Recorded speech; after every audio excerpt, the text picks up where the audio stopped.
and even allowing for personnel. I mean, it shouldn't be this bad.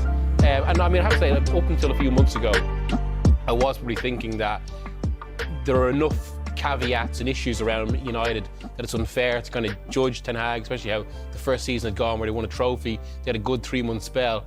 Whereas right now, if Ineos do change manager in the summer, as we expect, it'd be very hard to criticise that decision.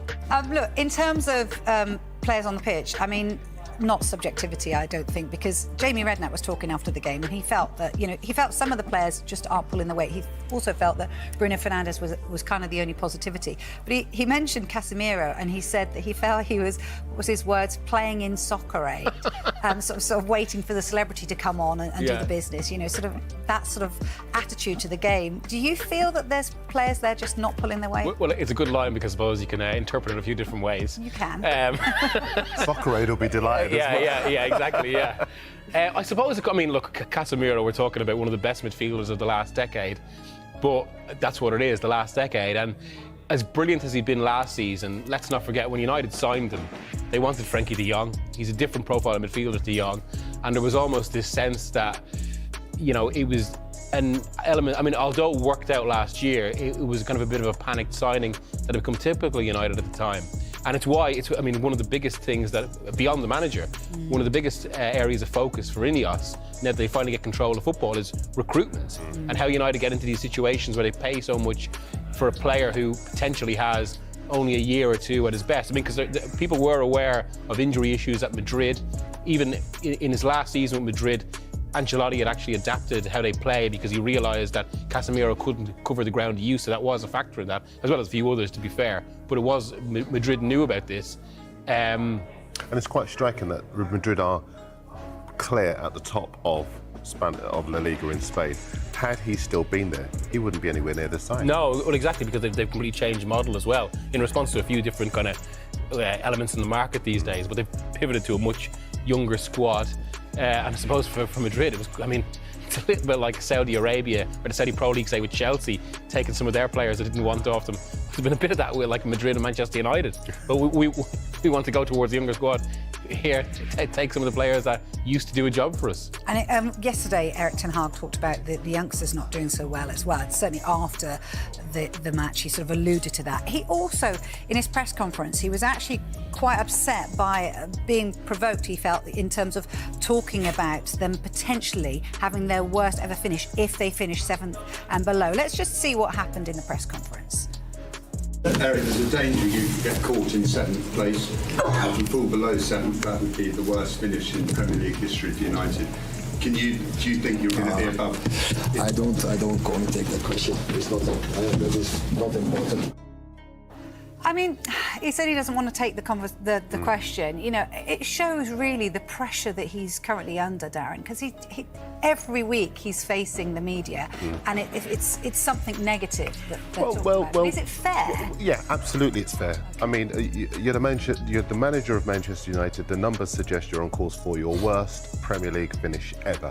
The question is entirely legitimate. The guys out there, it's their job to ask the questions that fans want the answers to, that we want the answers to sitting here. And when you look at the evidence of your own eyes and you see how many individuals within the team are underperforming, the easy thing for the journalists to do would be to go in and point to positives, because managers love it when you have what they describe as positive questions. Why don't you ask me this or that? That's not a journalist's job. Our job is to go in and ask those questions, and those guys do a terrific job. I have to say they're our colleagues, and I think in moments like this, when it's tricky and tempers, we've seen many occasions where in press conferences, managers attack the questioner and deride the questioner for actually bringing up the elephant in the room. But in this moment, where Manchester United are, where they've fallen, and a number of the match reports today highlight the extent to which they've regressed under Ten Hag, questions like that, it's all the more important that they're asked so that we can actually get some level of accountability from the person whose job it is to improve the players, improve the team, improve the culture, improve the level of performance, so that there is the the kind of minimum level that you have at Arsenal, that you have at City, that you have at Liverpool, that you have at Spurs and Villa, which is why they are in contention for Champions League football. You're not getting that from Ten Hag. The easy thing to do would be to look on the bright side, but the journalist's job is to ask the tough questions. Yeah, and it's never easy, I have to say, to ask those questions, particularly post-match as well. He'd already come out and he'd already alluded to individual errors cost them that game, really, he said.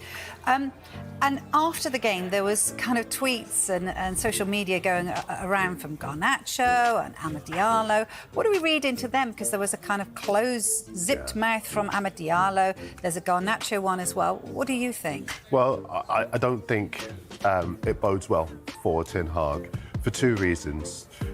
The most positive aspects of Manchester United's performance, a glimmer of hope, if you like, has been the fact that the young players have played so well throughout this season. You see the passion and the exuberance that they play with, the moments of brilliance from the likes of Diallo, who struck late in the Liverpool game, Garnacho, whose goals really have seen him come of age and give reason to be optimistic.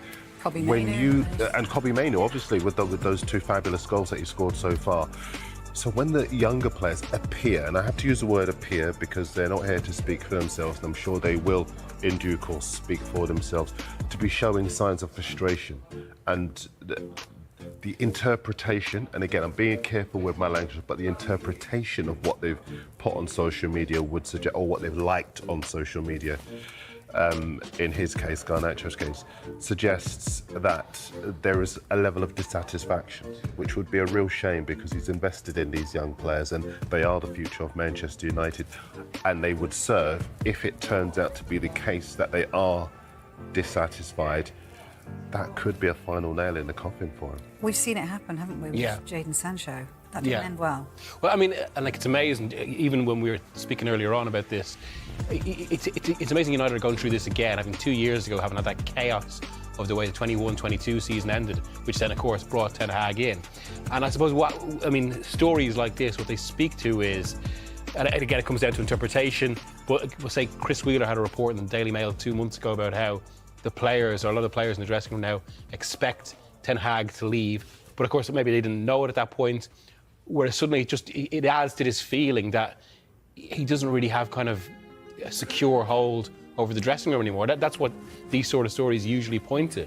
And then once that happens, then that feeds onto the pitch, because if players know that a manager, ultimately it's an erosion of authority, because they know that his control doesn't mean as much anymore, especially if he himself is going to go in the summer. I think that's the key word, authority, because if at clubs where there is discipline and a level of authority, you don't get ambiguous tweets. You don't get social media activity that allows us in our profession, and even broadcast, to look at and say, what is he saying there?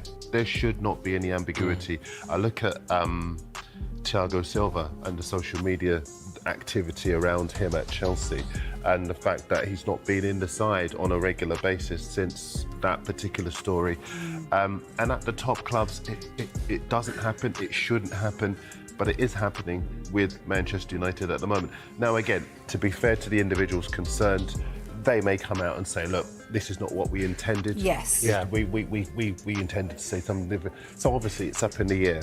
But my point is that at clubs where the manager has a tight hold on discipline, there isn't that ambiguity. There aren't those questions. You don't have those expressions, if you like, that have been interpreted, use that word interpreted, as dissatisfaction. What are the papers saying about the situation there? So much on the papers this morning. Back page of the Mirror, let's start with them, because I think it articulates what everybody felt about yesterday's game. Lucky Devils, look at the subdeck there as well. Fernandes and VAR late in the game save the day as the cracks get bigger for Ten Hag, and he's obliged with that head in the hands shot that everyone has picked up on today. Harry Pratt was at the game, the great Harry Pratt, and he... It was Harry asked the question as well, wasn't it? Yeah, indeed. Harry gets stuck in there, as he has done for many a year. I want to take you as well to the Mail on Sunday as well, because you mentioned Chris Wheeler, Miguel, and his match report is terrific from yesterday, asks all the right questions and makes the right points as well. I want to read you a tiny bit as well. You can see the subdeck and the headline there, but I'll just read you a tiny bit as well, because he says, when United's new co-owners Ineos sit down to decide Ten Hag's fate, they won't be too worried about the chasm between the club and the Premier League's top three. Even missing out on the Champions League might not prompt the sacking of their Dutch manager. But when they think about days like these, days when United were outclassed by Bournemouth, that might be a different matter. Not once but twice this season, Bournemouth came away from Old Trafford with a well-deserved 3-0 victory in December, and they would have not have been remotely flattered by a similar winning margin yesterday at the Vitality. Ten Hag said his players would have to learn from that previous experience, but once again, United didn't play like they were listening to him. Once again, they didn't seem to be playing to a game plan either.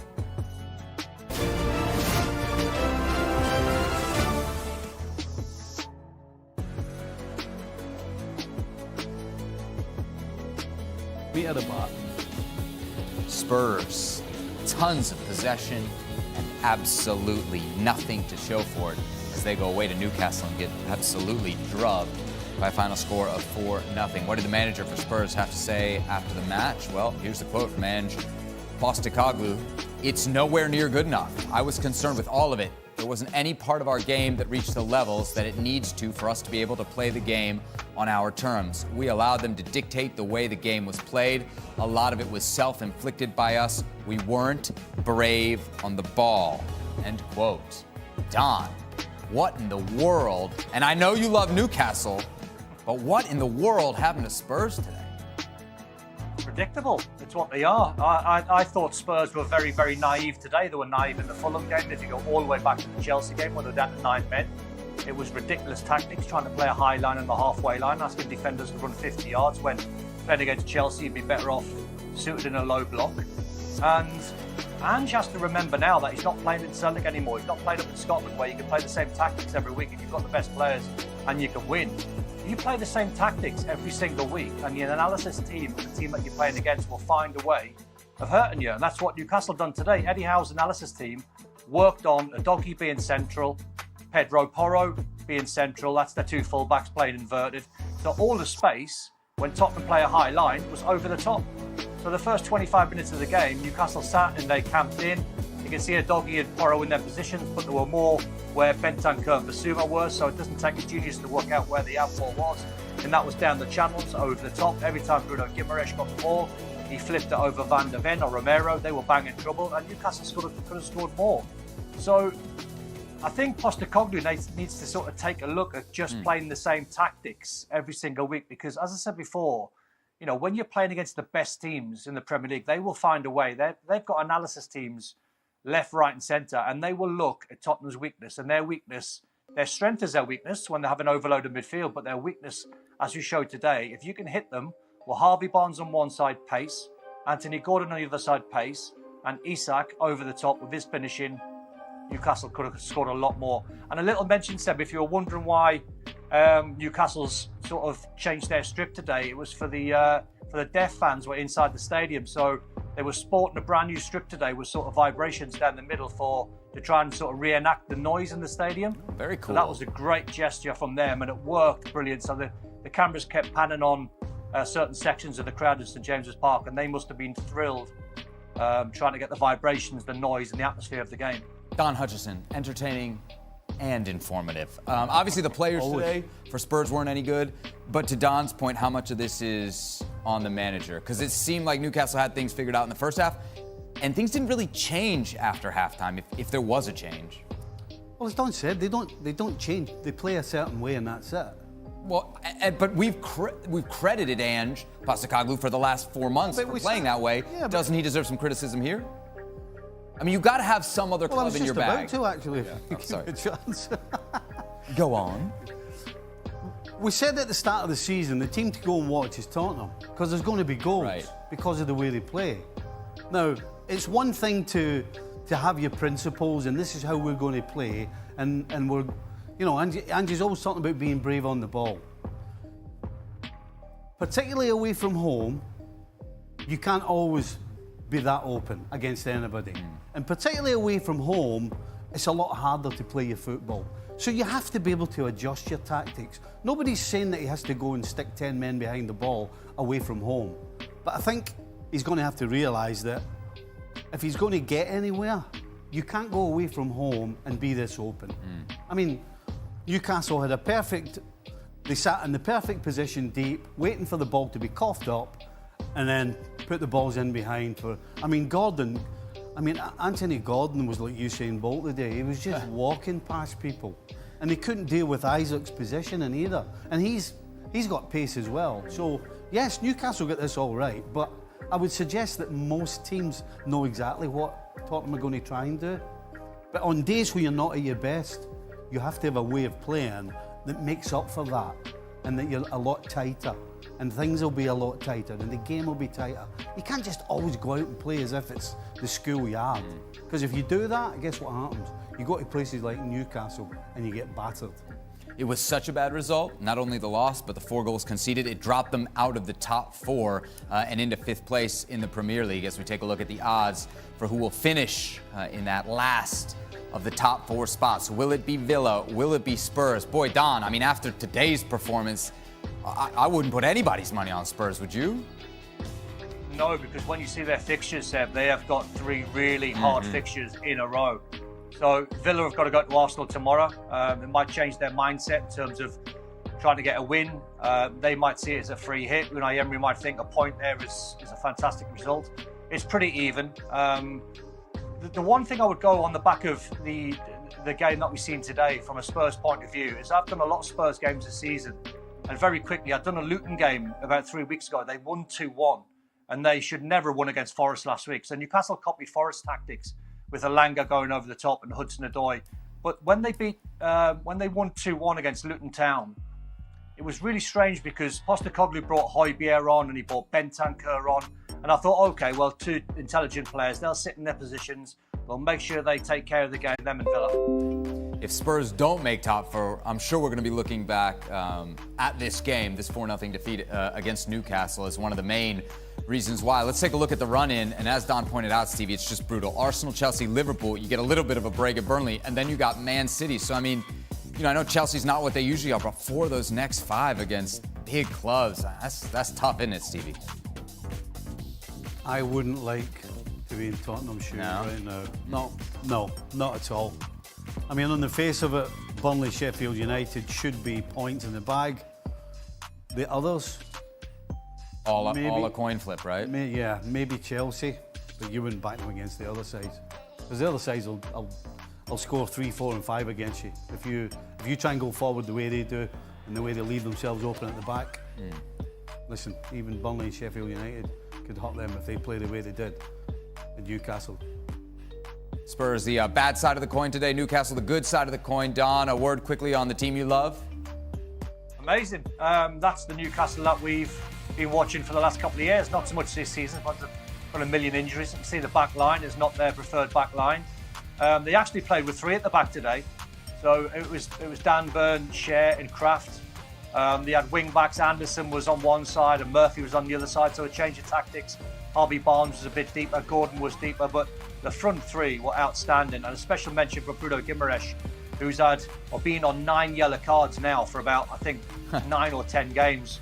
So that's now sort of squashed or quashed, and he can relax and play his football again. So he's been hanging on to not getting a suspension. So the perfect day for Newcastle, a brilliant performance.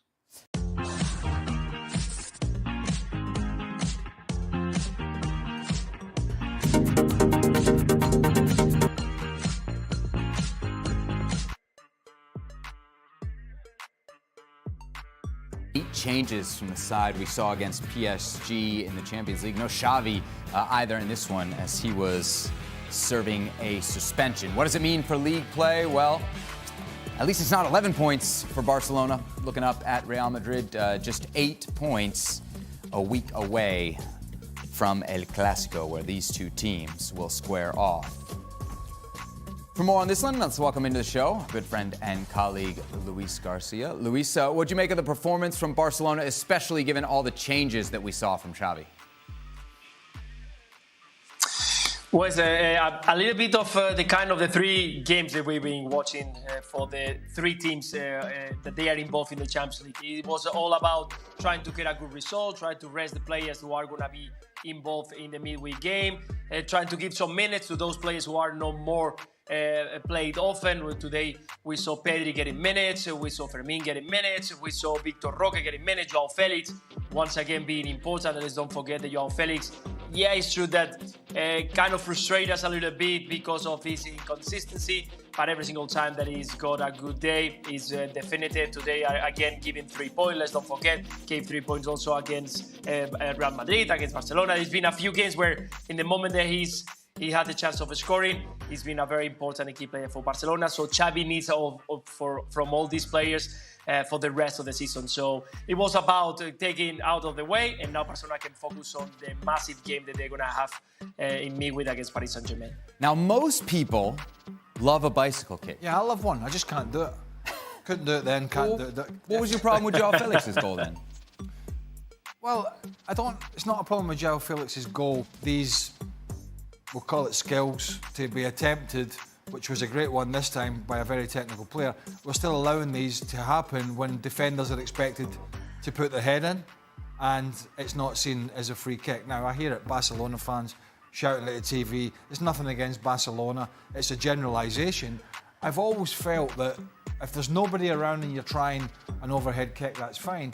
But if you're scoring a goal from 6 yards out or thereabouts, and a couple of defenders are going to put their head in, what's the argument here?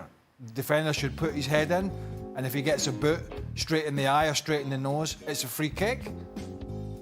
I mean, who in their right mind is going to do that? In this day and age, yeah, it's not. It might be the odd one. So I've always had a little problem with that. I'm not taking away from the skill, but look, it's either a high boot or it's not a high boot, and I don't understand why it is called a free kick anywhere else in the field, apart from when an attacking player is attempting it in the box. It's called great skill.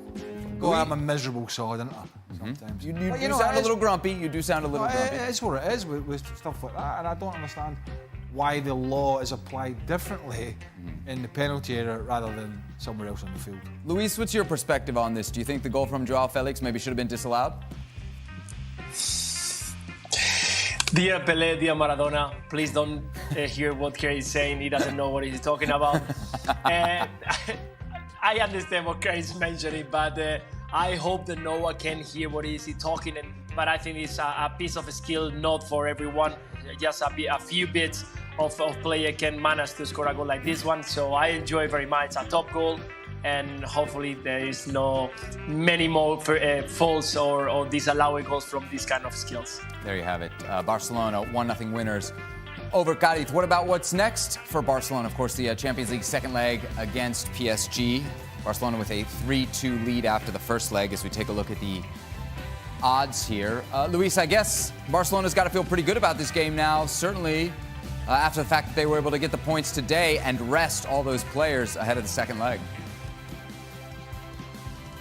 Yeah, exactly. It was about giving some rest, giving some minutes to the players not involved, and to keep the momentum. I think the Barcelona is in a fantastic moment, going with 1 goal ahead to Paris Saint-Germain, makes them open up, try to go to get the equalizer at the Stadium of Barcelona. And of course, that kind of gives you the dominance of the game. I expect Barcelona to do well. They look very more solid at the back with the incorporation of Cubarsí next to Araujo. Araujo hasn't even played a minute today, so that shows what is the commitment of this Barcelona for the game against Paris Saint-Germain. And let's see, of course, it's a tough game. We all know that if Mbappe is got the day, it's going to be very difficult to stop him. Dembele is another very important player, so you need to have an eye on those players. But if Barcelona can tie them up the way that they did it last week, I think that they got a big chance to be in the semi-finals. And as Greg was mentioning, if we were talking about Barcelona being in the semi-final 2-3 months ago, probably they will have we would have thought that we were crazy. So a great opportunity to kind of clear and make of this madness of season, a very good one if this Barcelona side arrive to the semi-finals. Barcelona obviously in the driver's seat here heading to the second leg. What's their biggest worry? They don't deal with Mbappe. And They did in the first leg? Yeah, but he never turned up. Yeah, there was so you can look at it both ways.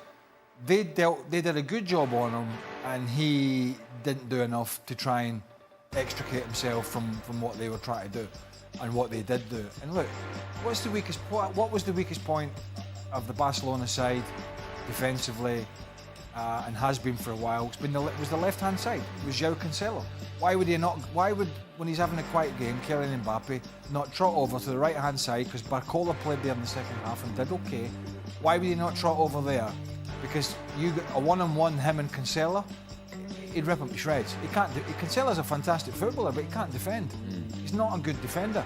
And so they have to find a way, PSG, to get this guy in the game. Now, I don't know where his head's at, whether he's annoyed, whether he's upset with his teammates, doesn't think they're good enough, he's going to Real Madrid, blah, blah, blah. Probably mad at the manager for not playing him. Well, that's another story. But that's a big concern for Barcelona.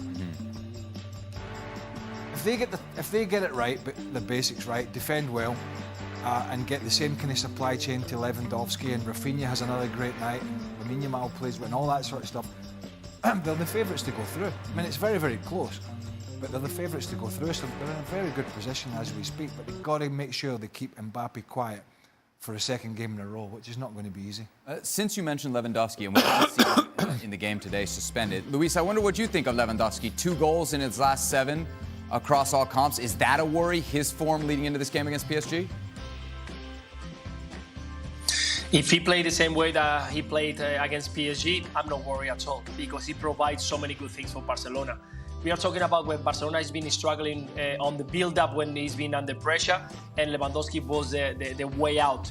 Bringing those long balls, passing that first line of pressure and arriving to Lewandowski. If he can hold the ball the way he did it against Paris Saint-Germain, turning around, providing assists to the players, I'm not worried about, because it's very important to have a striker who can hold the ball, who can lay off, who can move and be a worry for the 2 centre-backs, because you got 2 wide players who can be decisive, who can beat players on 1v1 and they got speed enough to beat those players. So goals will arrive. If he's at the right moment and if he's in the right spot at the right time, goals will arrive. But I was very, very happy for the way that he performed. It doesn't matter if he scored or not. Of course, when Lewandowski is scoring, Barcelona is a better team. But what he gave back to the team in the game against Paris Saint-Germain was one of the best performances that I've seen from Lewandowski in the whole season.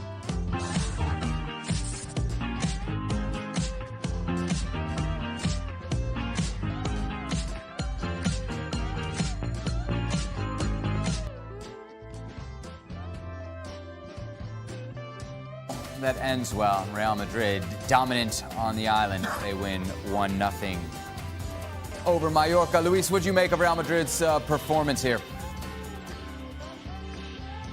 Well, actually a very practical performance. A very slow first 45 minutes, just waiting to see what Mallorca was going to show. Mallorca was very happy with that point, with that 0-0 in the first 45, and then Real Madrid increase the tempo, start making some changes with the introduction of BeIN Junior. The pace of the game just changes straight away. A couple of good actions, a good goal from Tchouaméni, a little bit of deflection. But it's true that Mallorca, when they woke up, when they tried to bring a little bit of danger in Real Madrid side, it was already too late. They were behind the score by 1 goal, and it's very difficult to get back to Real Madrid. That he was in possession, he was dominant. And again, they were looking for that one. Get that goal, get the 3 points, keep that gap between them and Barcelona, and focus on the midweek game against Manchester City. That is the bigger one. For Mallorca, it was a pity, because I think that they are going to get in trouble. They are 6 points away from relegation spot. Today was a good option to get that goal, to get that equalizer and get maybe a point. That it will be a fantastic one for them for the rest of the season. But in the end, it's the movie we've seen so many times. Real Madrid with a slow and flat performance, getting the 3 points, and getting ready for the big matches. Craig, you look at the list of guys that got a rest. Cruz, Camavinga, Carvajal, Vinny, and Rodrigo. All those guys started the game on the bench. That's big, isn't it? Yeah. And Barca gave 8 players a rest, so you can see what it was all about. Obviously, Toni Kroos, important. He got a rest because he's in his 30s, played a lot of football. So Modric comes in today, but Kroos will play obviously in Manchester. And I think in particular, maybe you could have talked about Bellingham getting a rest today, but he's a youngest guy, isn't he? But so he's looking for a little bit of form. He's lost that little bit of edge recently, but it was an amazing start to the season from him. But I think the importance was to give a rest, not so much of a rest, but to make sure the 2 front guys, who are going to be giving Guardiola palpitations for the next couple of days, because he'll be thinking about how are we going to cope with Real Madrid on the counter-attack. Real Madrid are not going to outplay Man City. Ancelotti knows that. The players know that. But City know how dangerous this team are going to be if they get sloppy, if they get pressed, if they give a ball away. And that's why it's so important, I think, that Kyle Walker is available and possibly plays, to have that insurance policy if he's pace. Because Vinicius and Rodrigo were a handful on the counter-attack in the Bernabeu. And that's what Real Madrid will do all day long, all night long at the Emirates. They will wait and they will wait and they will wait. And if City get themselves in bad positions, as they have done in the Premier League this season many times, it's not been their strong point, then this Real Madrid side will punish them. So it is a real cat and mouse game. But we know the way it will go in terms of the flow of the game. And Real Madrid will just wait and they'll be patient. And then if City expose themselves, boy, they're going to be a handful to stop at the other end, as they showed when City got a little bit slack defensively in the Bernabeu in midweek. They got punished big time. Can I ask you about Andre Lunin? Obviously, he's had a good season playing so far. Yeah. But last couple games, certainly at the end of the game that we just witnessed, there was some shaky moments. Do you think that could be a disadvantage for Real Madrid in the second leg? Is that worth a concern for them? Well, at the end of the day, any goalkeeper that makes a mistake in a big game, it's a concern. So if he makes the same mistakes again, then it is. He got cut out from the Bernardo Silva free kick. There's no doubt about that. He tried to read it. He then got himself back across and had a bit of a weak hand, and it went in. He's been a good shot stopper this season for them, but look, he's not tabletop player. He's the number one.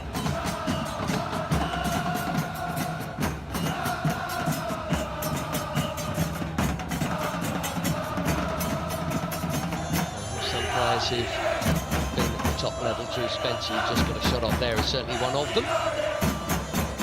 Jennifer Foster just making her way to her area, having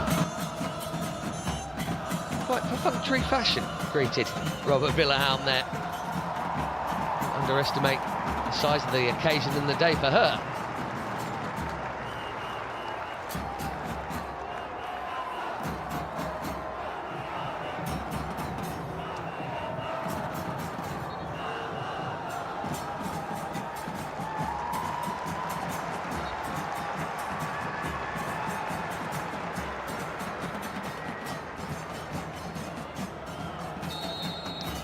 The sort of match of which English football dreams are made, isn't it? Huge stage, knockout, one-off, pressure play. For the right to play again in one of the only occasions around that's bigger than this one. A final at Wembley for the FA Cup against one of last year's finalists, Man United and Chelsea. Ash Neville's experience, you feel, will be important. Player who's been around for a long time. Drew Spence in the middle of the park as well, has got a huge medal collection because of her time with Chelsea, and Bethany England up top as well. One of the reasons that you would make Tottenham Hotspur a favourite here. No replays, obviously. It's decided on the day, extra time and penalties if needed, and that's how Tottenham got here. Full of drama, their run. Sumanen got a piece of it. Here's Drew Spence. That'll be her role. Solid and steady in the middle of midfield, Drew Spence, wearing 24. Searching ball forward. And Tottenham's new left back, Amanda Nilden.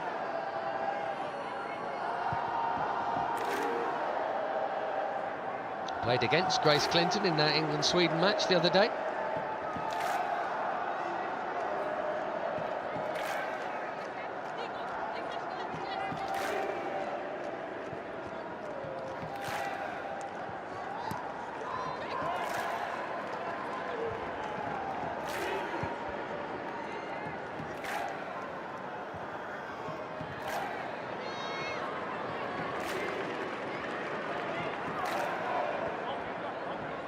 Suominen,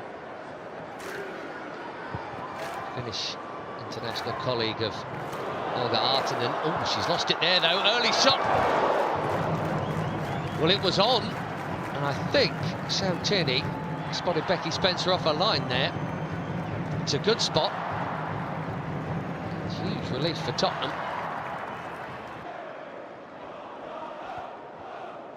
Suominen's error.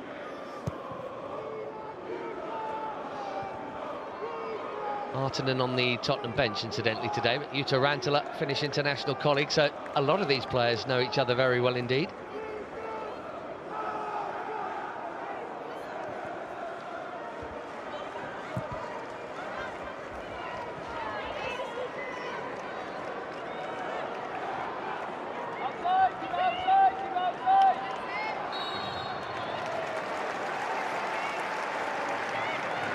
First free kick of the game goes Spurs' way.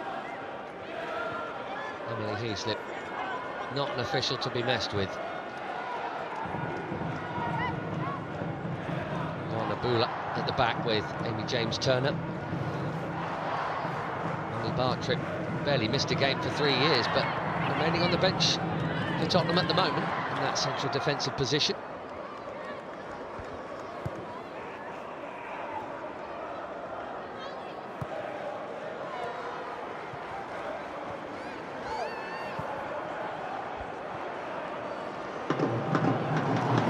Clever from Spence, and Naz is off and running. And Janice Cayman for company, and England in the middle. And a first touch of the game for Lisa Kopp. Made possible by the trickery of Drew Spence. Naz is quick. Absolutely the right idea.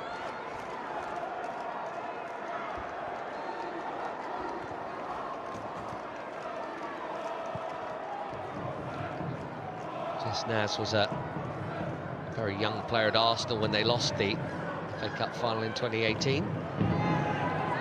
Didn't feature in it.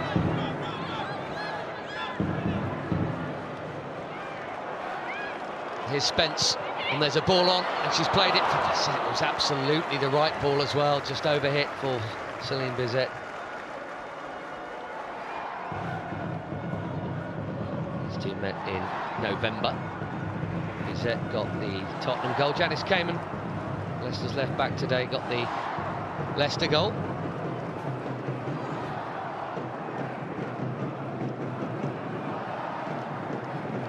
The return game, Tottenham with the home side. It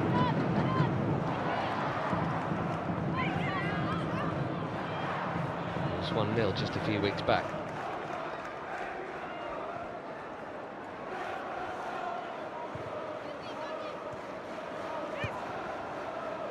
Matilda Winberg, the young Swede, got that goal. She's on the Spurs bench. Here's Suominen, not quite settled yet. CJ Bott, the Kiwi international, so right back for Leicester. They have Josie Green, I mentioned, Sophie Howard, their back pairing.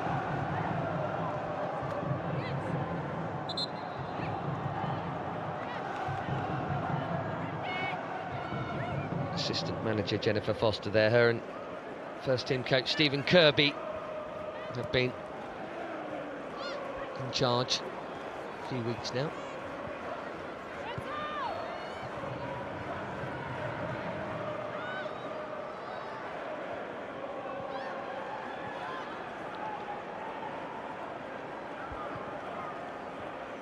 Touch there in the base of midfield, wearing 15 for Leicester. Saori Takarada came in the January window, and she's now got some work to do.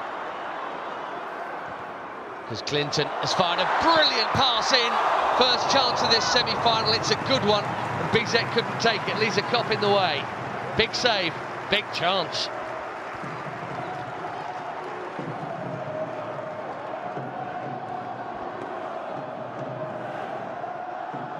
Really good from Grace Clinton.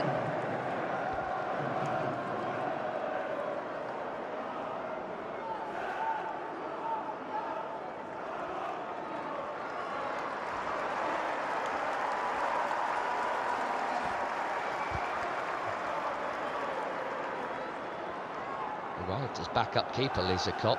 Janina Leitzig's been out for a while. She is back on the bench today, actually, but quality understudy to have.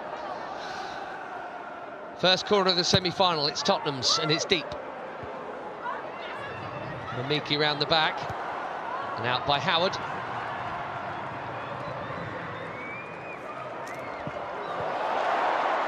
Ash Neville, 4 in the middle. Couldn't find any of them. Rantelow in the way. This is Spence. Good start from Tottenham here. They're threatening more for sure. But not from that one. Oh, Nabula. From the back, he'll be pleased with the start.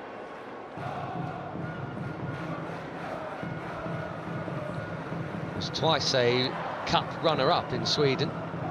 He was in charge at Häcken.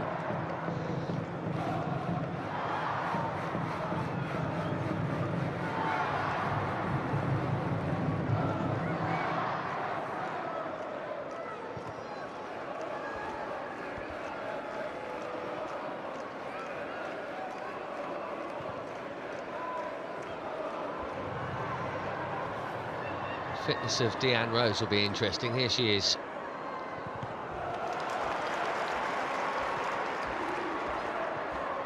Canada got all the way to the final of the She Believes Cup.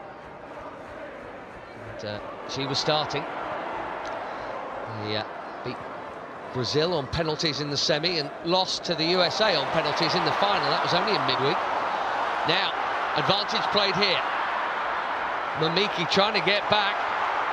Big chance again here, and it's another one wasted.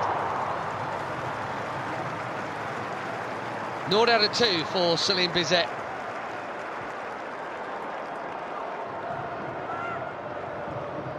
No question, Leicester struggling to deal with the Tottenham aggression in midfield. That's why these chances have happened.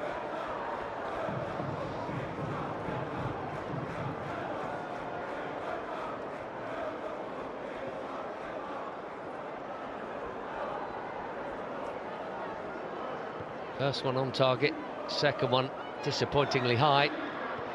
Great shot of the many fans behind that goal. Tottenham persuasion, no disappointment. But it's been a bright start from the home side for sure. Suominen.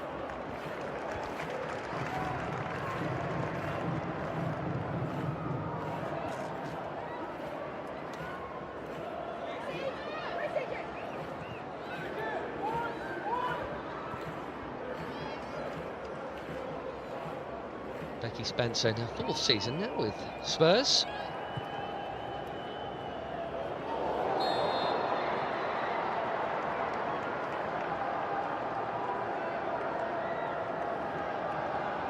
Sophie Howard stepping up for Leicester.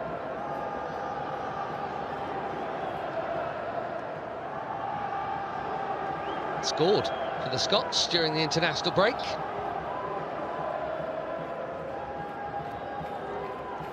Rare thing for her.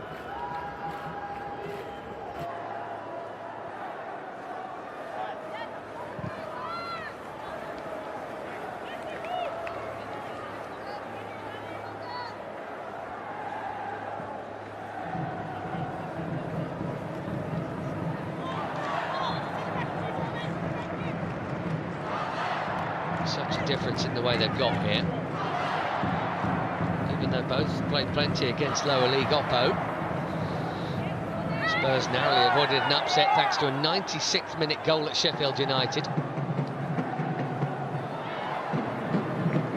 And then last-minute goal, that Bethany England goal against Manchester City before they prevailed via penalties. So much more comfortable for Leicester.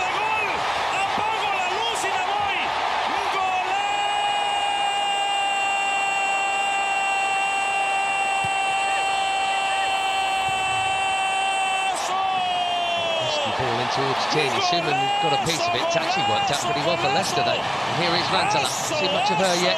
She can really hit them on her left peg. So she cuts in to do it and repeats the trick. It's exactly what she did at Liverpool in the quarter-final. A carbon copy. Leicester's top scorer strikes first and strikes hard in the cup semi-final.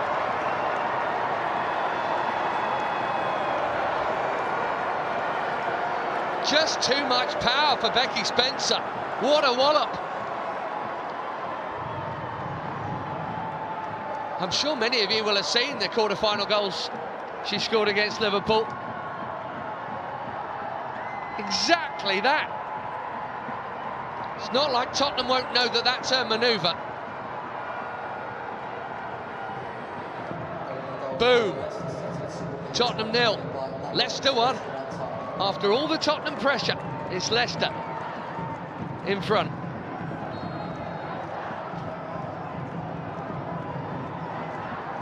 Into double figures she goes, her 10th of the season across all competitions. Fab finish.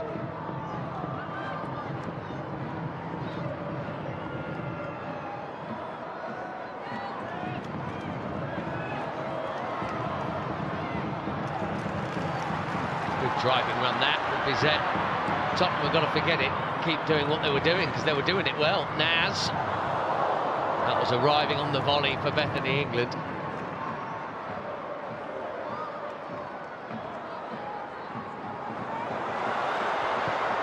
Neat turn, another shot on target. It's Clinton.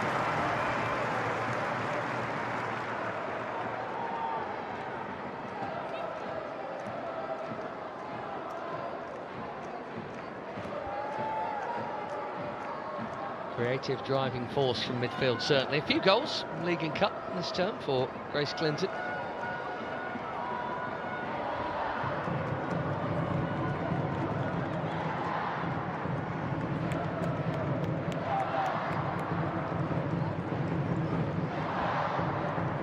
Blow the final whistle, thinks Jennifer Foster.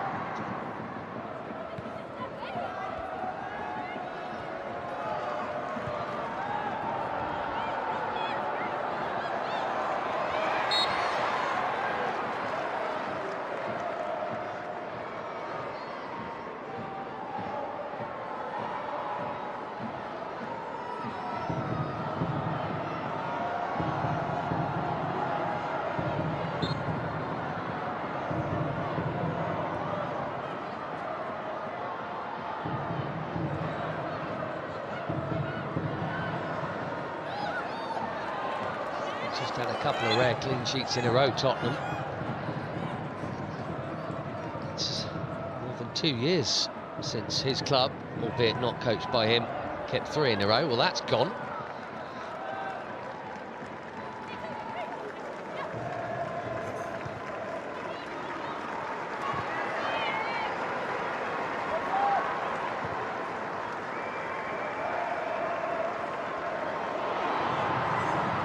In again here. Rose trying to get there and will do. Neville with her. Tierney! What a chance for 2-0.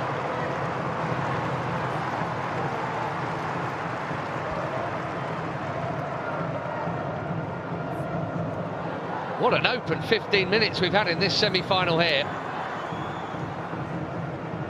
Could easily have had 2 or 3 more goals than we've had. Rose did really well. Clever cutback. Don't be fooled by the number 3 on Sam Tierney's back. She will break from midfield, just didn't get the purchase on the shot. Anything more powerful there and surely it's in. 1-0 is a bit of a surprise, 2 really would have been. Rose will chase again and will get there. Cayman behind her. Here is Janice Cayman. It's just over Tierney. It's Cleared, but not very far cleared.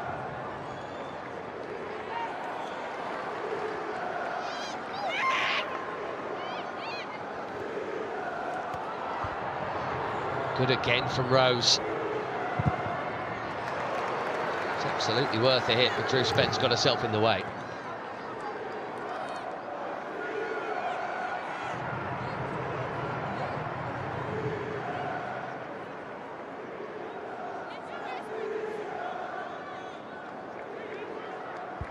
She was not on the field when the penalty shootout took place, by the way. Deanne Rose had been substituted by that point.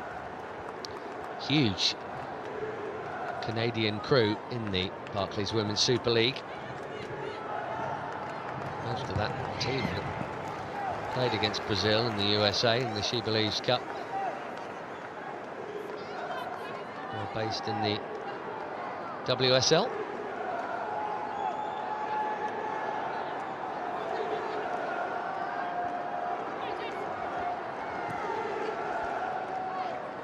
Cayman is a medal winner. Leicester don't have too many of them, but she is certainly one from her time with Lyon.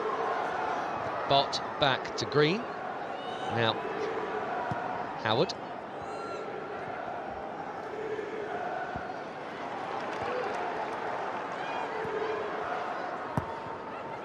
A good Leicester spell following a good Tottenham spell.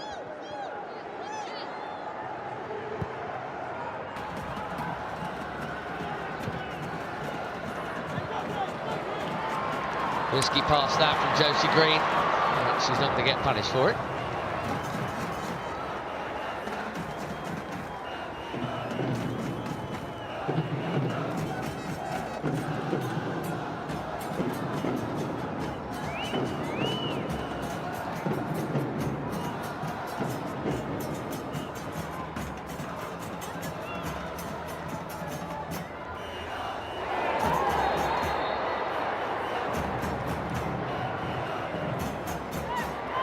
James Turner is the first name taken. Missed the ball. Pretty hefty challenge, actually, wasn't it, on Lena Petterman? I actually think the ball did look like it was there to be won. She's gone for it. She's just missed it. But there's plenty of force behind it.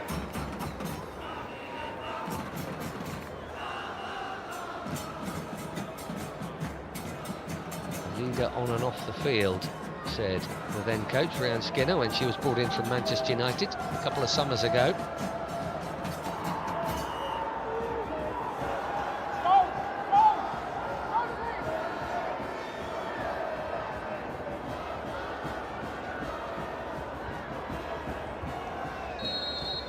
High line for a free kick that's a long way out.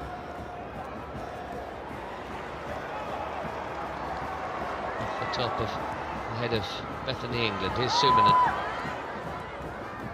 England coming to help out. Calmly done.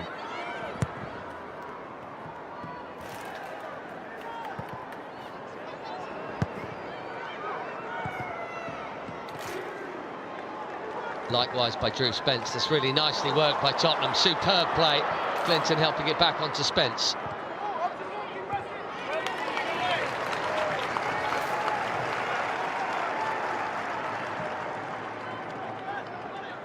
Good football. Brought to a halt by CJ Bott.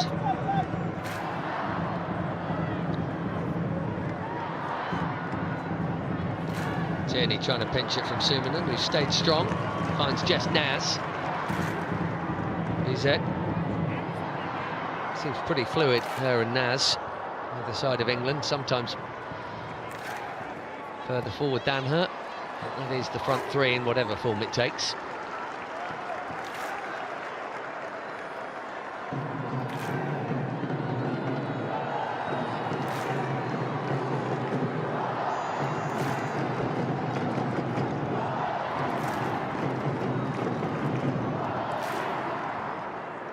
Neville with the throw into Bizet.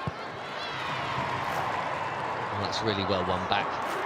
Suman and Clinton trying to bulldoze her way through. Rose now trying to lead the Leicester counter. Or maybe not.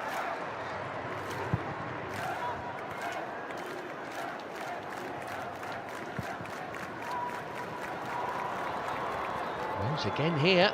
He's interested. James Turner got there just in time, and she is going to have to time everything perfectly. That was pretty comfortably within her arc, but it's something to keep an eye on.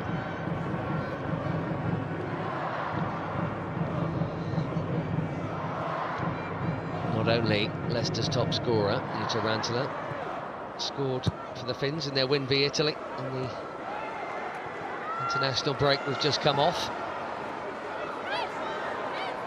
Bot tracked all the way by Naz.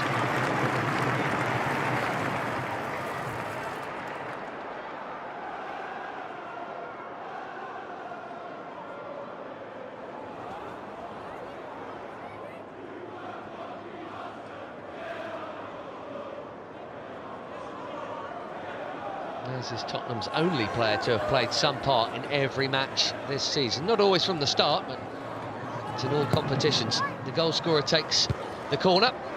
It's Sophie Howard from a long way out.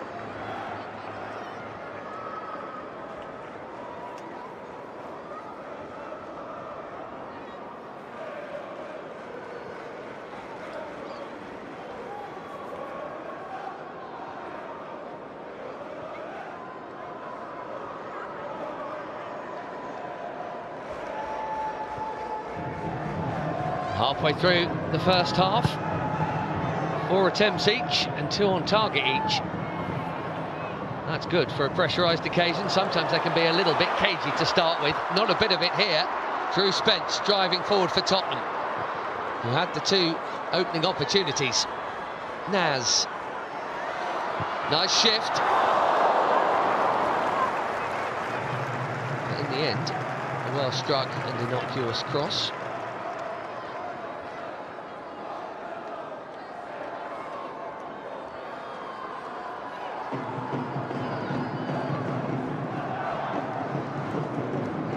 Nominated a couple of years back for the Young Player of the Year award in this division. Jess Naz. An award won by Lauren Hemp. No disgrace in being just behind her.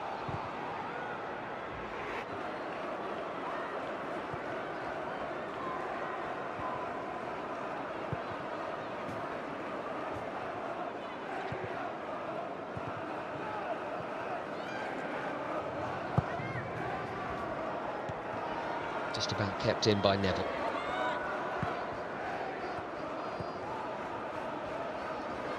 Regular through their time in the Championship and in the WSL, Ash Neville. Either at left back or right.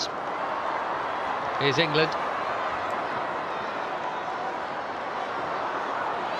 She'll be absolutely desperate for a chance in front of goal. One of the best finishers in the division, certainly.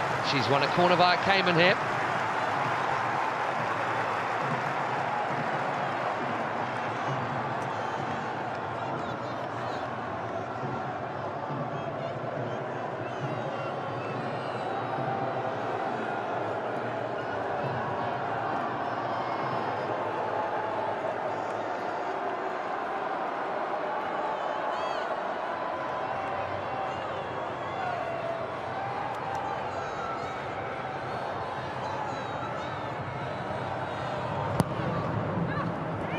Good-looking corner. We saw Lindsay Kopp started to come there. I think you can half expect, really, that someone should be on that far post. It's Amanda Nilden, the new Swede. Still pretty new anyway. January arrival from Juventus. So, nothing wrong with that delivery. There should be someone over there, really.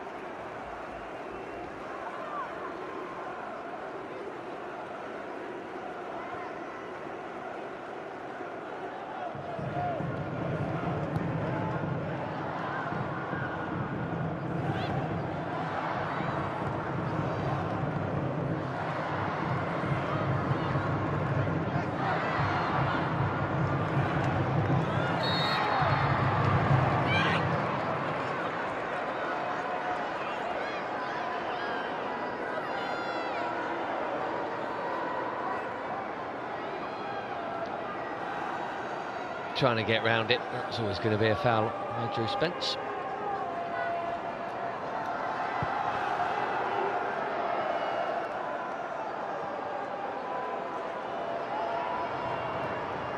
Rose again. They're against Neville's, providing Leicester with genuine hope here. It's not often you see Ash Neville, I'm not going to say struggling yet, but Deanne Rose is definitely causing her problems. Nothing wrong with that little manoeuvre. Scored the 5th of the 6 goals against Birmingham in this cup run, and the 3rd of the 4 at Derby in round 4. England out to Naz, who is offside.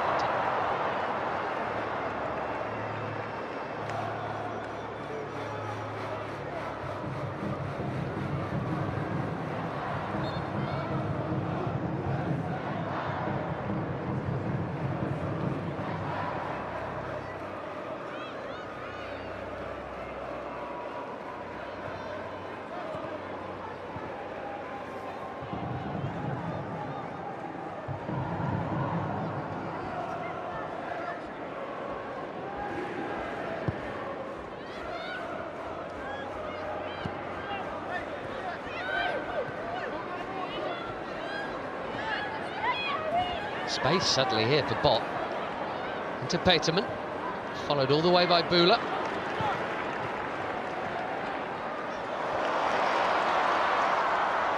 Home fans enjoying the hard running and pacey attack of Jess Naz here. England. Corner.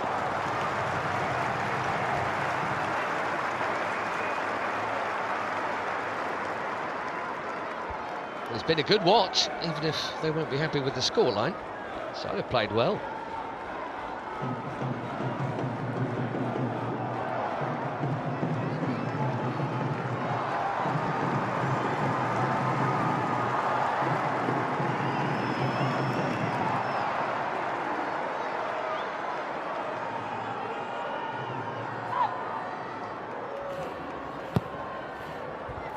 Similar delivery, it's a punch from Kopp.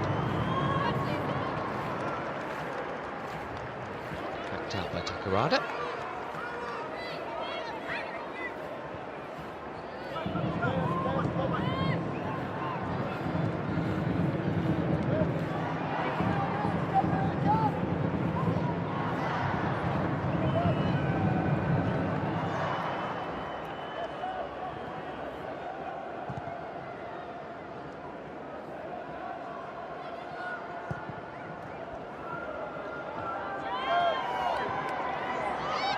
Challenge that from Josie Green.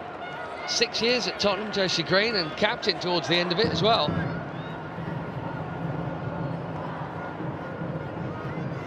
Not anymore. There she is again. Second season with Leicester now.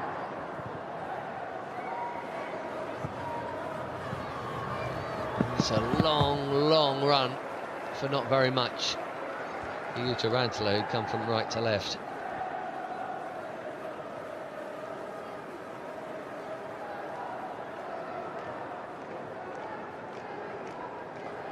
Her booming drive the difference. I suspect he will be fuming about it because of the nature of it. He'll have known, and he'll have expected his players to know that that is what would happen. Requires a showing outside and midfield cover in case the cut in field happens. Well, it did happen. Spencer. The Spence.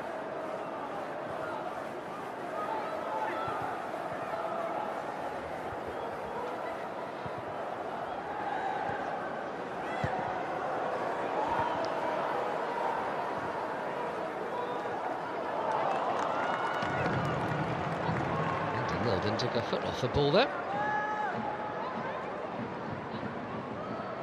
Loan from Juventus for the rest of this season. Incidentally, Nilden, not a permanent deal. Naz again is quick again. Some really interesting matchups here between experienced fullbacks and pacey wingers. Jess Naz, I think that's worth a shot from there. One end you got Rose looking like she's got the better of Ash Neville. And on that same side, but going the other way, you've got Naz, knowing that she has the pace to beat Janice Kamen.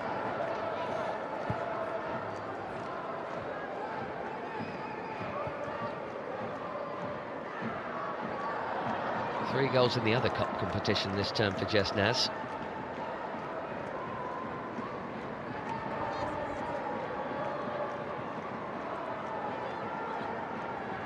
More a creator than a scorer, certainly. Only one WSL goal this season. She's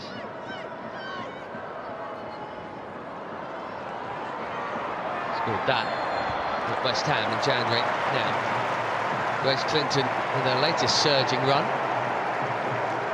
has won not only a free kick, but a yellow card for Yuka Mamiki.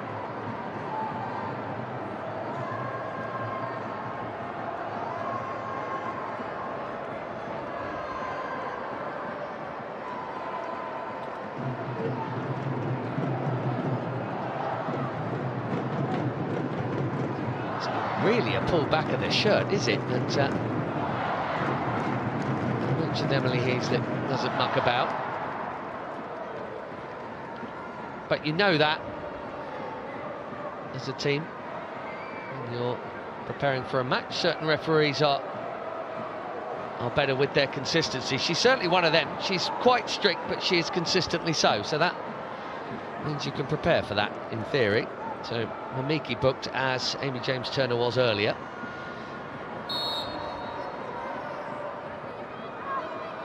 Spence making way for Evelina Summanen.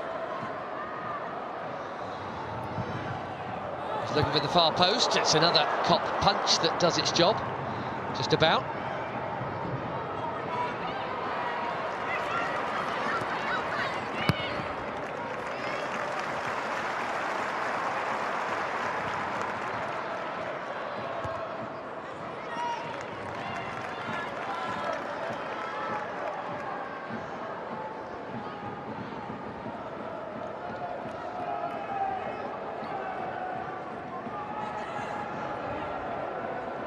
Right sort of delivery, just a bit too close to former Ajax keeper.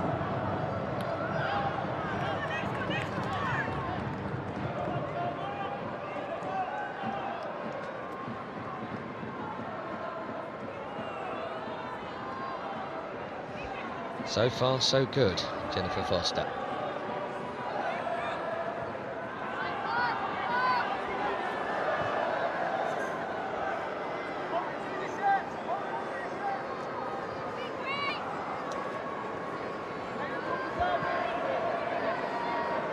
Leicester won the opening 2 games of this league season. They and Liverpool did that. They were the only 2 clubs to have a perfect 6 points, actually. They then beat Liverpool in the other cup competition, before obviously doing it in this one as well. Then they had a barren run till January, and then a great spell, and then not such a good one of late. So streaky, I think, in a word.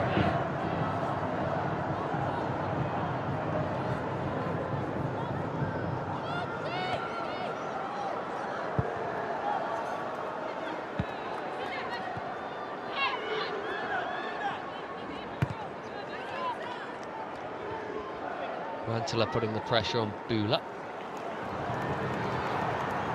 Mamiki's onto that.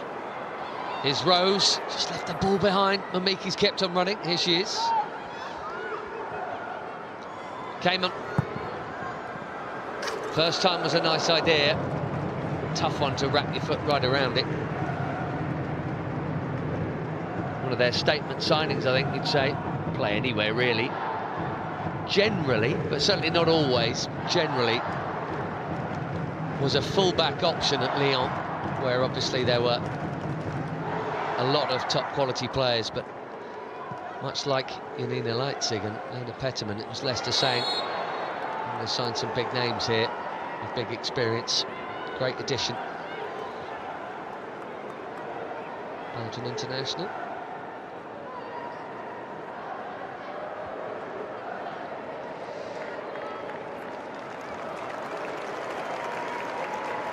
That one's gone against CJ Bob.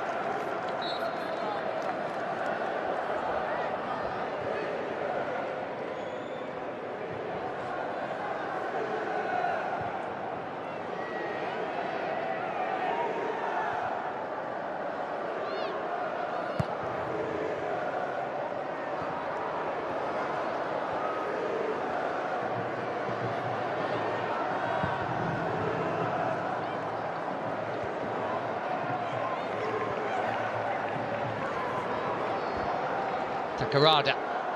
Leicester have got 5 on 5 if they're quick about this. Rantanen poking it through to Peterman. Dejan Rose is waiting. Dejan Rose has got it. It's tight through that middle though. There's no width here at all. And that was a kind of anywhere will do moment for Drew Spence, who not hacked it very far clear at all. Here's Tierney. An opportunity for 2-0. She passed up. Really would have set the pulses racing.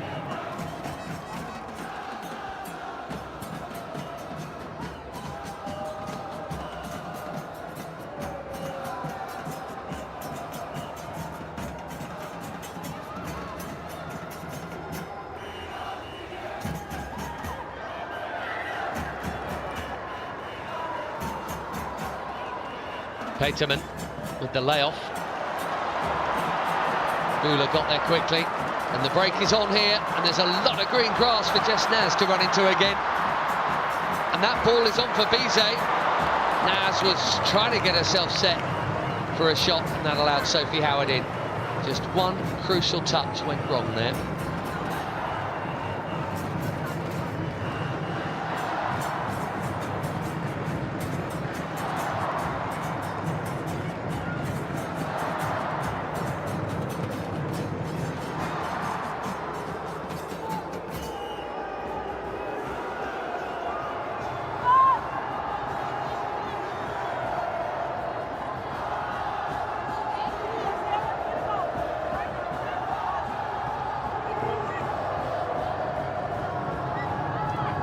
Yet another Tottenham corner. A lot of bodies in that 6-yard box, and Sumanen is there.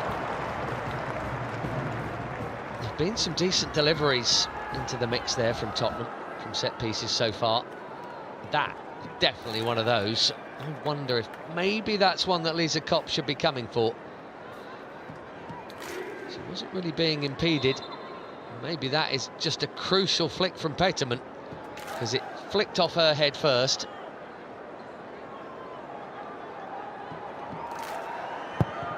And honestly, I feel like that's probably in, if that flick isn't there. Mamiki. Rose against Neville. And again, Rose had the pace, but Neville got the challenge in just. That's good defending from a defender who knows she's not as quick as the player she's up against.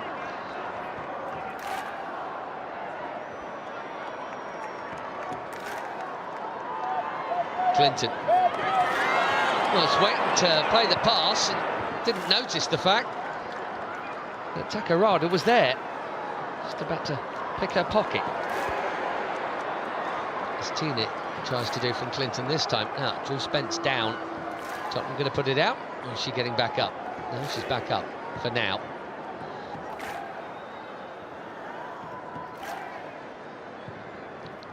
"13 years with Chelsea, 5 league titles, 6 domestic cups, including this one on multiple occasions." Drew Spence.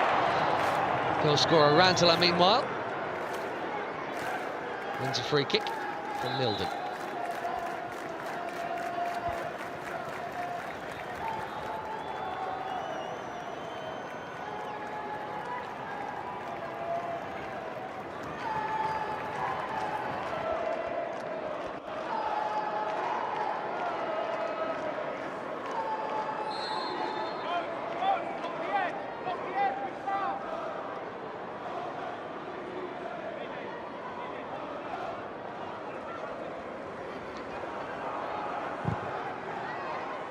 Rantanen, having won it, takes it. Green. And Drew Spence in the wars at the moment. I think she took that one in the face.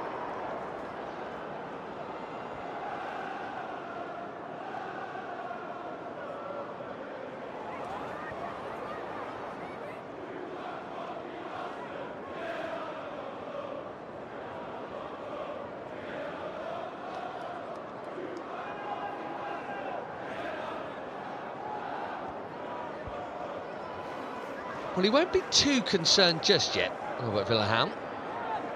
Tottenham not playing at their absolute best, but they've certainly looked a threat. They've created more dangerous situations overall. It's early enough for the cool Swede to not get 2 twitchy.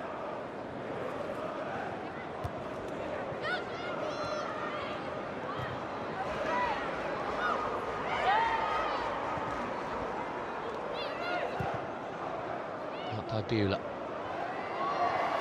England clearly pulled back there, and I think that will have to be a yellow card. That's a silly one to receive. It's inside Tottenham territory. I guess there might have been a counter-attack on, but now Josie Green's going to have to really behave herself. What made it all the more daft is that there was cover. You can see right there that Yuka Mamiki was dealing with it anyway.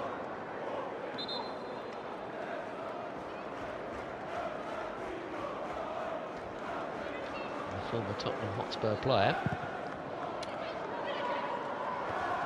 Comes the third name taken.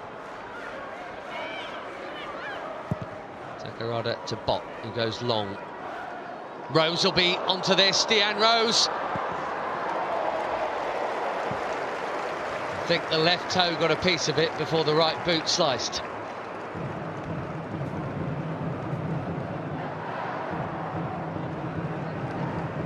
Alive to the possibility of that. And David James Turner will be hugely relieved because it was a poor header. It's a good chance, that. Not an easy one, but a decent one.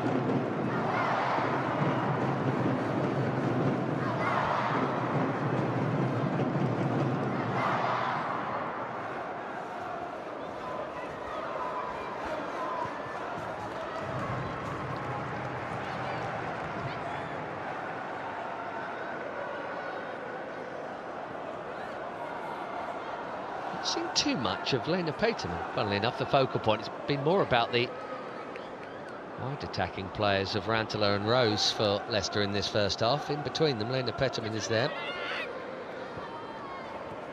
There she is, laying it off. Tierney, nice idea.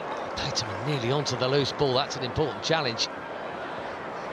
James Turner. And you can hear the roar every time Jess Naz gets it. And there's space. And there's Spence. Oh, the pass. Intended, I'm sure, for Nilden, who was coming to join in from left back, was short.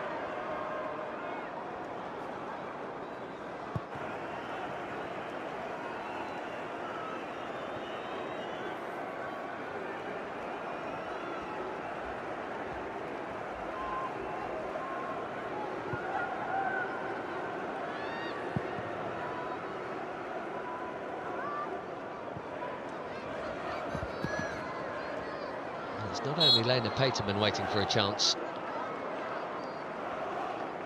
At the other end, it's Bethany England. It's funny, similar situation, I think, for Spurs there. It's the wide players. Naz and Bizet, you've seen plenty of.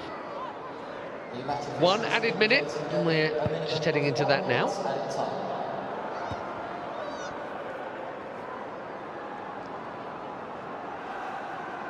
Peterman dropping in. Mamiki. Cayman. Followed by Naz. They both lost their footing. Belgium tries to cut something back for Tierney.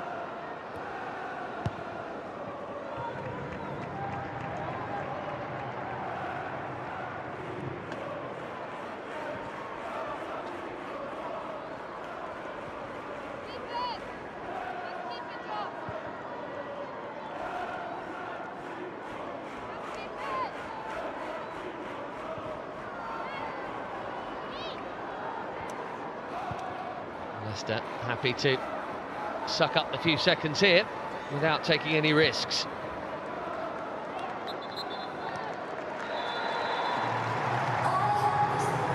Well, there's the match winner as it stands. Jutta Rantala with a trademark booming left foot drive. Tottenham should have seen it coming, but they didn't. They may be favourites here, Spurs, but they are losing on their big day at their home ground. This FA Cup semi-final has had plenty of chances at both ends and a couple of decent saves as well. Every chance we're going to see more goals after the break, but at the moment It's Leicester City, the slight underdogs coming into this first semi-final, who are halfway to Wembley. We could think about that. It's probably best if they don't. They lead Tottenham Hotspur 1-0 with 45 down.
Let's have a quick recap here of the main moments of this first Women's FA Cup semi-final.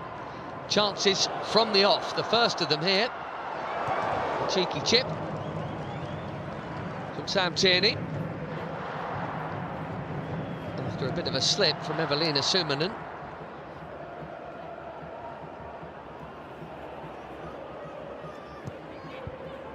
Celine Bizet had a couple of nearly moments. This was one of them. Grace Clinton doing what Grace Clinton does, driving forward, dribbling from midfield. Fed the young Norwegian. Lisa Kopp was in the way.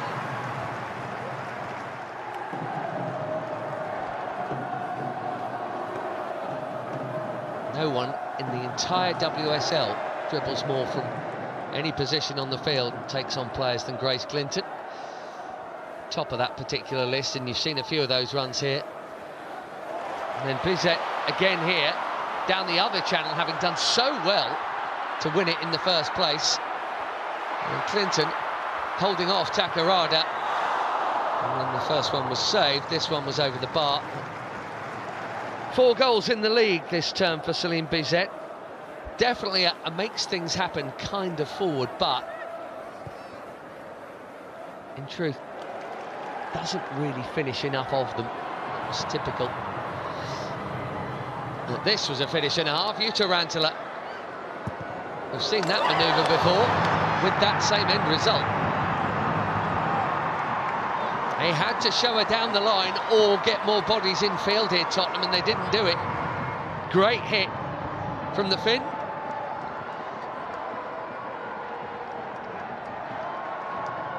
Nilden showed her in field onto that strong left boot. That was the result. Just too hot to handle for Becky Spencer. Not right in the corner, but enough power to blast its way through.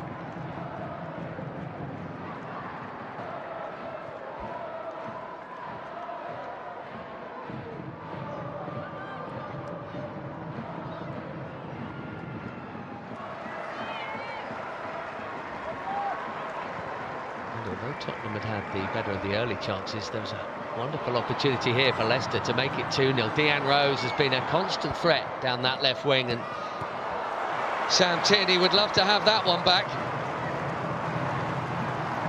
Great chance for a player who does break from midfield and gets a fair few every season. Didn't get proper contact on this. If she had, can't help thinking that Becky Spencer wouldn't have been able to make the save. That would have been a quick-fire double for Leicester and would have made it a very different picture.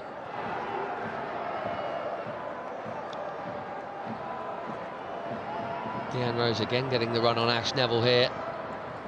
Neatly done check back and a well-struck shot as well, just off target this time.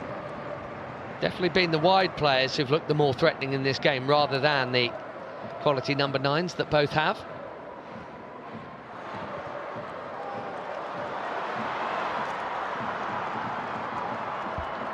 Jess Naz has been getting the fans off their seats with her runs from the right. And a bit like Bizet, a lot to like about a lot of the things she does, but finishing not the strong point.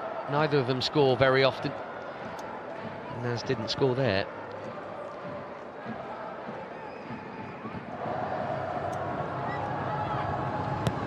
And this may well have been a Spurs equaliser, but for the tiniest of touches. Evelina Suominen seemingly heading off target, but actually there's a flick of Lena Peterman on the way through. And I think that's why it's not in the back of the Leicester net.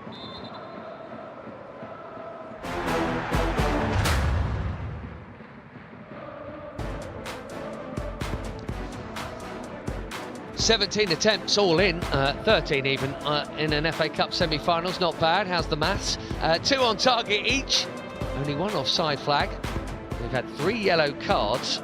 Centre-backs for both sides, as well as Yuka Mimiki, and 50-50 in terms of who's had the ball.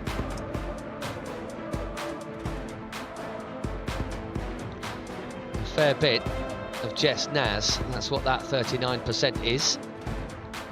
They'll look to just find some end product, really, because Bethany England in the middle will be desperate for that ball to come in.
That's really well played out between Neville and Spence, two of their super experienced players. Here's Naz again.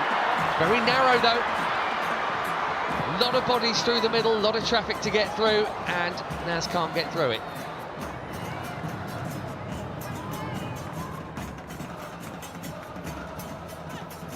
No changes from either coach at the break. No changes in starters from their last matches to this one either. Consistency of selection. Rantanen, strong enough to win the foul from Amanda Nilden.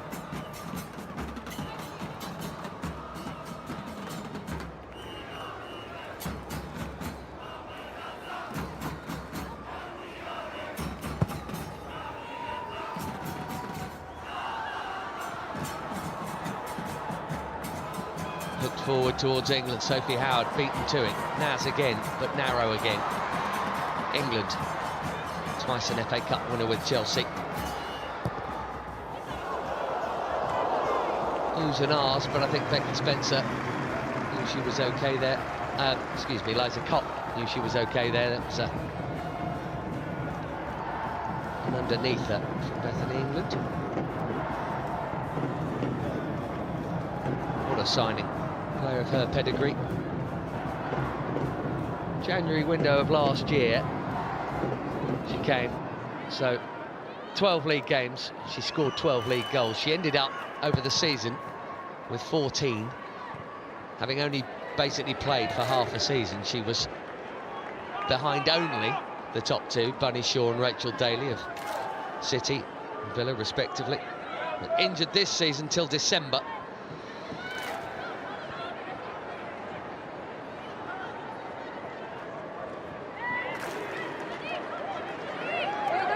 Armband on, and leading the line for Tottenham here. Since her return, she has scored one league goal, and of course that cup goal.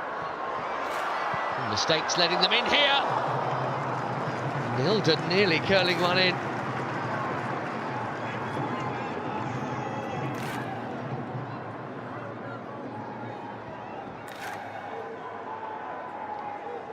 Scrappy at the back from both early in this second half.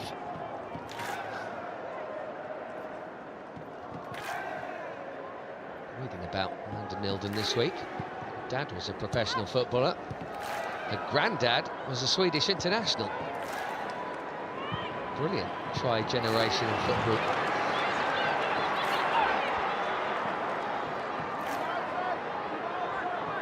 Neville to Naz.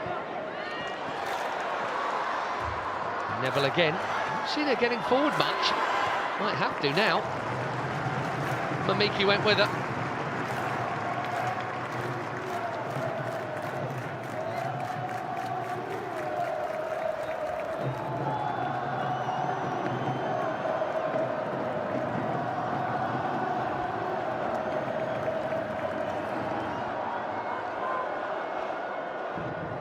Well, they've had plenty of these, Tottenham, and a lot of them have been pretty dangerous deliveries. Nilden, who just had that shot a moment ago, is going to take it.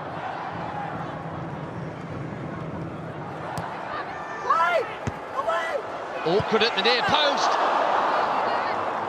Well, she probably had to go with height there, Suominen, because there were so many bodies in the way. It's just to smash it and hope that it finds its way through the crowd or in off someone.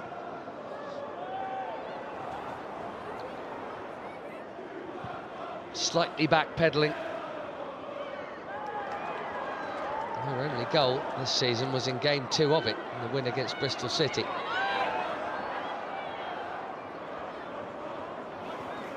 Just like the first half. Chances early on.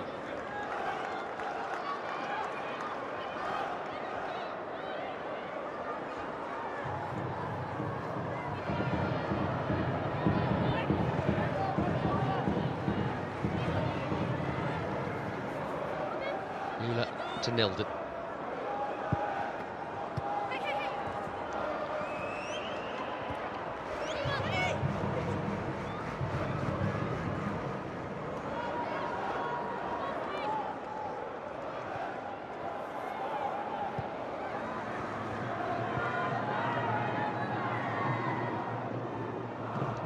Clinton.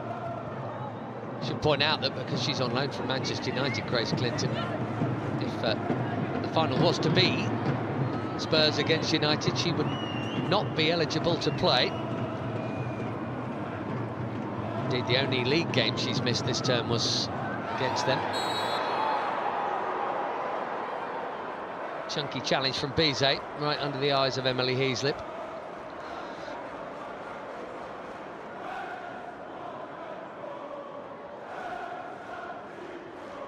And there's a bit of concern here from the Tottenham players about what might happen to Bizet, and from the Leicester players about what has happened to Mamiki.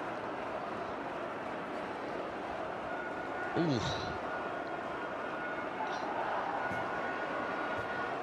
That's high and hard. And I am absolutely amazed that that's all it is. A talking to.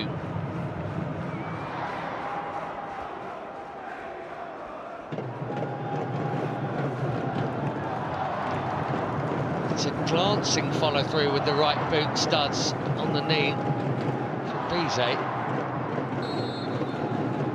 And I'm not surprised Jennifer Foster is at least having a chat with the officials about it.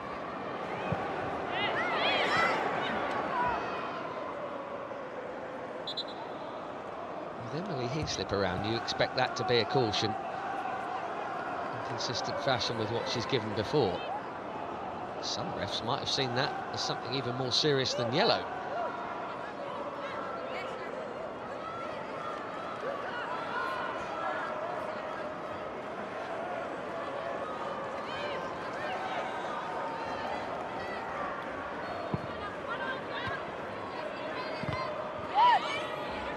Clever from Rose, not quite accurate enough from Mamiki, who thankfully is okay.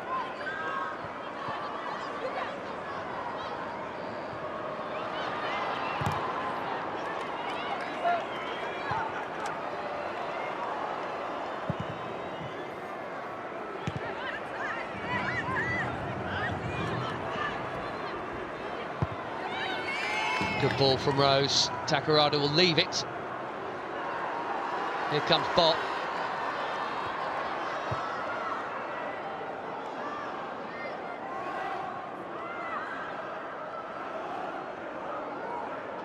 Green.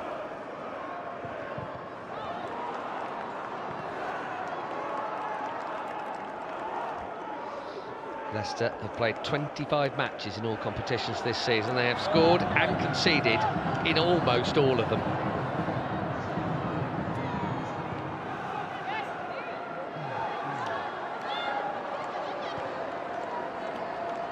Two clean sheets in the league this season for Leicester, that is all, home and away against Everton. So they will do well to shut out a Tottenham attack that itself is pretty potent.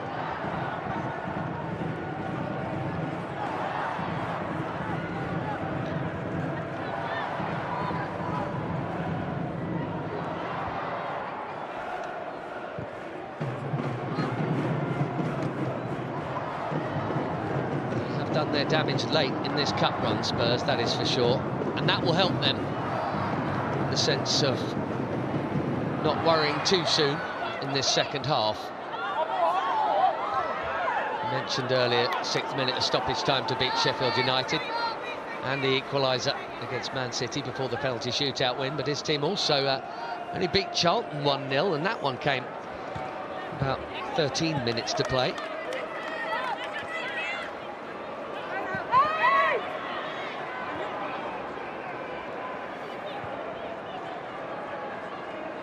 Kit Graham got that goal. She's on the Spurs bench today. It's the former club.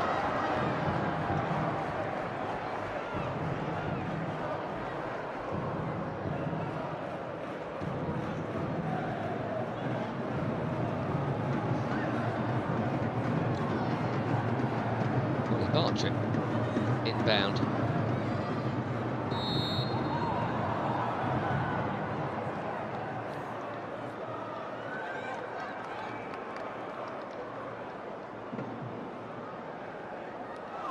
I wonder if that might be a shape change. Unless there's an injury, nothing too obvious. Could go 3 at the back.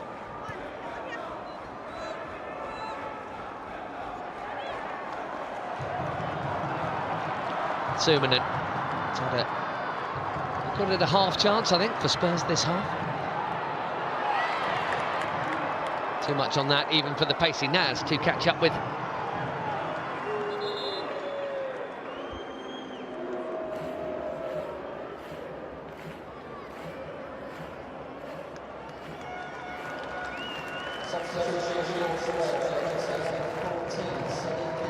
Bartra has sat down, Martha Thomas has got up, and Celine Bizet is coming off. What a funny season it's been for Martha Thomas. There she is. 6 goals in the opening month of the season. Only 1 since in the WSL, absolutely incredible. But that was important in that first chunk of the season because Bethany England was out. But we've got England and Thomas on now.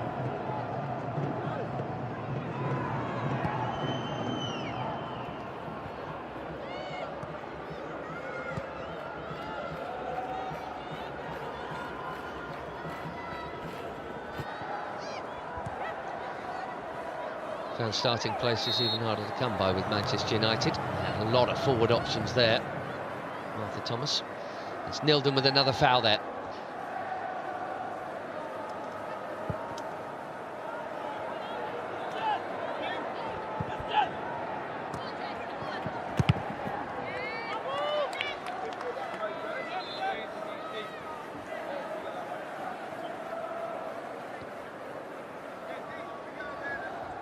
Sam Tierney had a big chance to turn 1-0 into 2. We're going to see Emilia Pelgander replace her here. As Sophie Howard takes the armband.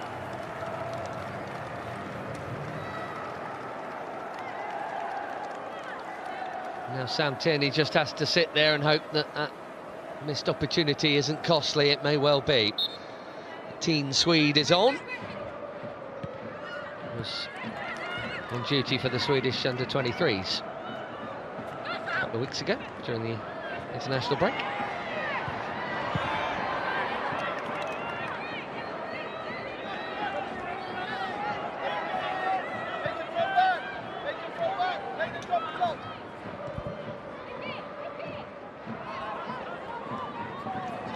Thomas's first involvement there.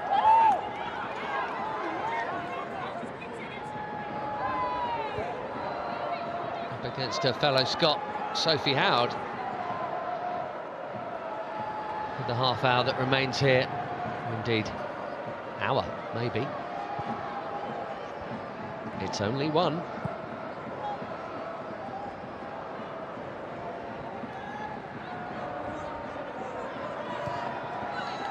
Here is Howard. First time from Cayman. An educated guesswork of a pass, that. For Deanne Rose. Cayman quickly onto that loose ball to win it ahead of Naz. It's just behind Mamiki and Neville stays calm. Naz, a little touch. Past Takarada. Thomas.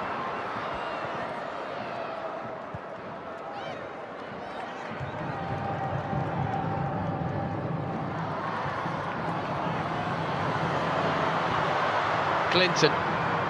Familiar run. Naz one-on-one with Cayman. No.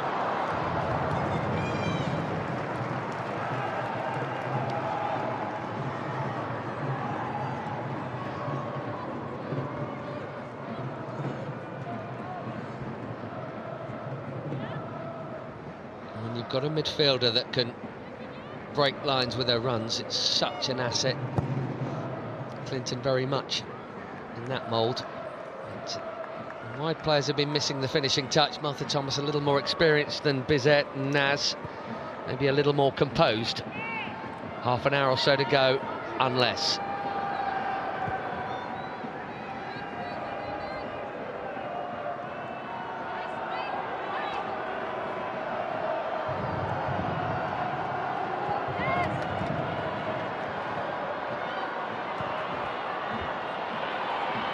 Peterman will get there and pushed a little wide by it. It's a good challenge. Well won. Oh, but then cheaply given back by Nilden.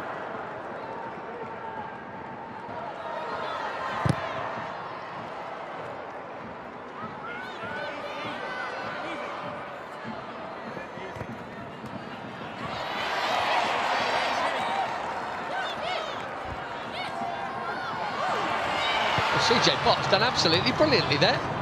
Takarada lays it back. Grantella here. I think she was playing for that corner. She's got it.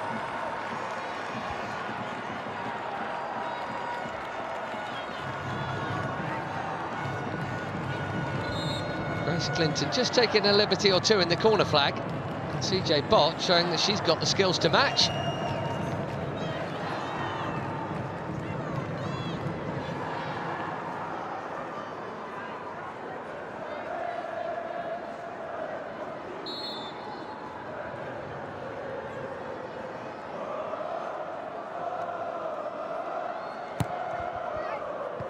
Towards Peterman, well met.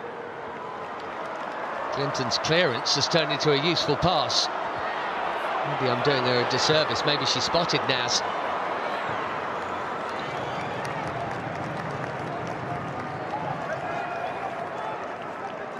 Bott beats Spence to it.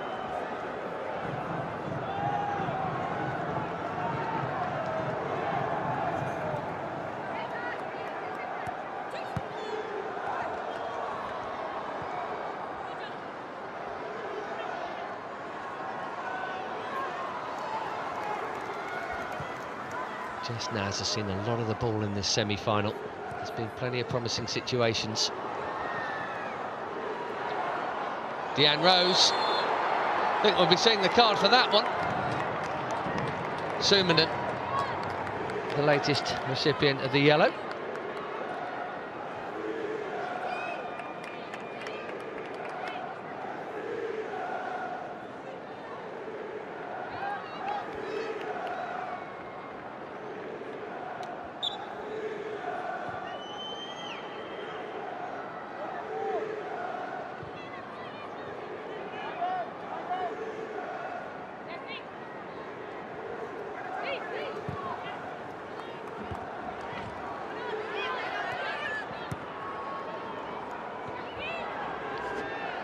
Rose on her feet to try and cause Ash Neville more problems, and she has done. It's a nice idea to try and thread it through that, but that needed such precision, if it was indeed even possible. Lot to like about her team's performance, that's for sure.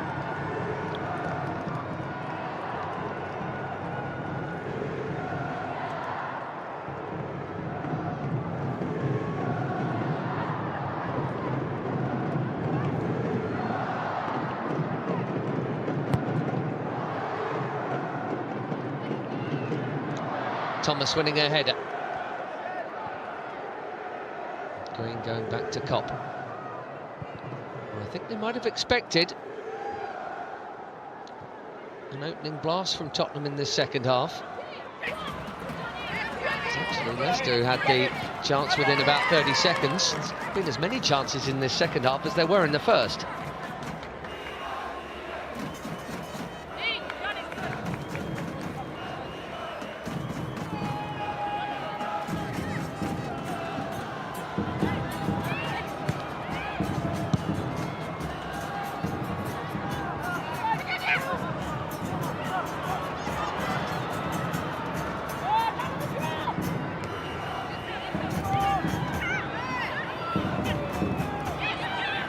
Peterman, neatly done, and she gets it back. Takarada is the short option, here she is. Regular starter since joining, the base of the Leicester midfield. And Ash Neville's done brilliantly there. As the block didn't go out for a corner, then she got her head on the loose ball.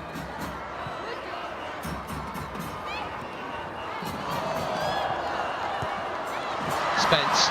Neat interchange with Naz and then give it back straight away to Sophie Howard. It's been a bit too much of that from Spurs in this game. Cayman to Rose. Yeah, and Rose has been a real pardon the pun, thorn in the side of Spurs here. Mamiki.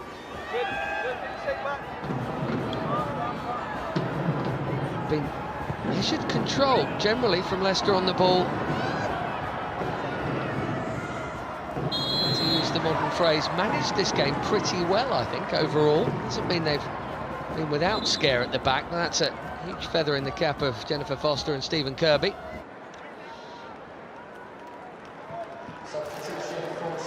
Further Tottenham change here.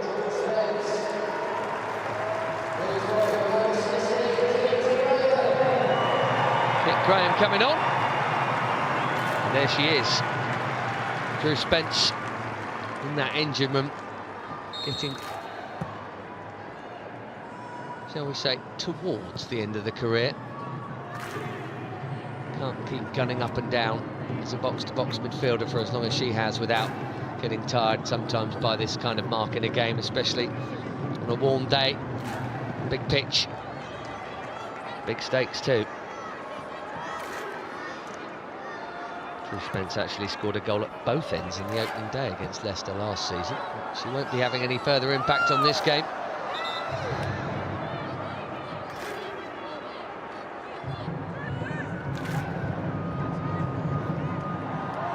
Kit Graham's 3 goals this season have all come in the cup competitions. One of them I mentioned earlier, actually, the winner against her former club Charlton.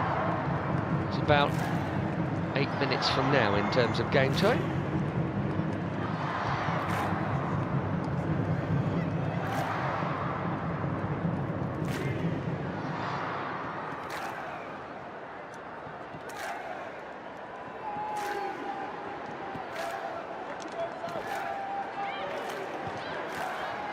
Thomas looking for England.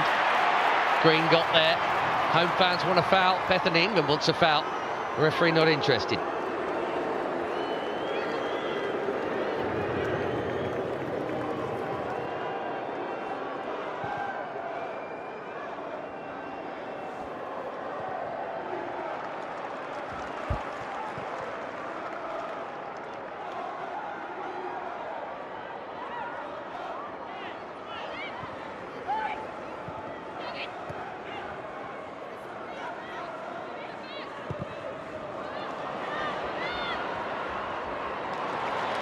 Quick recovery job from Kit Graham there, and lost it to Mamiki and won it straight back.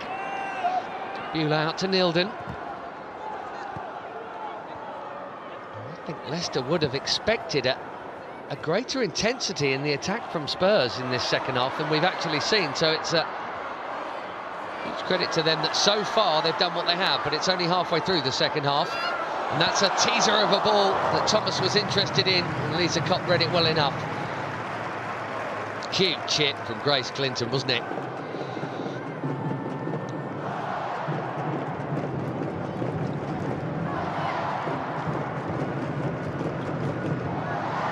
Real breakthrough of the season for Clinton. She's come on leaps and bounds during it. Meanwhile, Naz trying to give Sophie Howard a problem. Solid defending from the Scot.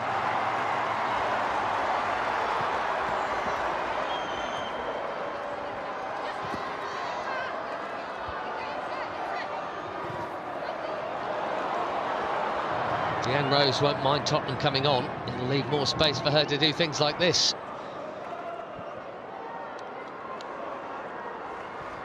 Bott on the charge. Rantala will just about keep it in. Feels like a very long time ago, her opening goal.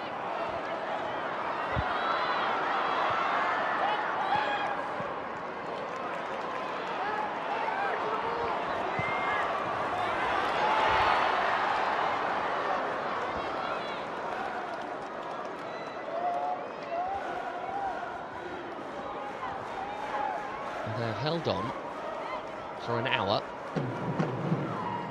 I'm not sure that he would be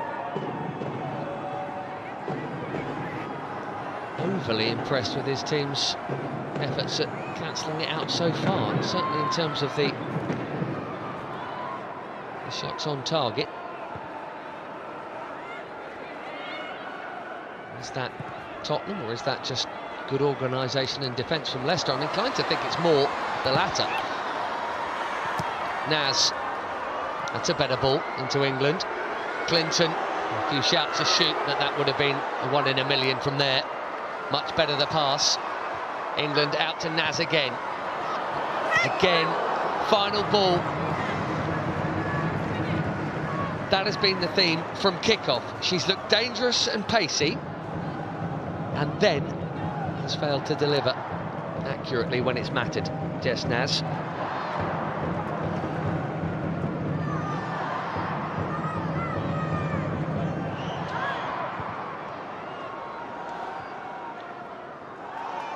Rose sucked Neville into that challenge.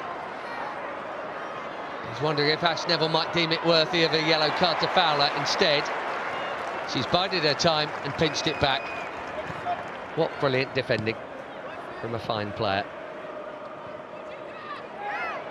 Mamiki trying to nip in there. Naz. He's given it away cheaply to Rantala. And it's a very good job that Luana Bula got that foot in there, otherwise Rantala had it on her left peg in a really dangerous position. Petterman. There's that jeopardy at the moment, isn't there? Because Tottenham have to be going for it, that Leicester might pinch something at the back door. And Spurs aren't looking, and that's the risk they'll have to take.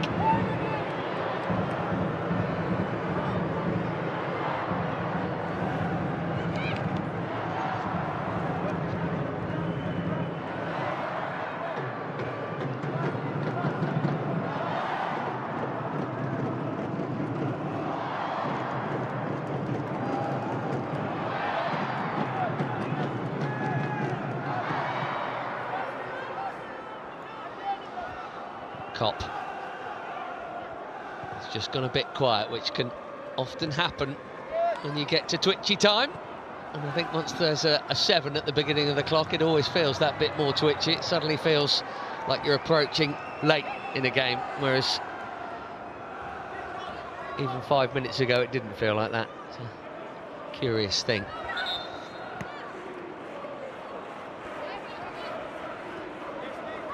You're always running out of time.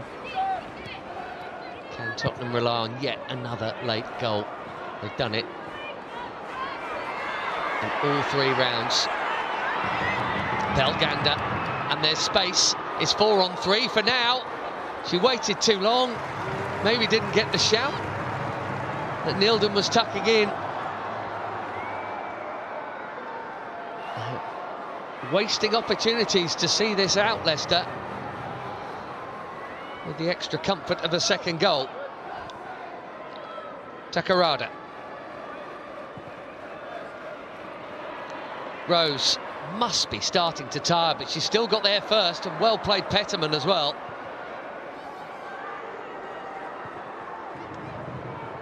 Bott. And towards Rantala. Then Rantala wins it. Not quite the same finish that time.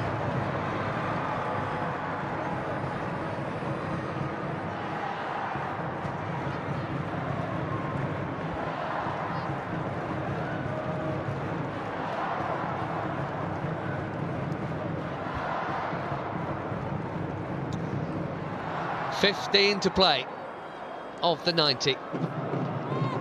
And further changes coming from both benches, including Shannon O'Brien there for Leicester. Look at that, 10 each in terms of attempts. 3-2 Leicester on target.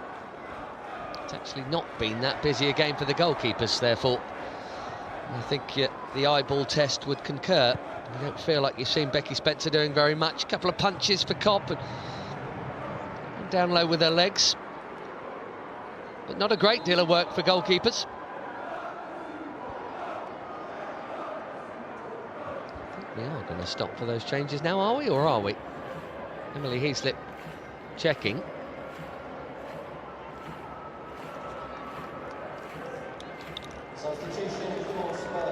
Spurs going first. Amanda Nilden's going to come off, and that's Charlie Grant going to replace her. Aussie defender who won the Swedish Cup with Rosengård a couple of years back.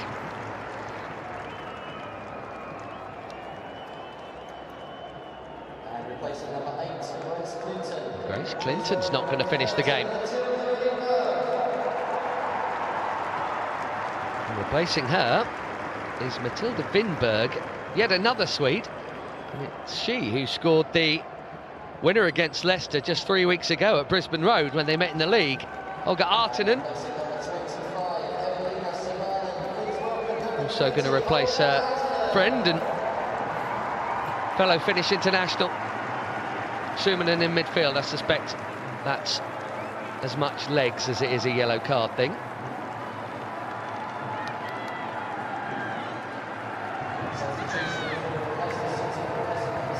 Shannon O'Brien for Deanne Rose. Did suggest earlier, see Rose finishing the game having been away on international duty. It's not because she's not been a threat. She must be knackered. Other side of the world playing huge internationals, both of which went to extra time. She's not going to be playing extra time here. Shannon O'Brien comes on. Scored 2 goals in the last 16 FA Cup win against Birmingham. And scored in an FA Cup win at Tottenham a couple of years ago as well.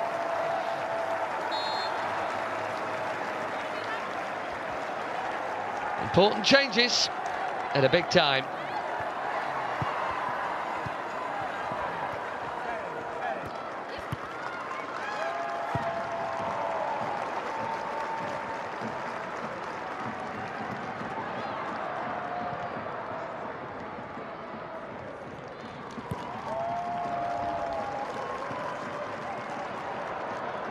Peterman here. Now Mamiki. Shannon O'Brien making the run, and she's got there. It's a well-timed run and pass. Neville got the touch. Leicester corner.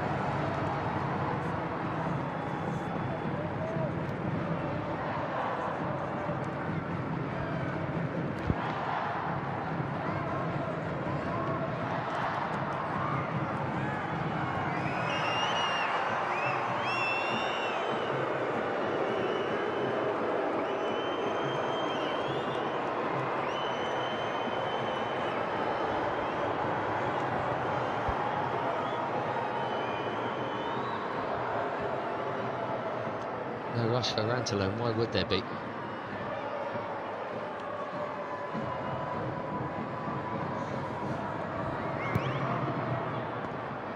Near post flick from Mamiki.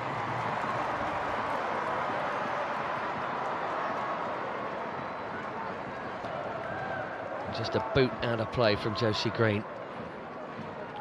It's close to beating her former beloved club.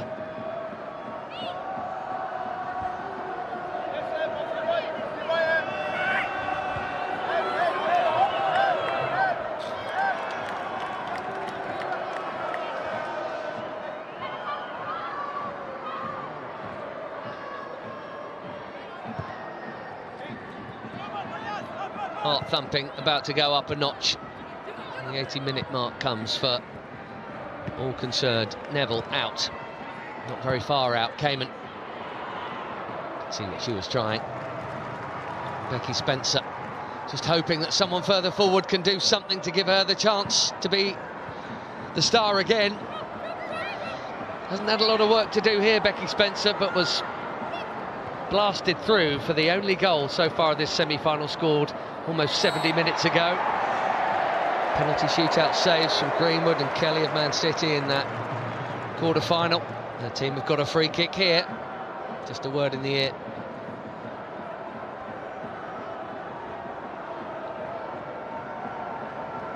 Mamiki and Peterman, whose foul it was.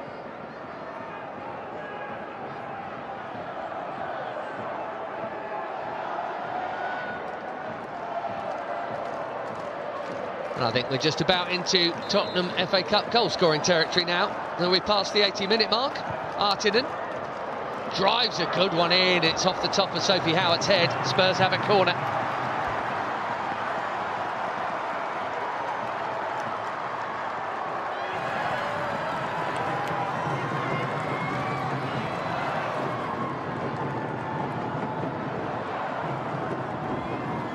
The 6th of the game, as you can see there. It's another driven ball. Firm drive too. Bethany England making the near post run. Solidly met when actually what she needed was a glancing blow. Really difficult from there. Got too much on it.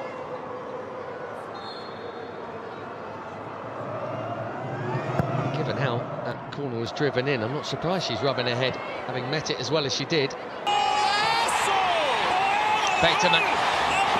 Away from Graham, Martin in there too. Pelgander.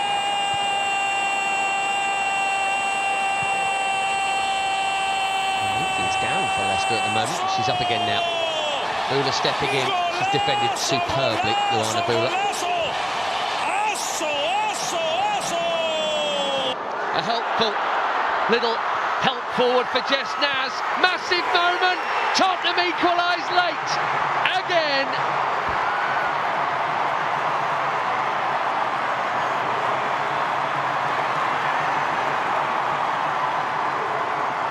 History repeating itself in this semi-final. It's bizarre. But Rantala scoring just like she did against Liverpool for the opener, and Spurs are level with a goal so similar to the Manchester City mistake that allowed Tottenham in the quarter-final.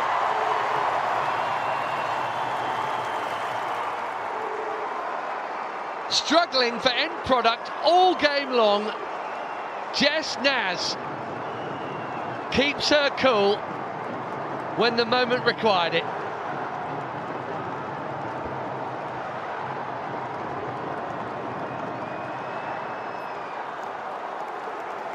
Terrible mistake, I'm afraid, and a painful one for Josie Green. The former Spurs player went for the volley. She probably could have let it bounce and then cleared it. She missed it. Naz didn't. It's 1-1.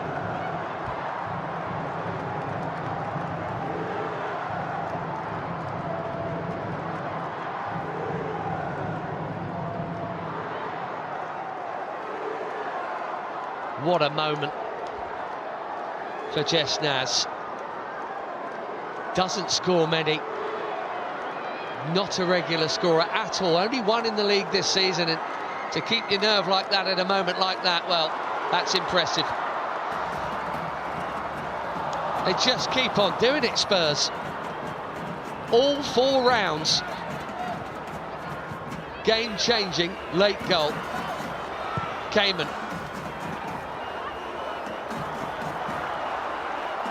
If Leicester had bought their finishing boots, they'd be in the final already, pretty much. Now, with wind in sails, you know these Tottenham players feel like they can go on and win it without the need for 30 more. England just beyond it.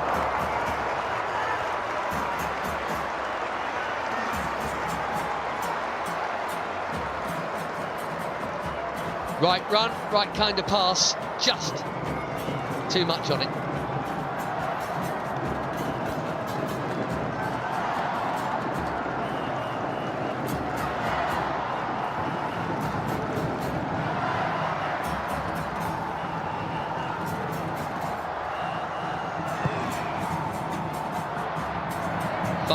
Stoppages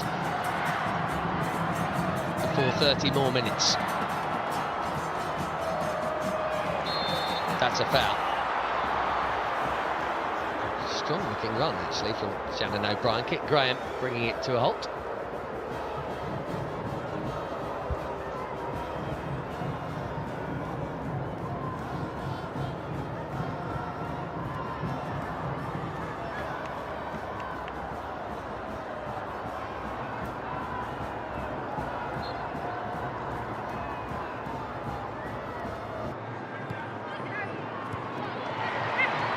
Neville whipping in ahead of O'Brien. It's a long time to lead to see it disappear, isn't it? 74 minutes in front. Pain, real pain. Could get worse for Jennifer Foster. Could get better though. Here's Shannon O'Brien. Nicely done. Really nicely done. And Becky Spencer shovels it away, having dropped the shoulder so neatly twice over. Shannon O'Brien was desperate to get the shot away, and fair enough. Good effort.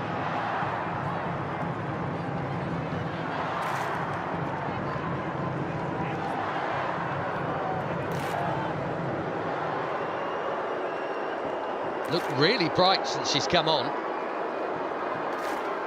as did Deanne Rose before her. Tough assignment today for Ash Neville as right back. In comes the Leicester corner. Easy grab for Becky Spencer, and she's bowled it out in a hurry. Tottenham fans certainly feeling they can win this in normal time. Graham out to Naz. Here's Grant in the middle. It's a good challenge from Bott.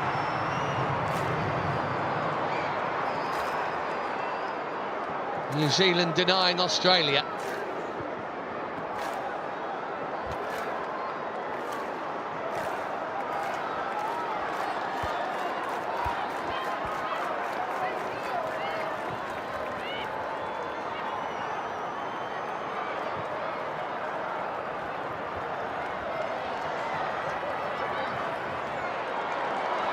Martha Thomas now. With the chest down from England. Lindbergh. He left the ball behind. It's tense now for Shaw. Thomas basically pinged that onto Bethany England's head.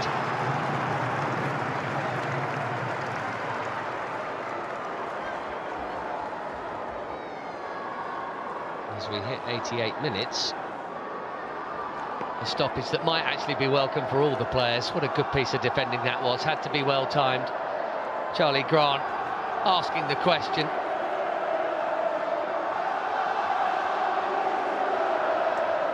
Absolutely not.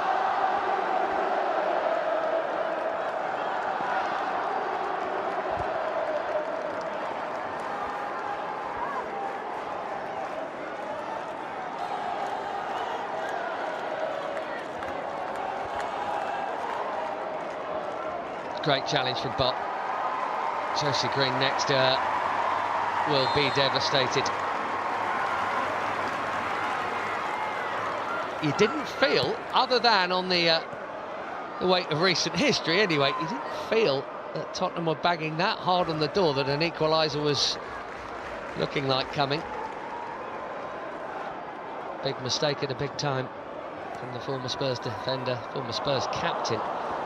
Gifted her former club away back in the nick of time.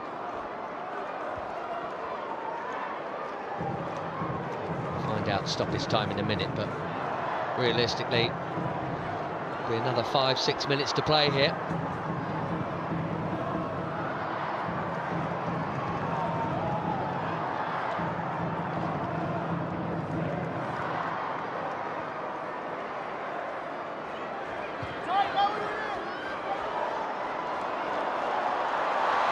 Here's Kit Graham, and still the dummy. It's the ball run for Grant. Stands it up there for Martha Thomas. It's a tough header.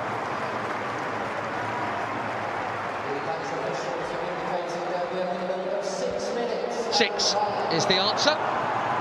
6 added minutes, or it'll be 30 more added minutes.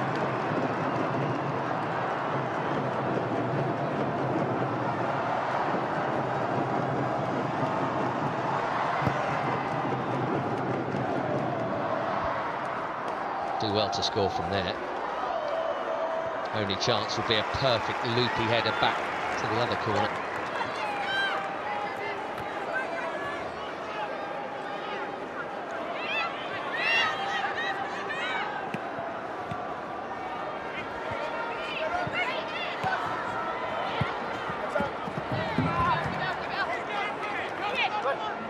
Quick recycle. Cayman gets another throw.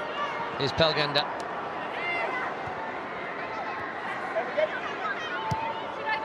There's as much Swedishness out on that pitch as there is anything. Naz.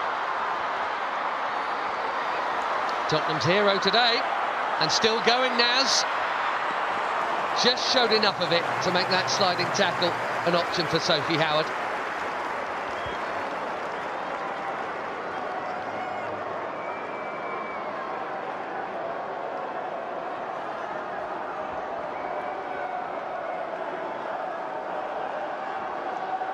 Even so, you go to ground in stoppage time with a cup semi-final at 1-1. You've got to be sure. It was sure-footed defending indeed from the Scot. Yet another Tottenham corner.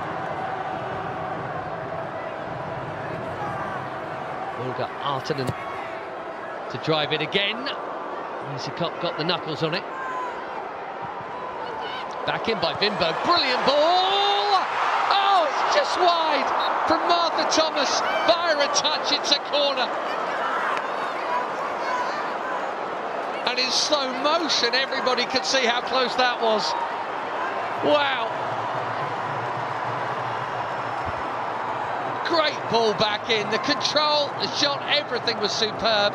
Unfortunately for Spurs, so was the save from Lisa Kopp. That is brilliant. It's as good as a goal. She's kept her side in the semi-final. More keeping to do here. Maybe James Turner around the back with a header on target. Oh, it's tense at the Tottenham Hotspur Stadium. The hosts have nearly turned it around here.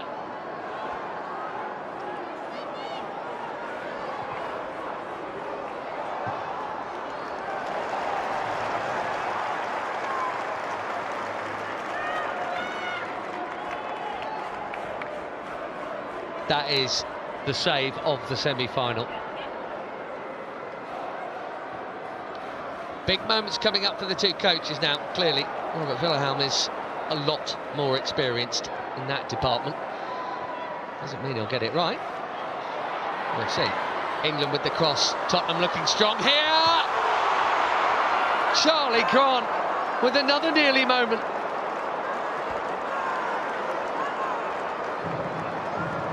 Ten minutes ago they were losing.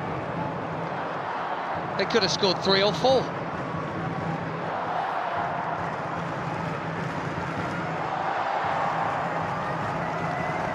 An improvised knee from the Aussie.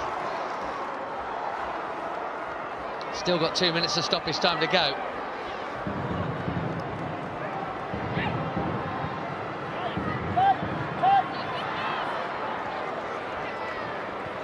Graham, it's a sloppy one, got away with it. It's been all Tottenham attacking for the last 10 minutes. Leicester just trying to hold on and regroup for extra time. Naz trying to blast through the middle, and there was no way she was getting through both Josie Green and Sophie Howard. No way at all.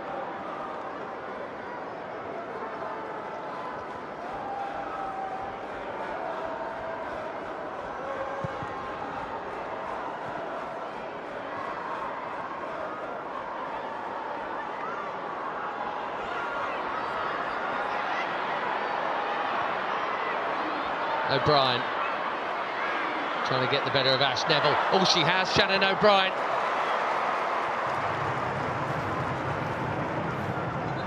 Well, she's been excellent since she came on. Olga Artinen doing the cover midfield work, and that was very important to step in behind there.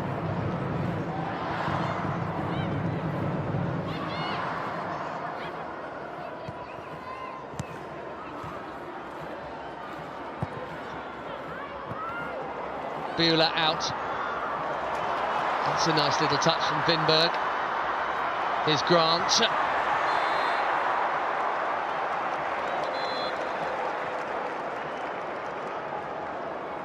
Now this is for earlier on. Heaslip's got a card out again.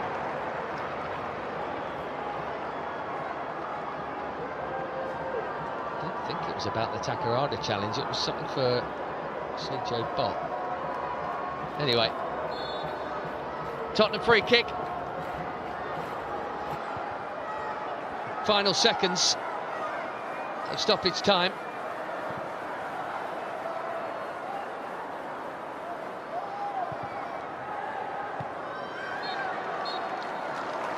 It's another Tottenham late show.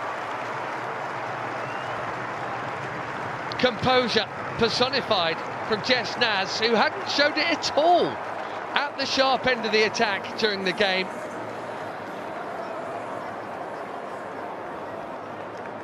This FA Cup semi-final between two first-time semi-finalists is going to go the distance, and you feel like the wind is in Tottenham's sails. Leicester led for so long, had their chances as well to make it more comfortable.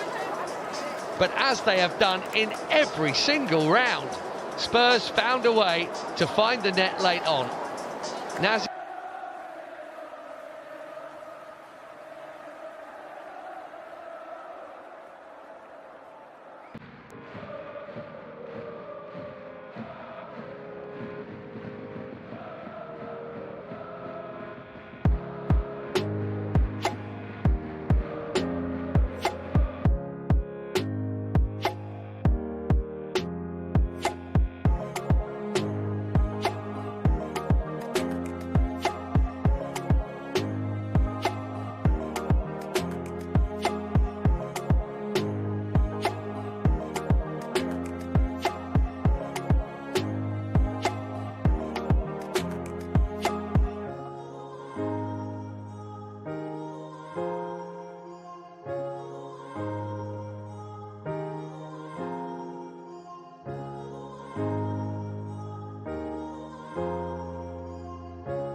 couch.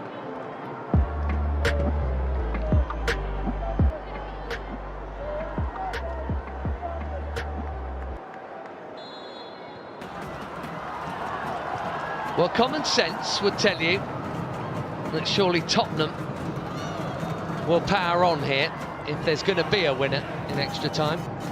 I feel like they'd be the favourites to get it. But that said, everyone thought that ahead of kick-off and they very nearly lost. So we shall see.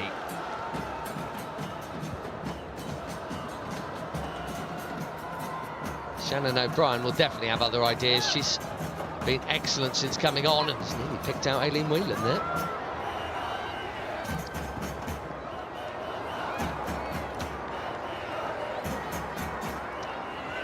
Confirmation of the changes there. Central defence and central midfield.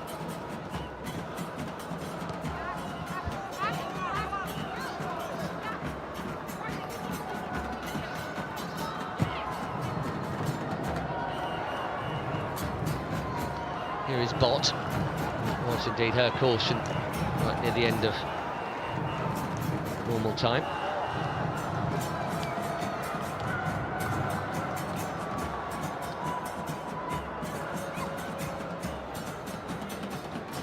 Touch for Thibaut is a neat one. Takarada forward, good ball. Rantala. Letterman was interested. And James Turner got in there.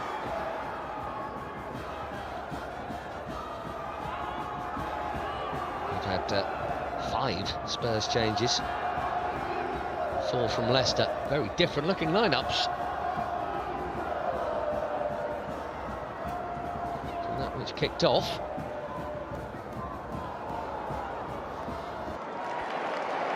High energy game, mistakes you still feel very much a possibility as Graham pops it forward.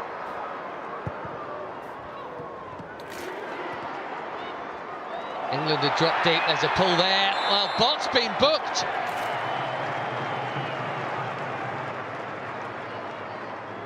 No wonder the cameras are focusing on referee Emily Heaslip. That's a pullback.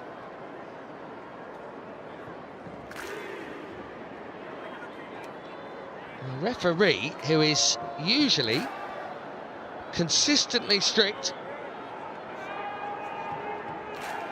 has perhaps avoided a flashpoint there. You cannot help but think if she hadn't already been cautioned, she'd have got a yellow card for that. It's a very risky decision from CJ Bott to stick the arm out and pull her back. It's only a free kick. Anyway, enough of that. She's got away with it. Artinen is there, and so is Vinberg. Right or left? Vinberg with the left is the answer, and it wasn't a very good one. Pelgander with the header away. That's a more searching cross. It's also a very good pluck out the sky from Kopp.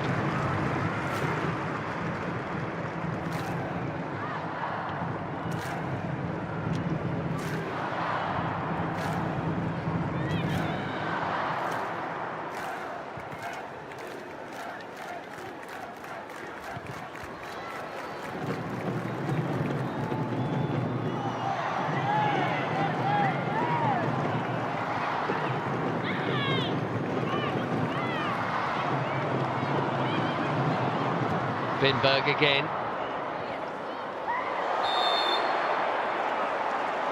Well, looked like a perfectly valid 50-50, but that's gone Spurs' way as well.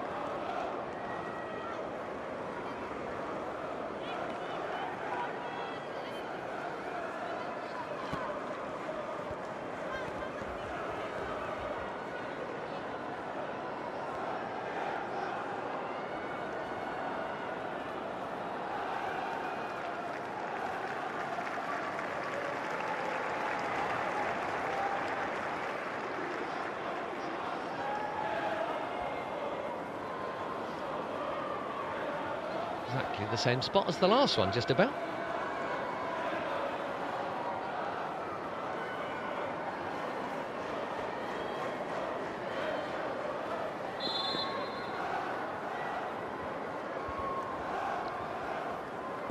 This time it's Artinen.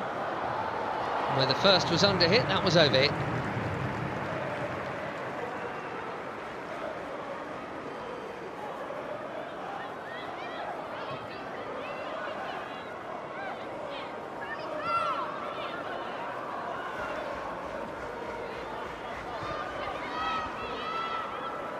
Takarada. To Whelan. And forward by Thibaut. To Shannon O'Brien. Good stand-up tackle from Neville.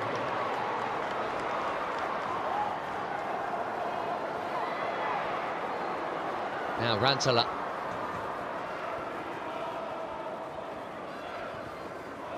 No chance of that same manoeuvre again here. Oh, where was that? Just outside the clip on Petterman.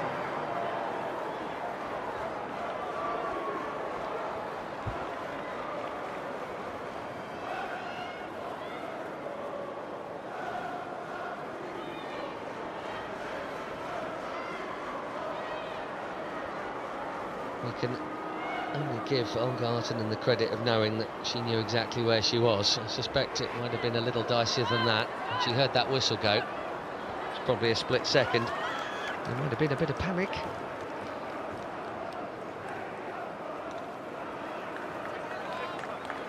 Well, we know, Tottenham know, everybody knows, Jutta Rantala has got a fine left boot, and we know she's already smacked one in from this kind of range.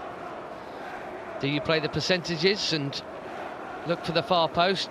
Surely it's a shot, isn't it?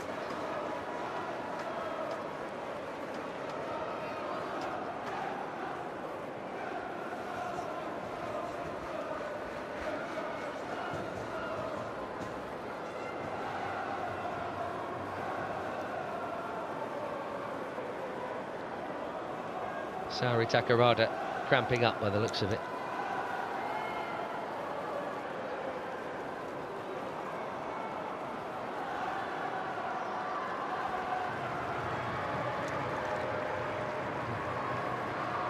Tierney there, just having a word with Amy Palmer,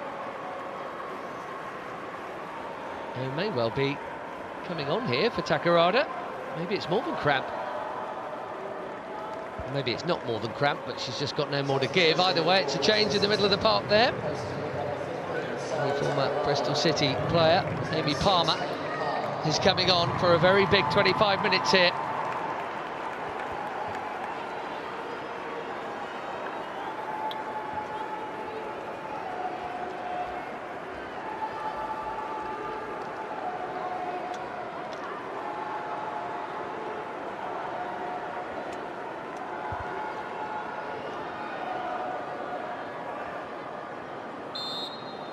Rantala, where she'd place it. Oh, it's brilliant! Spencer got a touch. Lightning so nearly striking twice. If you're Leicester City, you're beginning to think it's not going to be your day. Is there any suggestion here that it might have crossed the line? Foul's been given, incidentally. It's a Tottenham ball, but this free kick was brilliant. Becky Spencer hasn't had much to do.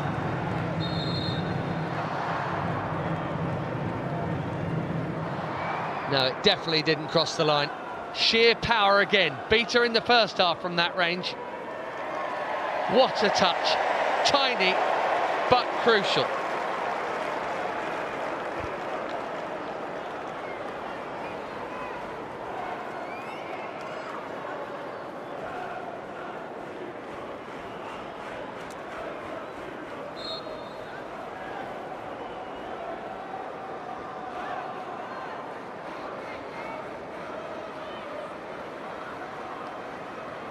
I think it's Sophie Howard for the complaint with the caution here, but anyway, we'll check on that in a minute.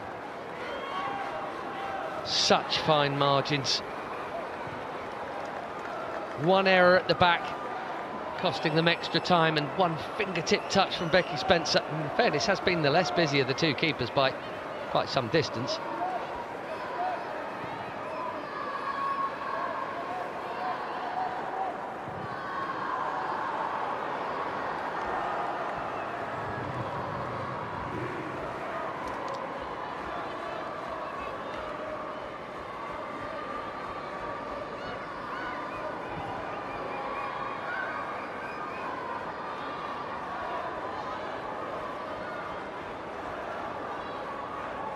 That's what went against Sophie Howard, then You'd have some sympathy with it.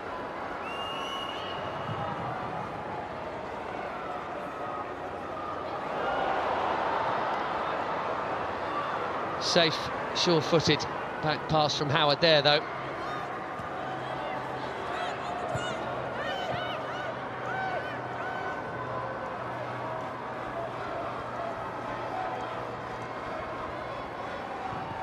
Palmer. Firm first pass from Shannon O'Brien, or to Shannon O'Brien now, gets it from her. Bot. Gaiman. Just a little lull. Exhausting being a fan in extra time, never mind a player. I think we know where they'd all rather be. Too much on that for Peterman. Grant is there.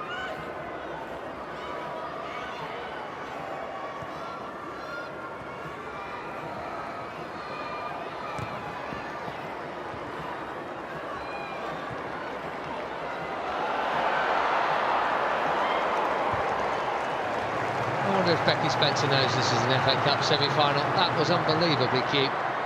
Neville, Artinen.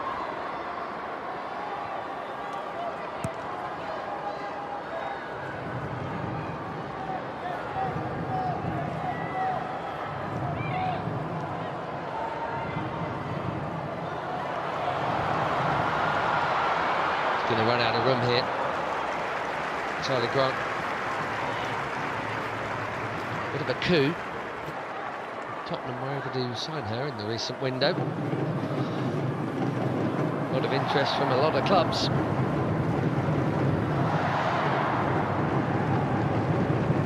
As the international scored against England in a friendly last year. Playing in England.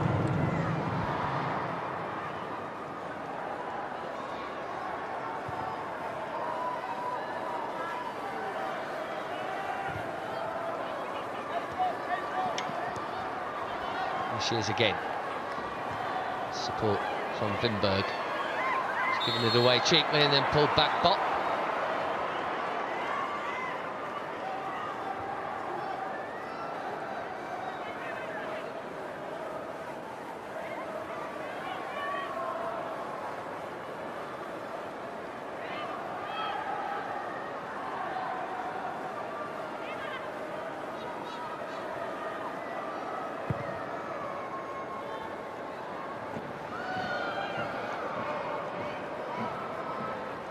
Whelan's done well there. A little isolated. Palmer couldn't make anything of it. Cam Bethany, England for Tottenham. That was smart. And the Spurs skipper, and she's released Vinberg with a beautifully weighted ball. Bot did enough to put her off.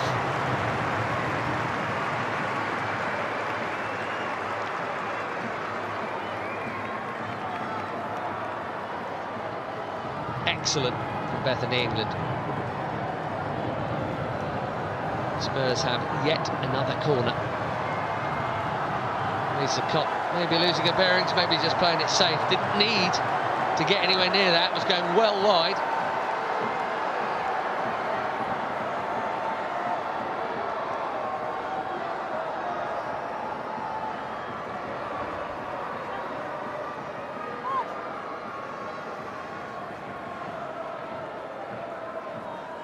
Look at that 6-yard box.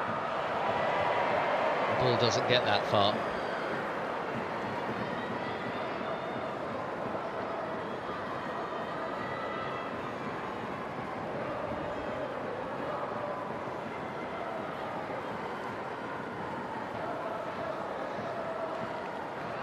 Well, you kind of feel if Robert Bellingham side had had another 5 minutes of normal time without the interval, they probably would have found a way through and scored. It almost felt inevitable. It's just they ran out of clock. But not nearly so dangerous since the restart of extra time. The first period's nearly up.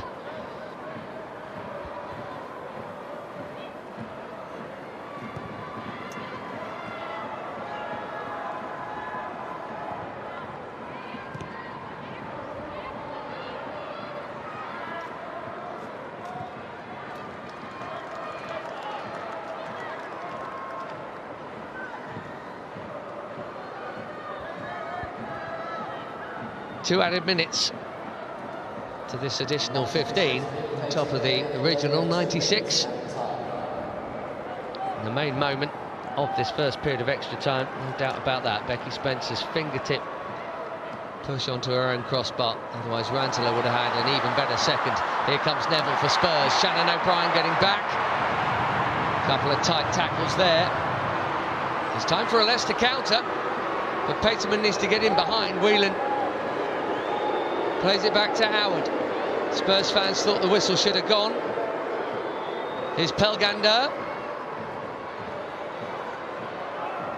Jutta Rantala takes over. And that's her other foot. Not quite so lethal.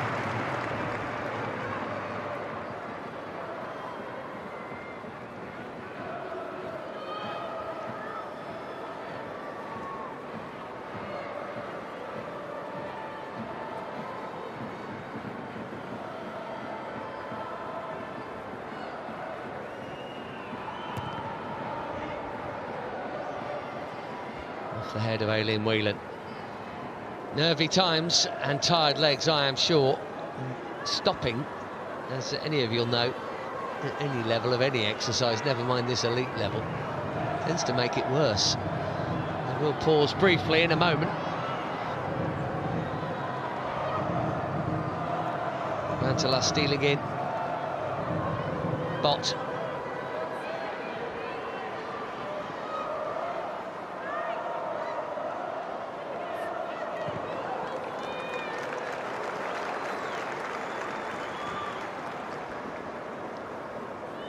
Julie Thibault came in the summer from Bordeaux, playing there forever, hugely experienced in the French top flight. Half-time in extra time. Rantala has already boomed one into the net that end, and so nearly did again for Leicester City here.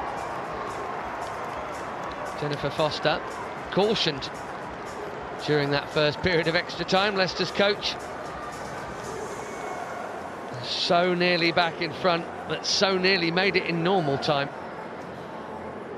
That's the problem. You almost feel like another Tottenham goal is inevitable, because this is how these things go. The fine margins have gone against the Foxes. It's 1-1 still after the first period of extra time.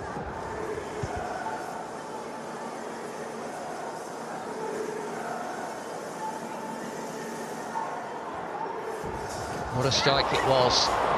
Backpedaling. Becky Spencer got the something on it that turned a goal into a crossbar hit. Wonderful strike and a very important save.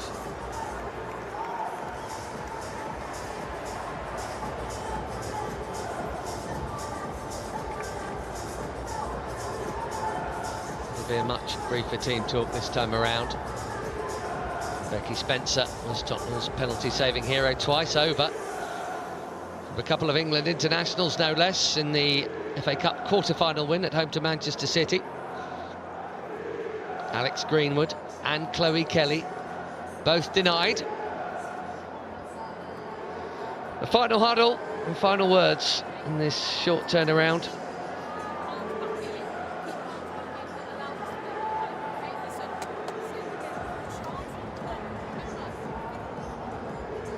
Same again, it's about all I could pick up from Jennifer Foster, as Bethany England takes over the team talk for Tottenham. No one out there on the field for them now has more medals than her. 2018 and 2022. FA Cup winner at Chelsea.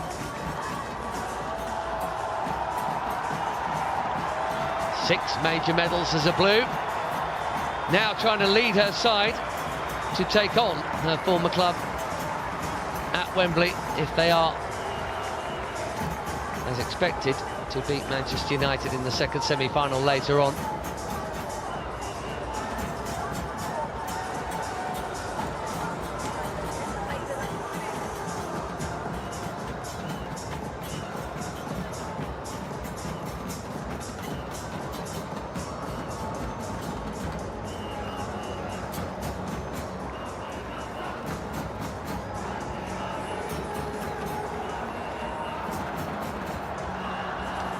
15 minutes, or it's penalties. I suspect Becky Spencer won't mind that at all.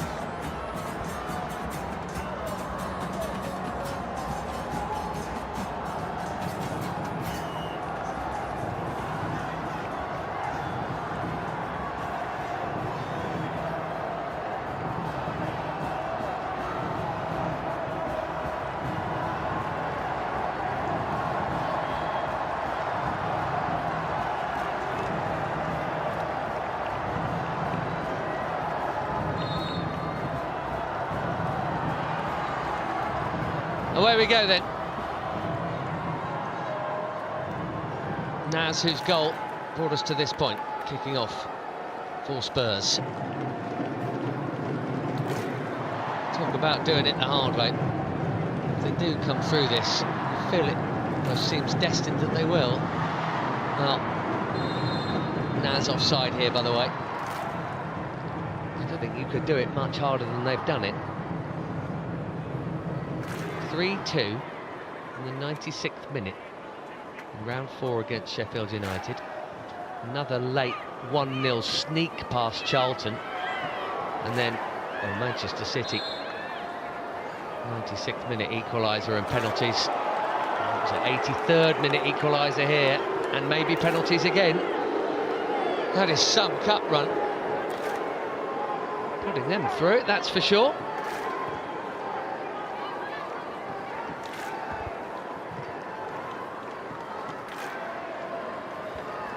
Already, the first time for both of these clubs to get this far. Never mind what follows. Here's Sophie Howard. Tottenham have won it back. Martha Thomas will chase and will get there. Inside Cayman. Straight at Thibaut, who just dithered, and Kit Graham was there.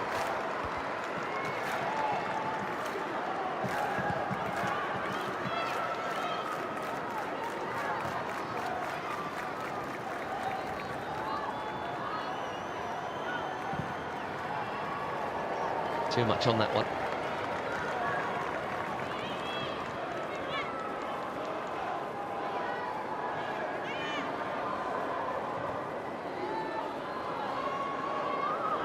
Spencer is taking a little risk with Lena Peterman pretty close.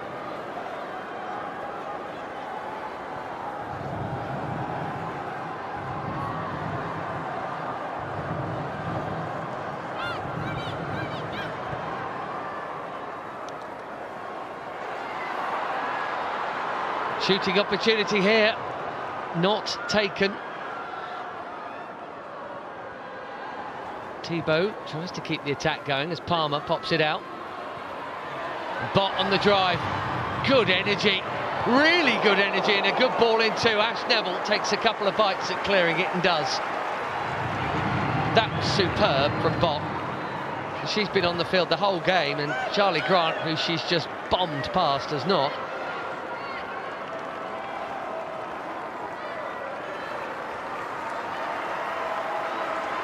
Fair play. Look at the energy here and the power. It's a good looking cross too. A really important header from Amy James-Turner.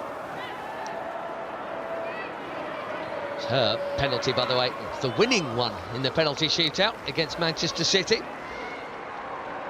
And presumes those who were successful then would like to have another go here if it gets that far.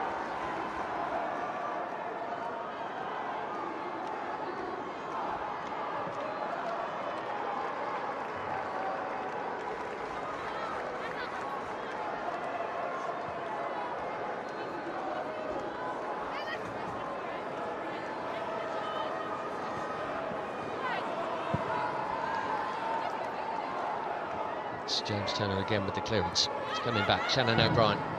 Cayman forward, but out of play.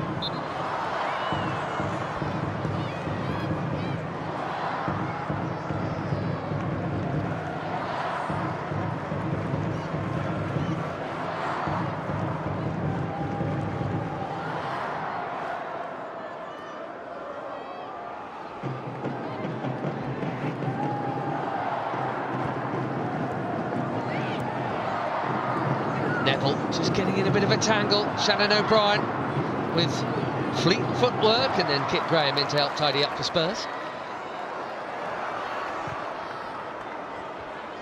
By the way, that quarter-final for Tottenham against Manchester City, they were behind for way longer, believe it or not, even than today. It was about 70 minutes between the goals today. It was a full 90 against City. Mary Fowler got the opener about 5 minutes in before. Ghastly mistake at the back between Alexandri and Karakiti. Gave Bethany England a completely open goal to roll the ball into.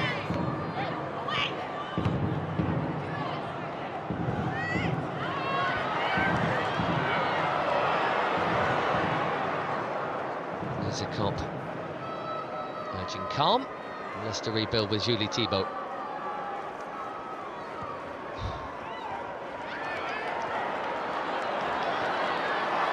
Well cut out by Artinen. And given straight back. Mistakes are coming. There's another there from Shannon O'Brien, who waited for the ball that Ash Neville stole in. Artinen again. Graham. Good ball.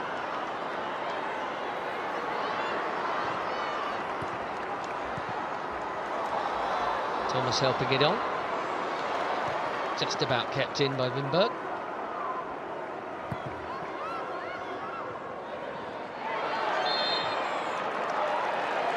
Foul apparently by Petterman.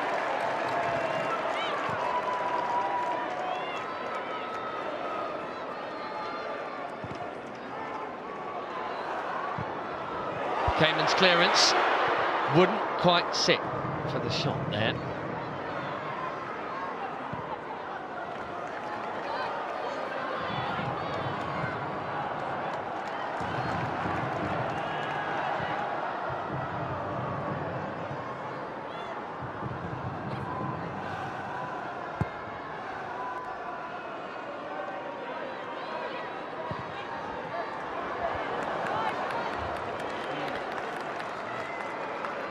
Interesting that even at this late stage, Ash Neville is getting that high and wide. Took a while to start doing it in this game. That's just good spotting of responsibility, because Deanne Rose was needing serious attention going the other way. Well played, Aileen Whelan.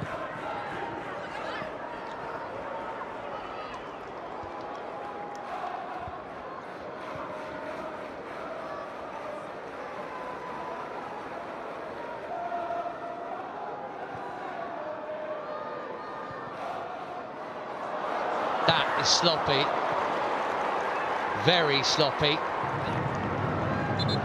Peterman thought she might be able to steal in on Spencer.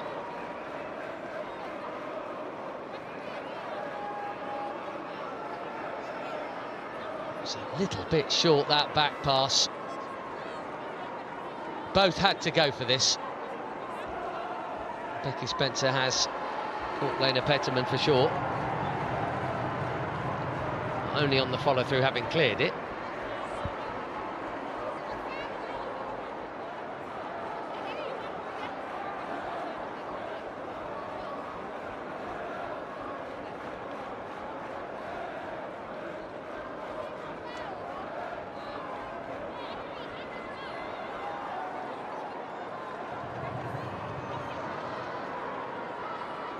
Well, after a hard day's work, the last thing you want is a big whack. Lena Peterman there. Scored 2 minutes into this cup campaign at Derby County. It'll feel like a long time ago. It was.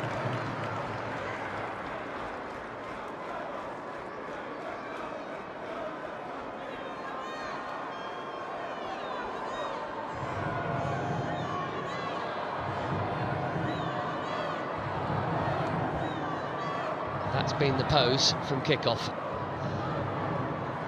Right hand up to face, deep in thought, deep in study. Robert Villahelm. He's had a good first season, whatever happens here and with the rest of the campaign. But clearly Place in an FA Cup final would rubber stamp it. Pelgander moving it on.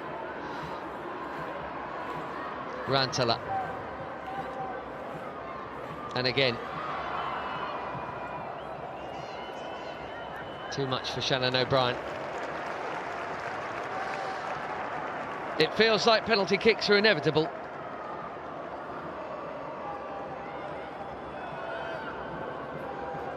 I'm sure Jennifer Foster has prepared her players in that regard, and Stephen Kirby next to her.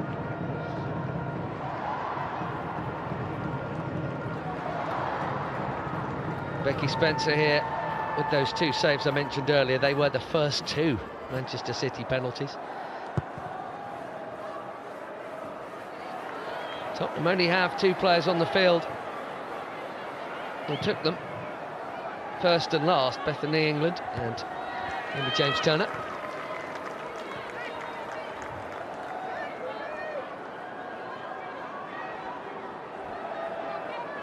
Different day, different pressure anyway. It's got to be worth a little bit in the bank that you did it in the last round, I guess, but still standing there with the goal looking small. 12 yards out, the heart thumping.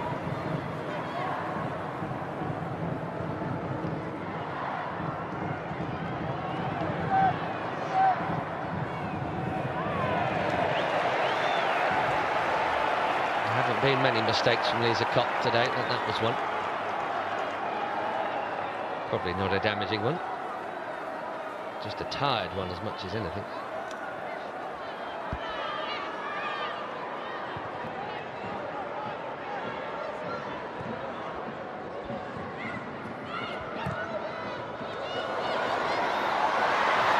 Graham on the burst and just beat to it by Julie Thibault. It's a very important and well-timed toe-in from the French defender.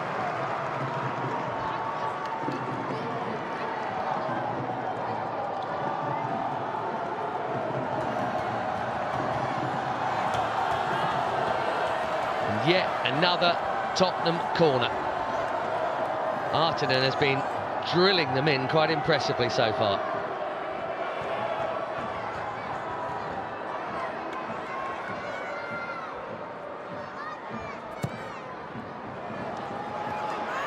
Another Kopp punch. She's been confident with those. England is still down. Back in it comes. Loopy header, not cleared yet. It's in! Martha Thomas! Tottenham's extra time hero!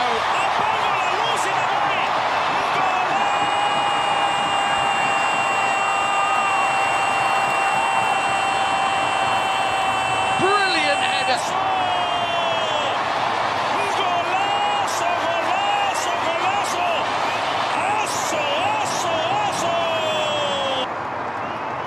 FA Cup final, here they come. There's hardly any time for Leicester City to do anything about it.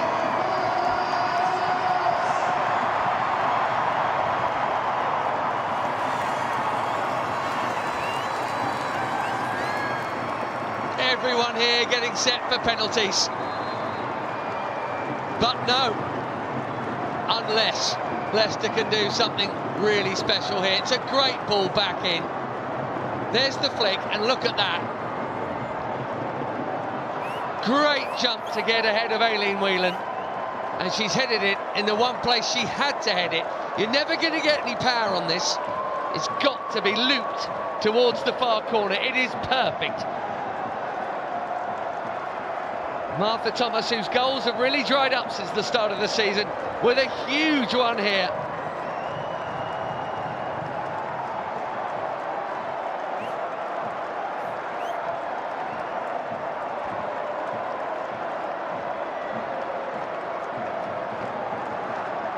And you wonder if they're beginning to think their name is on this trophy.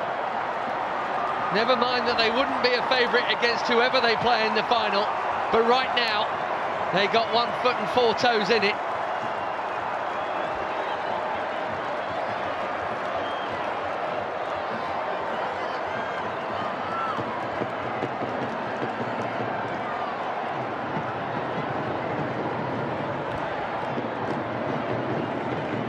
Absolute heartbreak for Jennifer Foster. And remind everyone of a Fox's persuasion. Ash Neville feeling a hamstring. Tottenham feeling that this might be their year, even if the year doesn't end in one. Silverware.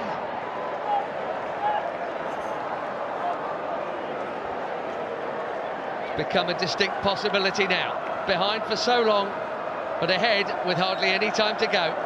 It's been a long time since the ball hit that net. We should have at least 2 minutes, I suspect, to add on here. We'll find out any second now. 3, there you go.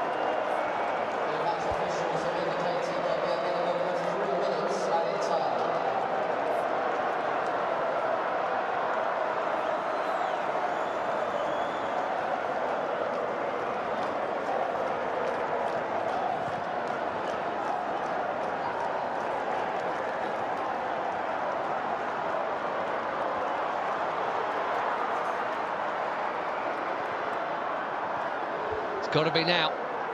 Pelgander for Leicester City. What have they got in the tank? Enough adrenaline to bomb on and try and grab something.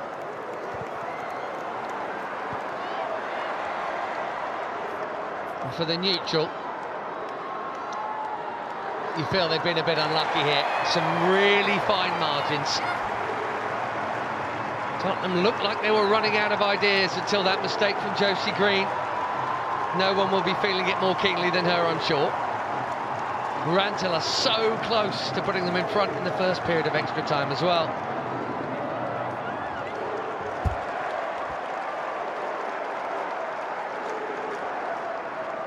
Professional sportsmen and women will always tell you there's nothing more painful than losing a semi-final. And you can kind of understand that because it's the occasion you want to get to of the showpiece.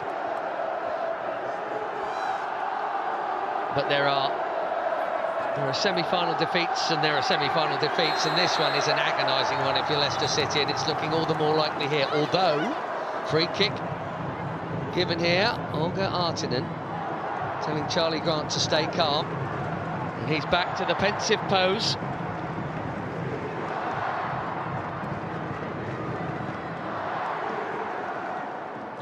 It was a needless foul, wasn't it? Because Artinen would have been there to make the tackle. Well, might as well all get up there. Surely this semi-final doesn't have another twist.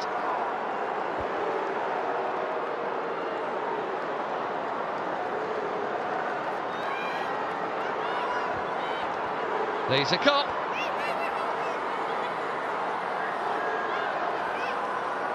Not being marked either. Leicester's keeper. Can you imagine?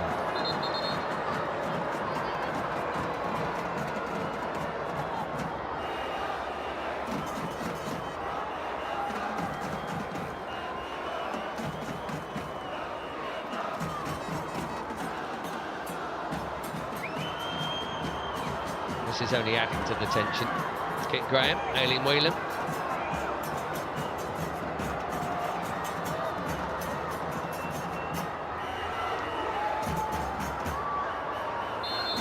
Right then, can Leicester find a hero?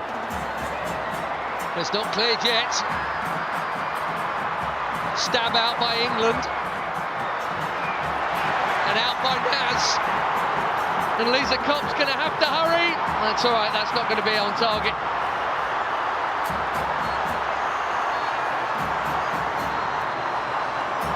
But it doesn't matter because the final whistle's gone. Tottenham Hotspur, for the first time, will play in the FA Cup final at Wembley.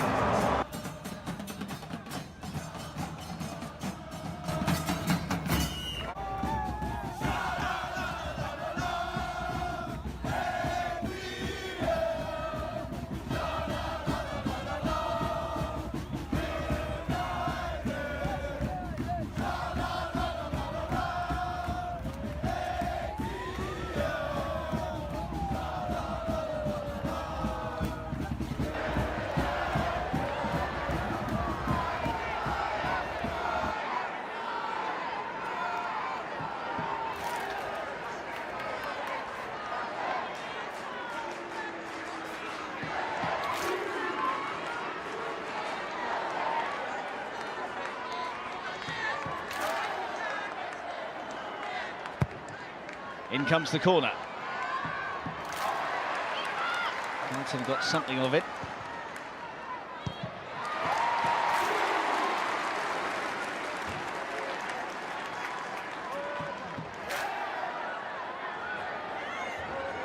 Cuthbert waited to take the throw. It would be Charles instead.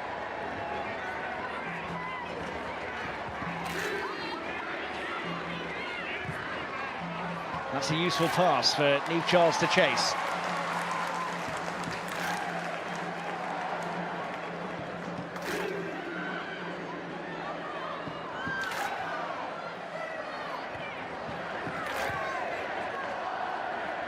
Here's Carter. Chelsea just trying to regain their composure after that awful start, which saw Lucia Garcia net inside the opening minute.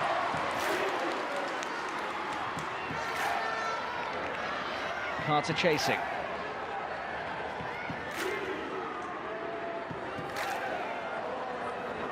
I know the identity of who the victors here will face in the final at Wembley. Tottenham have overcome Leicester after extra time. Leicester led at the Tottenham Hotspur Stadium. They were pegged back late on, and then Spurs did the business in extra time. Guro Wright trying to do the business for Chelsea here. It's Lauren James. It's an awful finish. Guro Wright applauding the build-up play. They had plenty of blue shirts up there, but James, who was in fine form when the sides met in the WSL not that long ago, was a long way off target, the Chelsea top scorer.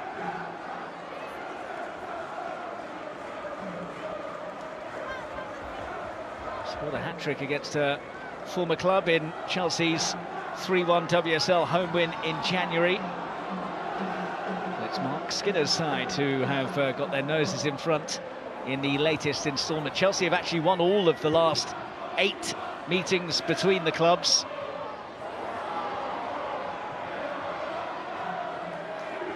Manchester United yet to taste success against them. The only match in which they have avoided defeat was a 1-1 home league draw in September of 2020.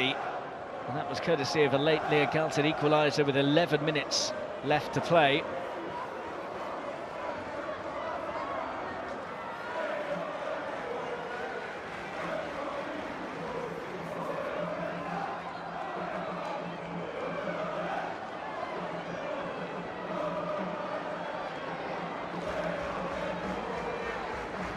Oops, to fire it forwards for United.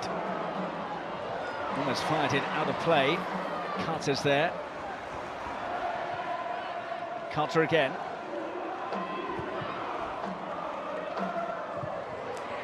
Cleared by Turner. That looked like a free kick to me, but I think advantage played. Williams.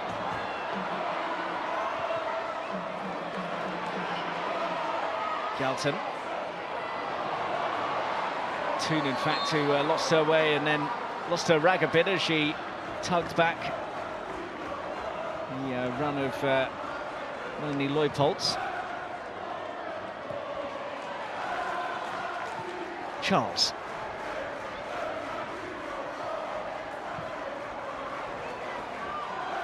Cuthbert. A bit of an ambitious pass. Wright was on her bike, but Bellingham was watchful and intercepted.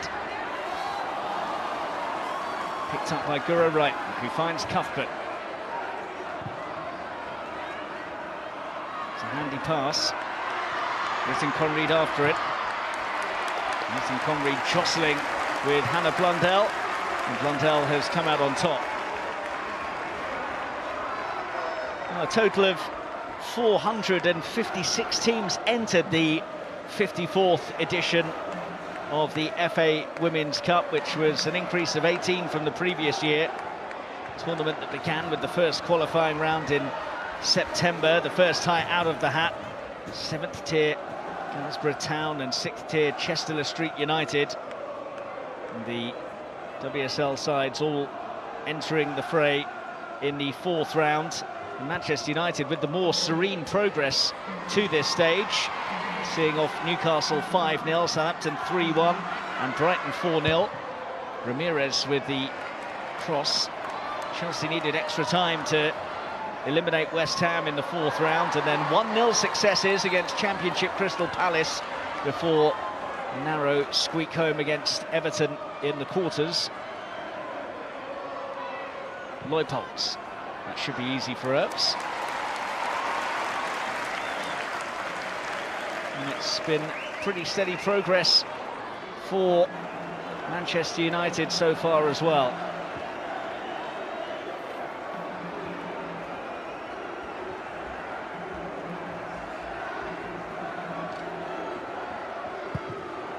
Launched by Earps. Didn't look best pleased with it, but it might be useful. Garcia after it, and just about guided home by Carter.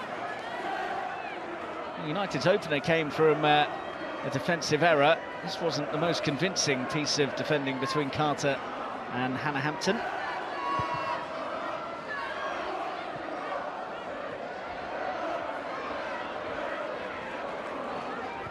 Charles. Carter. Kadisha Buchanan. Jess Carter. Cuthbert. Cleverly done. Everything Conrad's after it, but Turner will get there first. Selim looked to have overrun it, but gets a bit fortunate. Toon now. Here's Galton. Garcia makes her way through the middle. Carter can tidy up for Chelsea, though, at the expense of a Manchester United throw.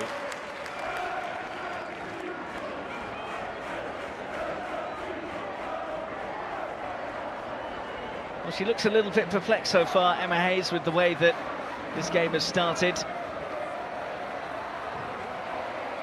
Said it was a hostile place to come, and Manchester United would be aggressive, judging by the way that their lineup looked to her when she saw the team sheets. And they've certainly been in Chelsea's face. Here's Niamh Charles. Now Buchanan. Linked up towards Guro Brighton. Looked to have taken that out, and indeed Kirsty Dowell whistles for a Manchester United throw.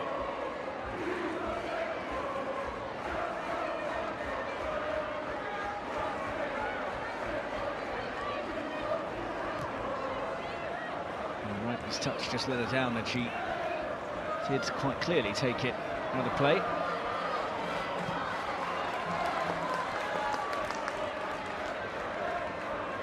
Blundell.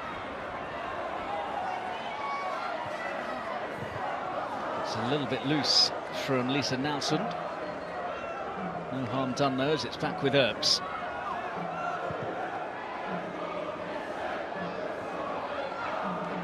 Mannion. Letitia. Now Turner.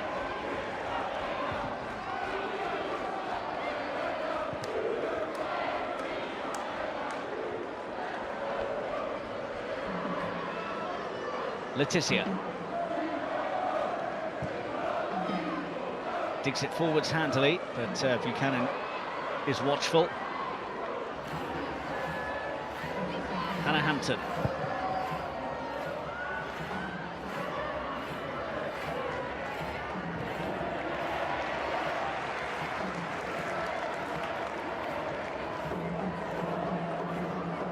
Well, he'll be pleased with the opening quarter of an hour or so. You'd say his side have had the better of it, as well as having that opening goal.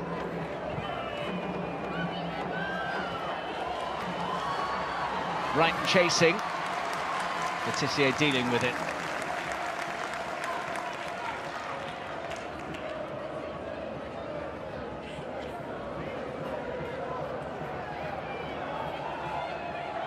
Niamh Charles hurls it up towards Ramirez, who's so good with her back to goal. Lays off for James. Bit of space here to work with for Ed Perisset. He'll be desperate to try and make amends after her error helped Manchester United to manufacture that early opener. 0-1 back by Niamh Charles. Leupolz.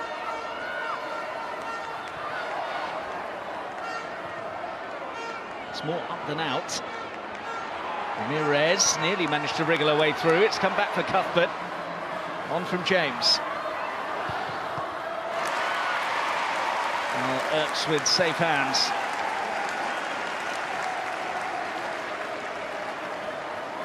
Just for a minute, looked like it might open up for Ramirez, and then eventually the strike at goal was fashioned by Ritten Conried, but it's comfortable for Earps.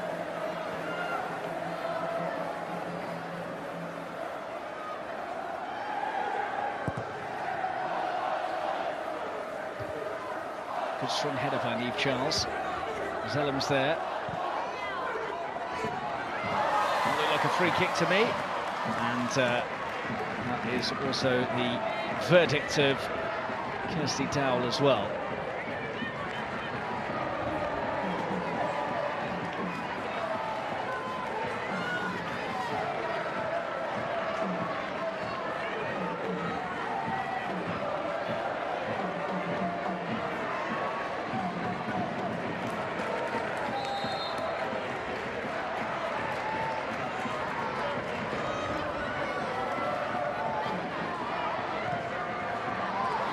Switched off here, Garcia's after it, and well, the run was clever, the cross not quite so, and it drifts harmlessly behind.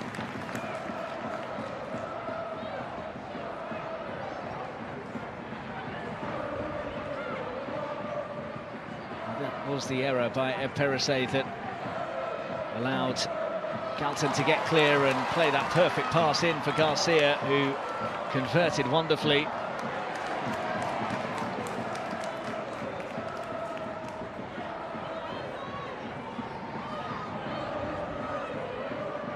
That Manchester United made much more serene progress than Chelsea did. They only managed to edge past Crystal Palace of the Championship by a Ramirez goal to nil. That was Myra Ramirez's first for Chelsea.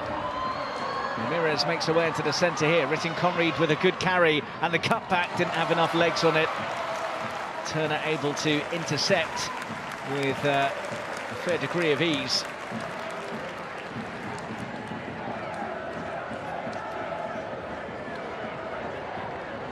Chelsea, who won their 4th successive WSL title last season, finishing 2 points ahead of Manchester United.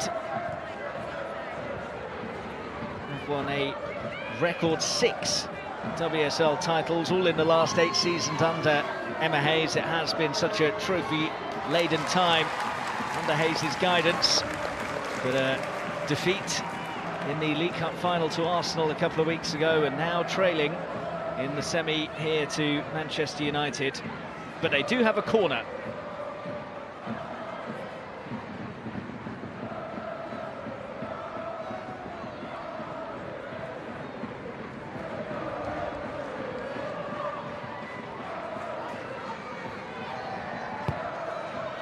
Taken short. Perisset looking for Cuthbert, not quite finding her. Nelson on the scene for Manchester United. Lloyd Poltz across.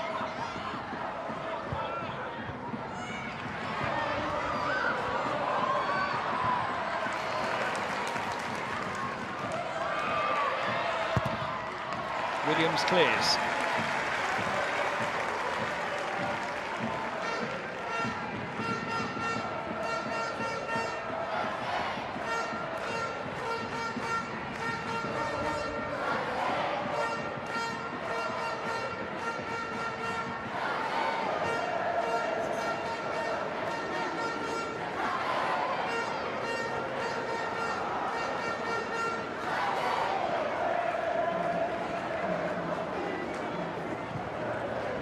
Both Manchester United and Chelsea still have to play Tottenham again in the WSL, and one of them will be playing them in the FA Cup final after Tottenham's victory over Leicester. Ritten Conried had her pocket picked by Galton, and then Galton's clearance is collected by Cuthbert.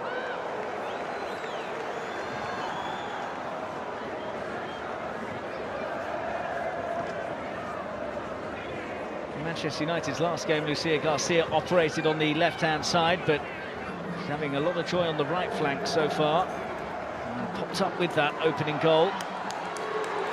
Mannion and Wrighton having a bit of a wrestle, and the Norwegian a bit perplexed that the call has gone the other way. You can see there that Mannion did have a grasp on Wrighton's shirt.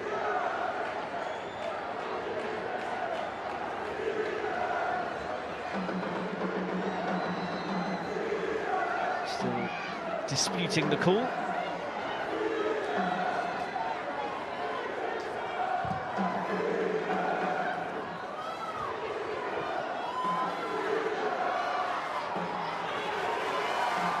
Cuthbert.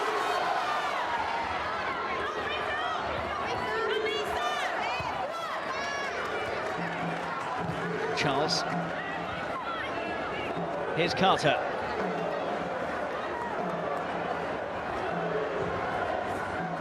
Carter.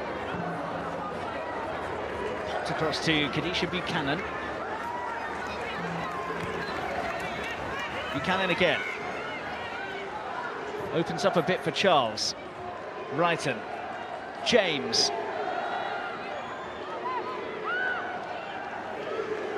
Kadisha Buchanan.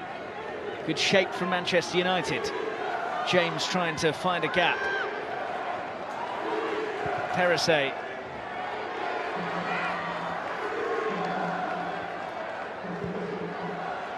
Leupolz.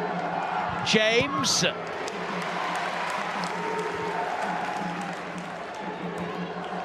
Williams helping out the defence. Mannion with a heave forwards, and that actually might be handy for Ella Toon. Carter had to come across to tidy up, otherwise Ella Toon was clean through on goal.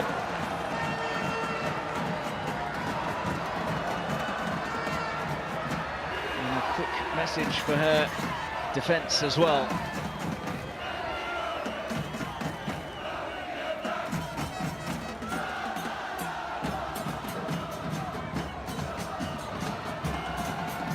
In blue in the right place to get on the end of that, so Turner can find Earps.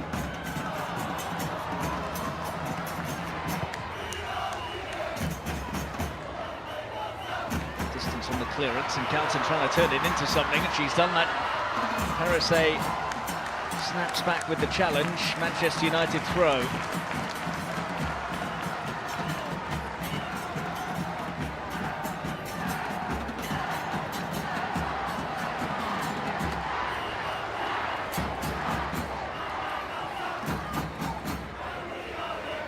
Zellum. 2. Leupolz for company, and has got clear of her, and has got the ball in. Williams! Manchester United in charge! Rachel Williams after Ella Toon's cracking delivery, and Chelsea are in big trouble now, and Manchester United are in dreamland. They've never beaten Chelsea before, but Mark Skinner's side 2 up midway through the first half. And it is Rachel Williams who has converted this header. Again, it's not the best defensive work from Chelsea. Leupolz has to do better than allowing Toon to get away from her there. But once she did get clear, all credit to the England international for the ball in that was just begging to be nodded home, and the 36-year-old former Chelsea player was able to do just that. She won the FA Cup with Birmingham back in 2012, and that goal has given her current side a really good chance of making it through to the final 12 years on.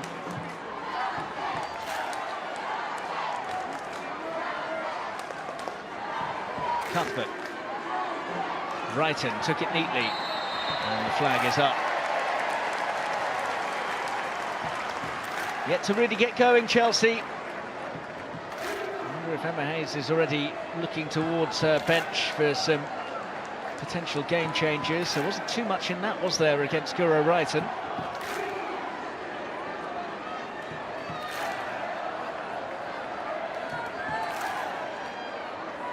Well, he will be well aware of the quality Chelsea have at their disposal, so won't be counting his chickens just yet.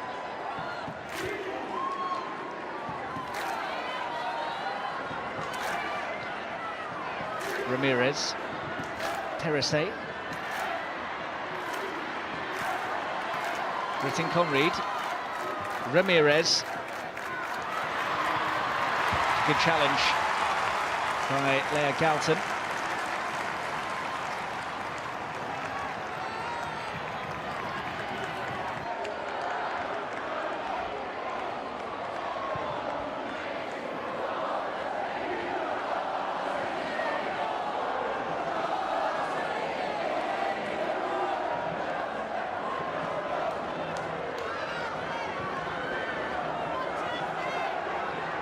Kadisha Buchanan. Buchanan again.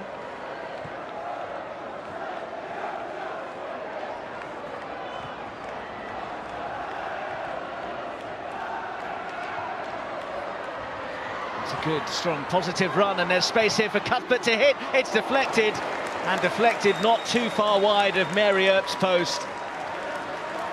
Well, the England #1 was concerned here. Bit dozy from Manchester United. Look at the room for Cuthbert, who demanded it, got it, and hit it.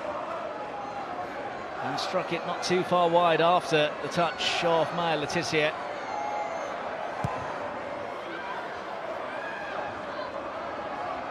An ideal corner routine there, but Chelsea have recycled. And Jess Carter now has it.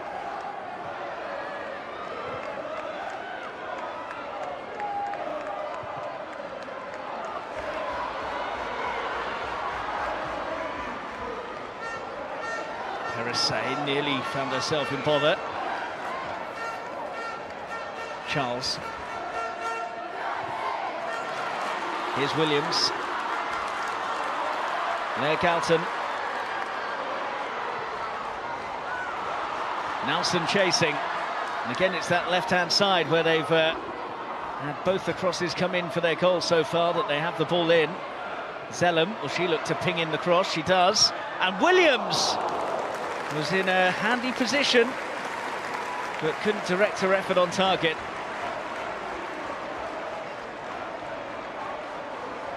And where's the marking here? Williams left completely free. Could have been costly for Chelsea.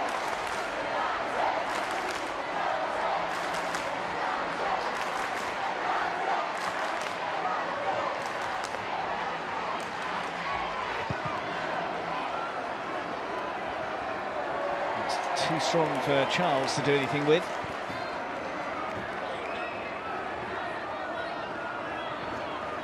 Long journey north, and nothing to smile about so far.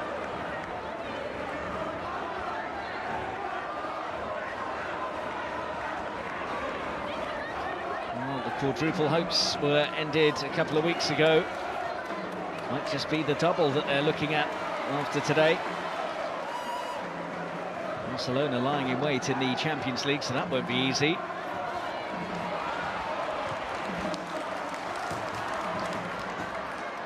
Toon stretching.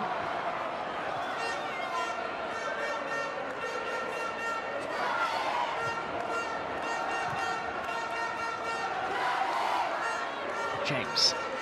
Ramirez. That's come out for Leupolds. Was that a foul? Referee didn't think so.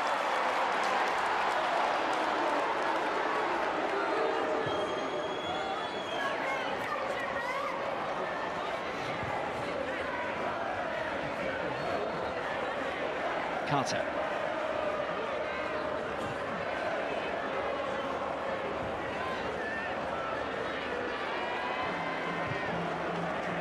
Leupolds out of play.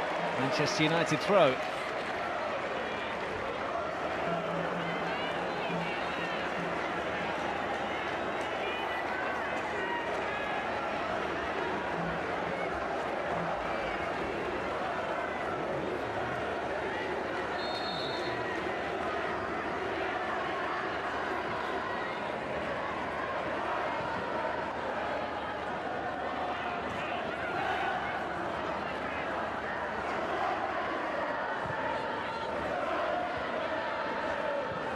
Charles.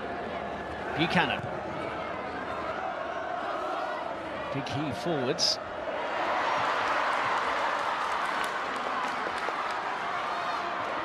That's a foul. Might be a card as well. Martin Conread with a fairly cynical hack. Rondell got clear of her. Just the free kick.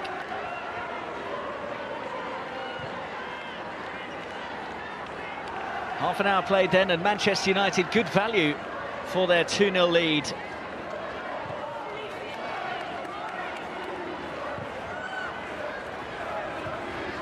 Mannion, bit risky, pounced upon by Charles, who feeds Ramirez. Back for Niamh Charles.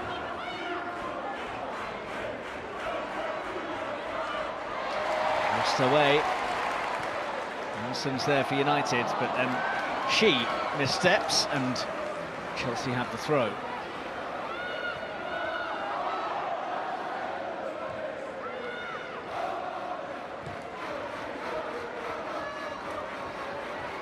Carter.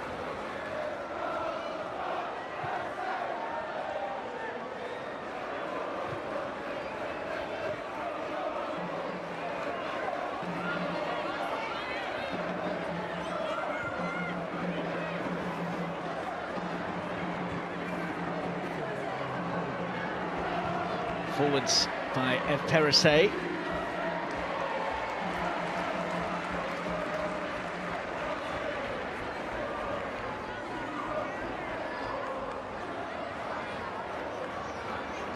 Well, she does have a very talented bench.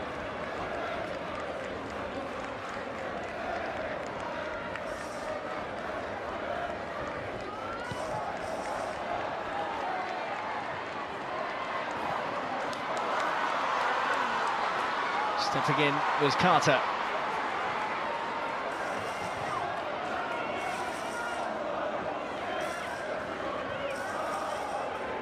Carter.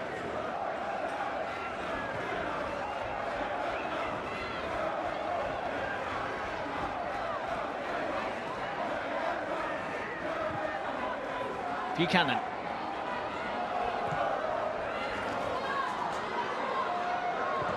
In from Brighton.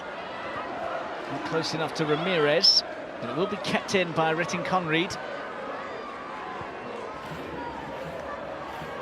Cuthbert looking for the angle to get a shot away. Popped in towards Charles, who got it across well. Carter.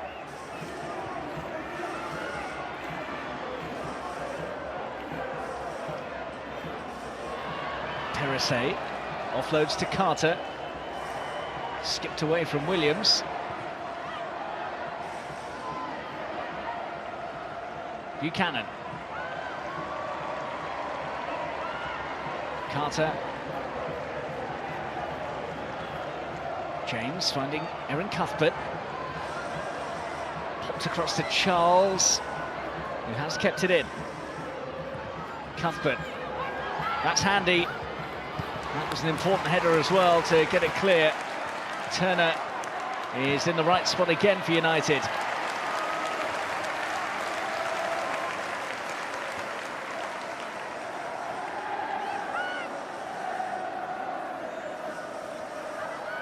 Teasing ball by Cuthbert. Ramirez couldn't quite get there. Combination of Turner and Zellam got it away, but then it was back in and Turner had to step in. Buchanan. Chelsea playing higher up the pitch now as we edge towards the last 10 minutes of the first half.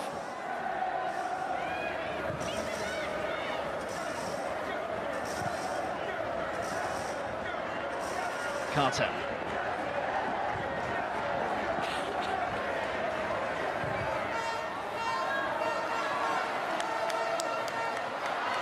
Garcia. Williams. Carter got the touch and Manchester United have the throw.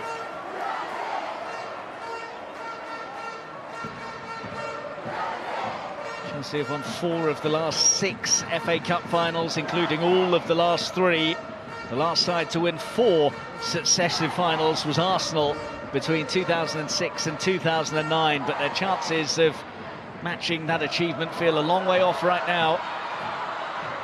Buchanan under the pump from Garcia. And fouled by Garcia.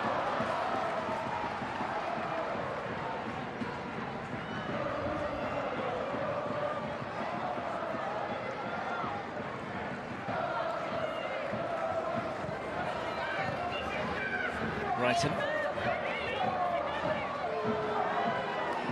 James scampering after it.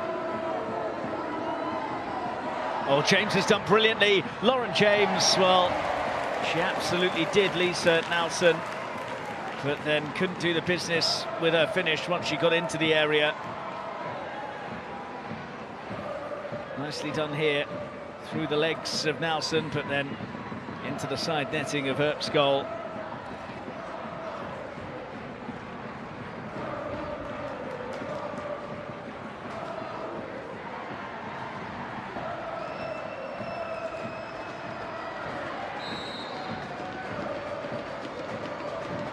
To smile about for her so far, as Earps heaves this one away.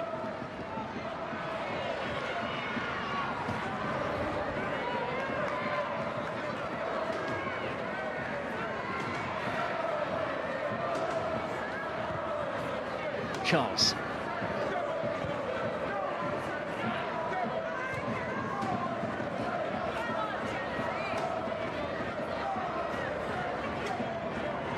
Carter. Here's Ritten Conried. Just ran away from her. Ritten Conried's got it back though. Toon blocked off by Cuthbert.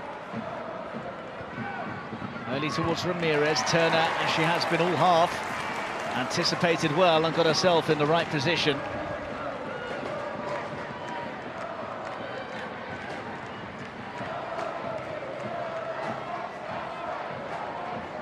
Buchanan. James.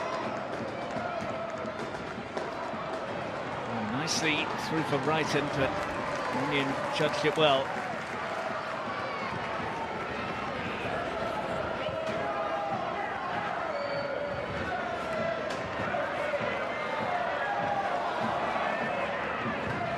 Cleared by Turner.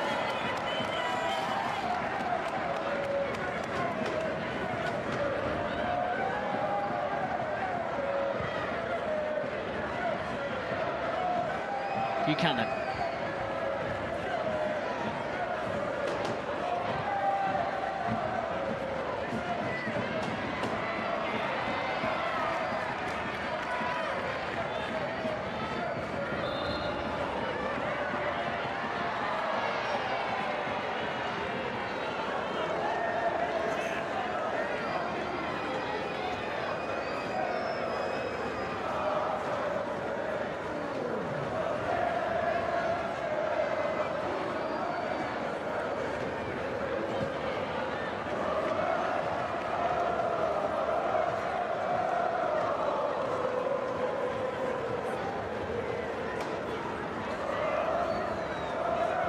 Garcia.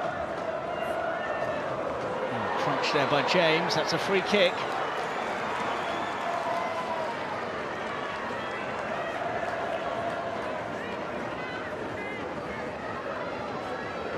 James just stepping in. Garcia gets the free kick. Won all of their last 18 FA Cup matches since April 2021 have Chelsea.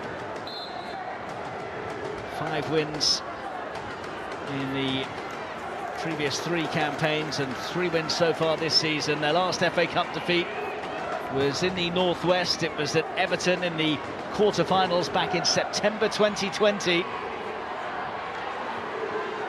They are set to need a big second-half showing at Leigh Sports Village today.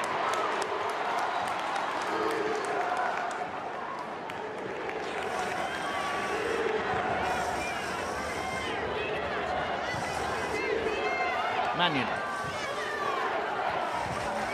Garcia. Cross comes Buchanan.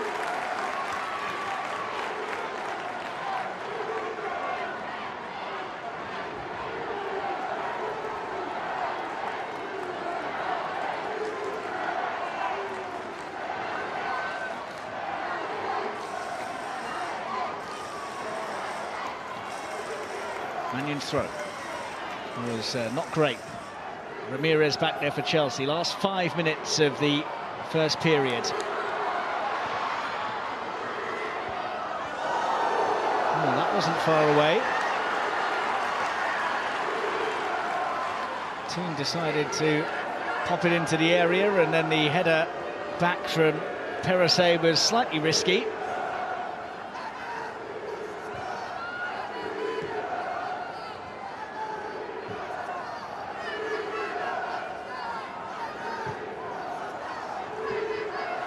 Carter.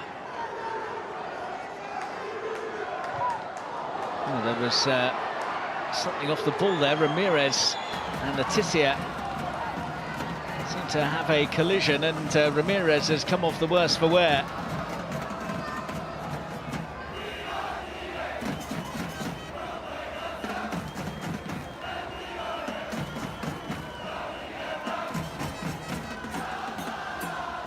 Trying to get the wrong side, and then coming together.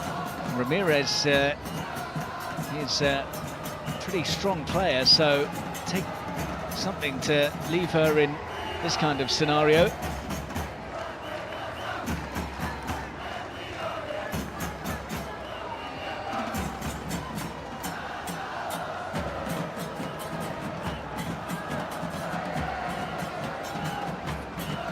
Letizia, if the referee had seen that, would have certainly had a free kick go against her, and maybe a card come out as well, because it looked like a fairly blatant body check to me.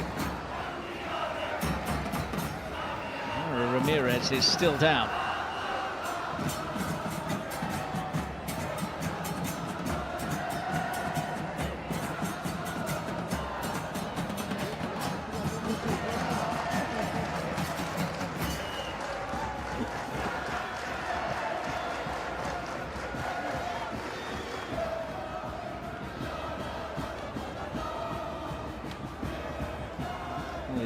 Barcelona head coach Jonathan Giraldez in attendance today to cast the eye over Chelsea ahead of their Champions League semi-final showdown. And he would have spotted a few flaws in Emma Hayes' side so far today.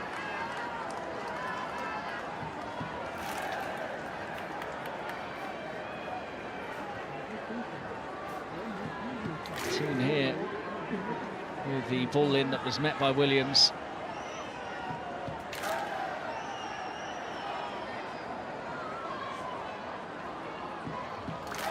Put Manchester United firmly in charge.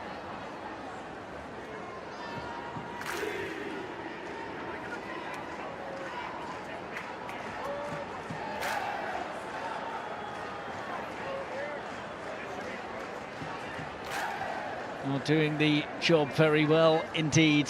The vastly experienced forward came on as a sub in that FA Cup final defeat to Chelsea last season. Was actually a runner-up in the competition with Notts County in 2015 when they lost to Chelsea in the final at Wembley. 4 goals in her 4 FA Cup appearances this season, the previous 3 all coming from the bench. And speaking of the bench, Chelsea have had a glance towards it, but then I think are hoping that Mayra Ramirez might be able to see out what remains of the first half so they can make a proper assessment during the interval.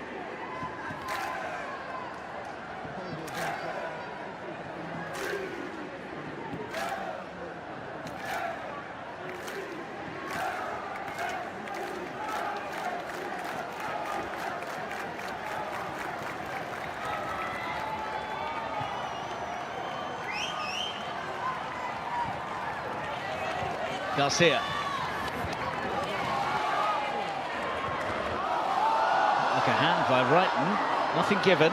Cuthbert popped across to Ramirez, showed a bit too much of it to Blundell.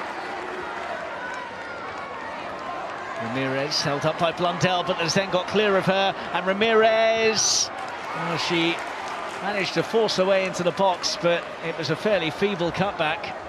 Cuthbert hunting for the scraps. Galton's there as we go into stoppage time at the end of the first half.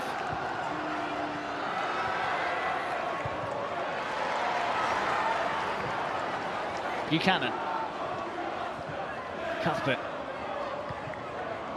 Ramirez.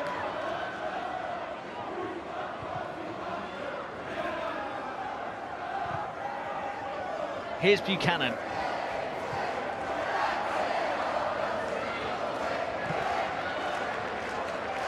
Buchanan. Cuthbert.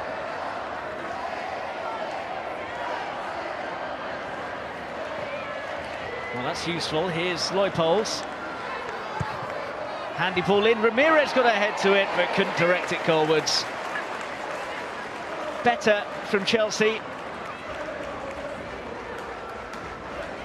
Leupolz got the jump on the United defence. She offloaded to Perisset, who popped it into Ramirez. Tricky one for the forward, as she had to go backwards a bit to get her head to it.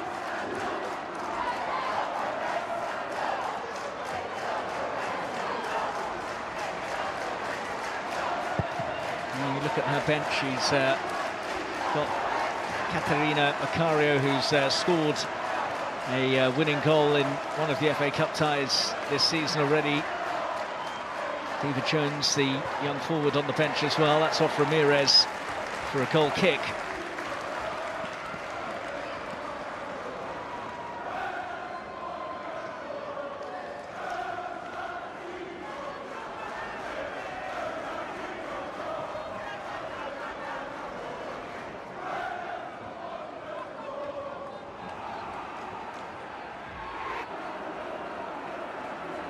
Well, Ramirez here would have taken a special header, given, as I say, she had to go back to get onto it, and Letitia gave her a little shove as well. Those two with another little coming together.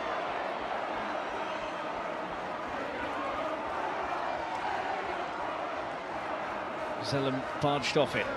Britton Conread on the move.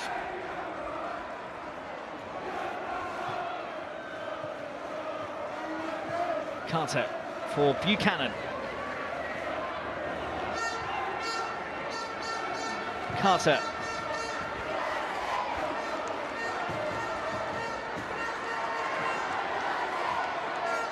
Back from Britton Conread. That's handy, and tipped away by Earps. Well, it seemed to hang in the air for an absolute age, and the touch came in, I think, from Lauren James. Earps managed to deny her England teammate. Got up really well, James, and got it on target. Good save.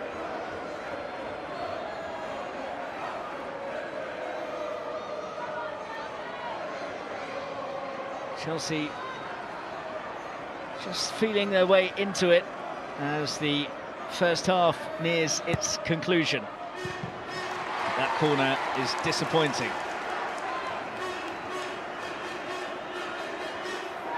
Perisset.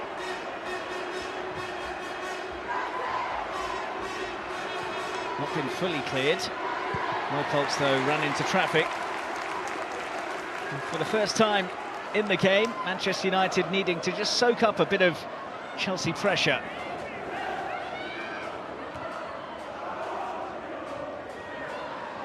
Charles got the wrong side of Garcia, gets it in, Chelsea back in it. Lauren James is there. They've just started to up it, and now they've reduced the arrears. Bit of a squabble.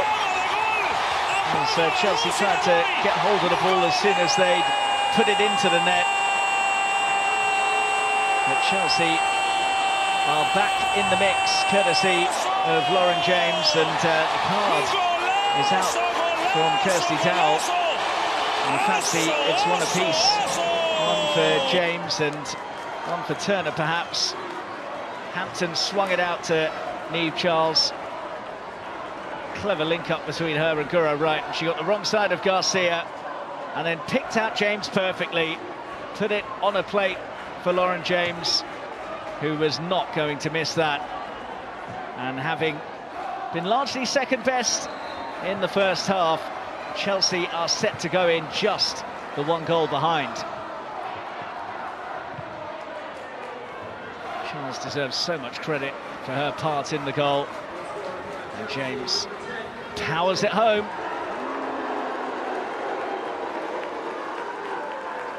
And Turner and James both carded for their little set-to there.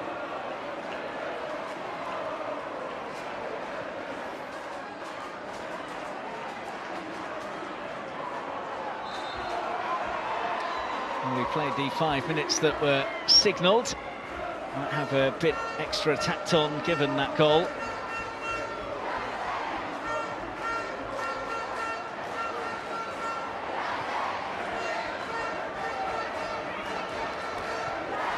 Buchanan. Still Kadisha Buchanan.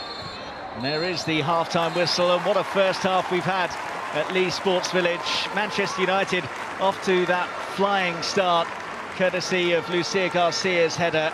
Rachel Williams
season running. They reached their first ever final last term when they lost to Chelsea 1-0 at Wembley.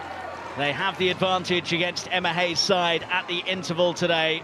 But that goal from Lauren James on the stroke of half-time has just given her all-conquering side hope that they are going to continue their run in the competition and keep alive their hopes of doing the treble, having seen their quadruple ambitions disappear in the League Cup final loss to Arsenal a couple of weeks ago. It is all set up for a barnstorming second half.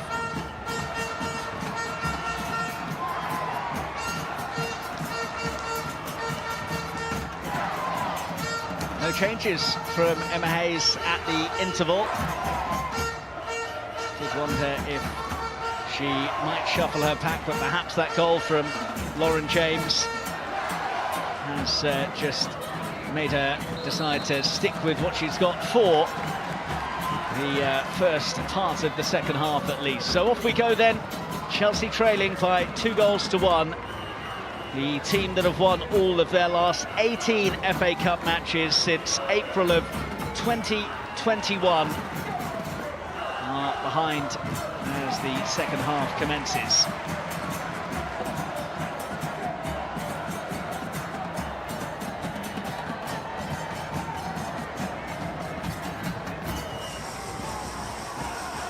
Buchanan. Carter. Terrace. Britton Conread. Here's Ramirez. And there's the flag.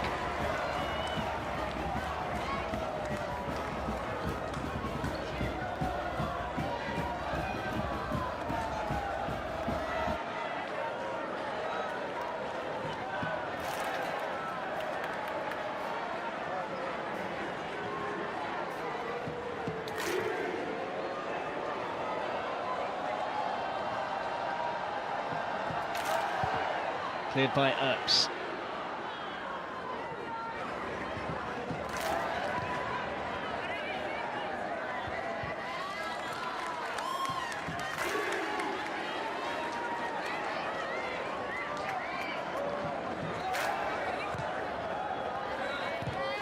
Terrace. Ramirez. Away from Turner, trying to play in Britton Conread, who is closed down Hannah Blundell.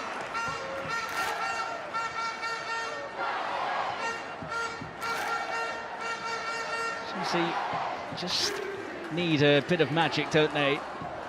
And there's plenty of talent on the bench who can cast a spell or two. Conversations ongoing.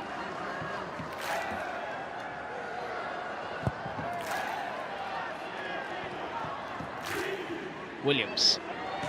Wrestled off her by Buchanan, and then Williams has committed the foul. Not that she agrees with the call.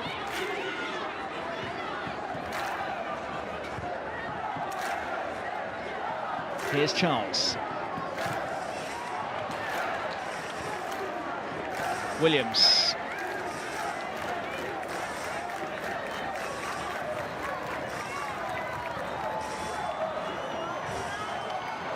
Smacked up towards Toon, who might have the run on Carter, but then she recovered well.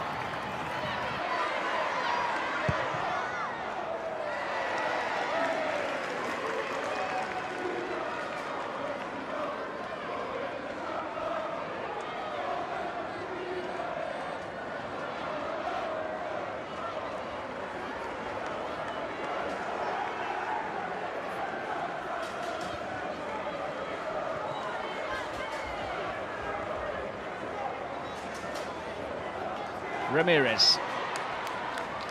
And again. Ramirez. Still going. Some run this by Myra Ramirez. Is there an end product? Ramirez goes for goal. Well, it was a tame strike after what had been a superb surge forwards. Really, Turner, I think, was the player in the way eventually, after Ramirez found her way into the Manchester United area, just let herself down with the strike. Wouldn't be surprised if she'd run out of puff by the time she eventually did have the shy at goal, considering how far she'd run.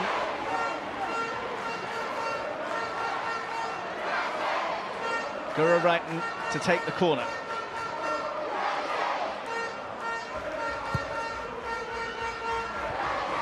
Phillips decided to stay. James dabs it across. Right from Perisset to Kadisha Buchanan. Chase on here, but one that Ritten Conried won't win.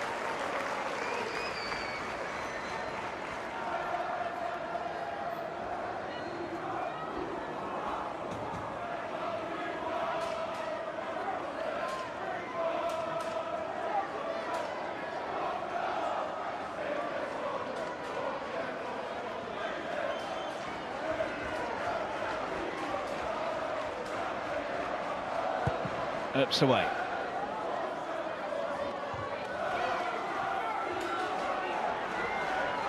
Nelson beaten to it by Buchanan, then tugs her back. Advantage played though. Leupolz trying to turn it into one. Came off Nelson. James scoops it on. Reiten's ball in, too high for Ramirez. Ritten Conried's interested, and that's a good hit by Leupolz. Letitia with an important block, and James's header clawed away by Earps.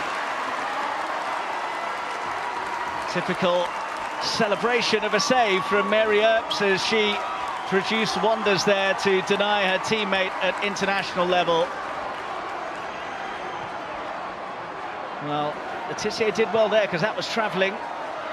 Reiten's ball in, James's header, and that is sensational goalkeeping by Mary Earps, who really did have to claw this one away from Lauren James after the ball was eventually recycled. Some save to keep Manchester United in front. Wonderful reactions.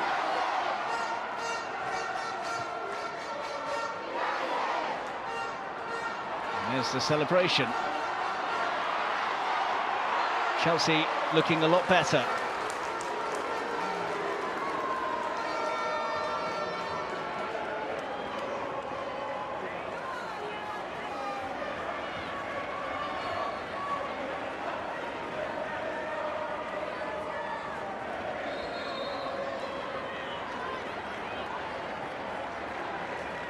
Earps preserving Manchester United's advantage in some style there.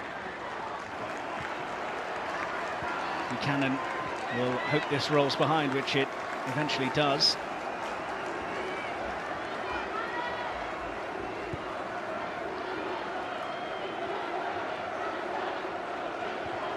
Carter.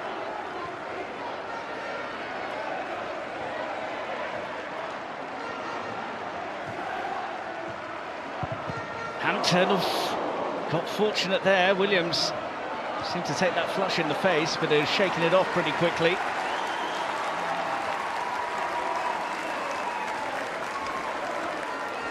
Carter. Here's Buchanan.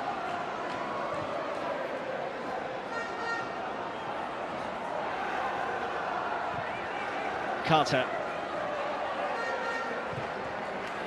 Swept across well to pick out Ritten Conried.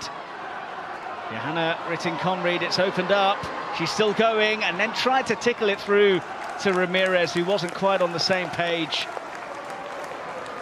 Well, it's a much improved Chelsea, isn't it, compared to what, the opening half an hour or so, when they were sluggish and second best.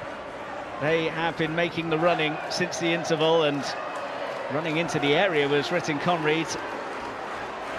Don't get tired of seeing that save if you are of a Manchester United persuasion.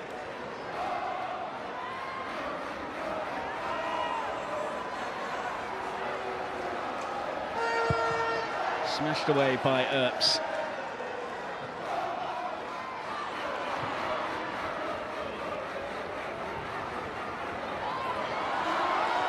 Two. On from Blundell.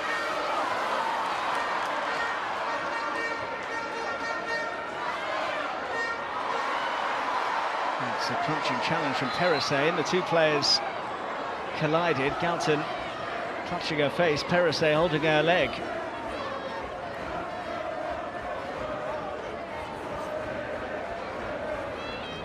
Well, they both seem to have done themselves some damage there.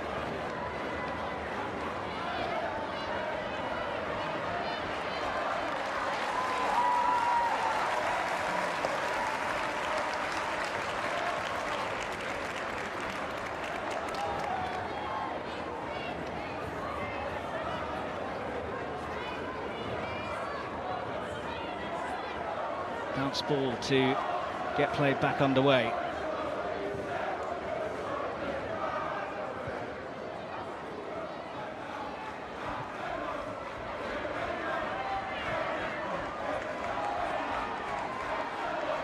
Buchanan. James's layoff seized upon by Zellum. Nice from Nelson. On from Williams, here's Garcia.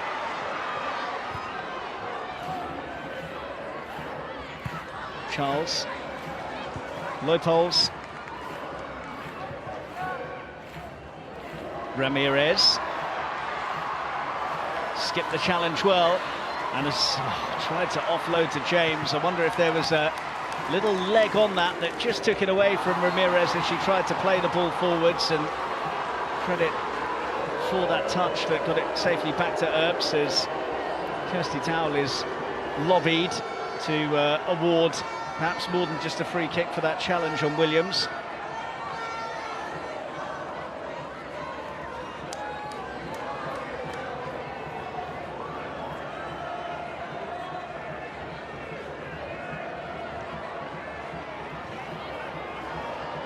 Over the top towards Garcia, met by Niamh Charles. Nelson, out of play.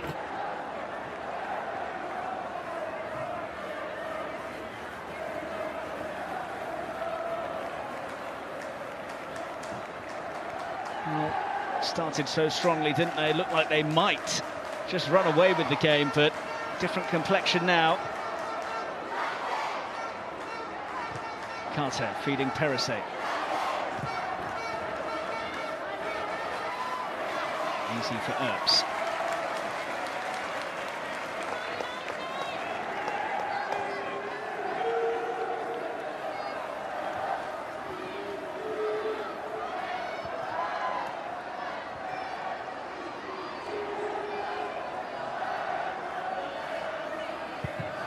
Upfield it goes from Mary Earps.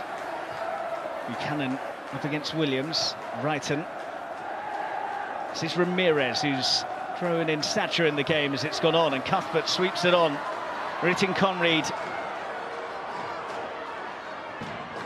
Still Rytting Conried. Gets help from Perisset. Pinged forwards by Carter. Garcia. There's Charles for company.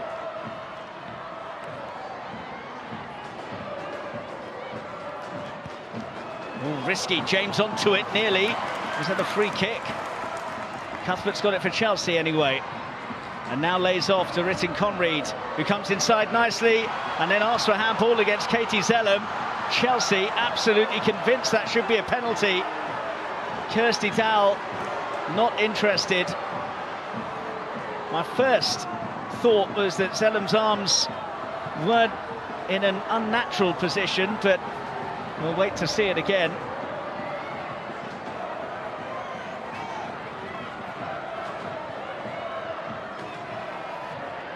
Cuthbert, and still, good try, fisted clear by Earps.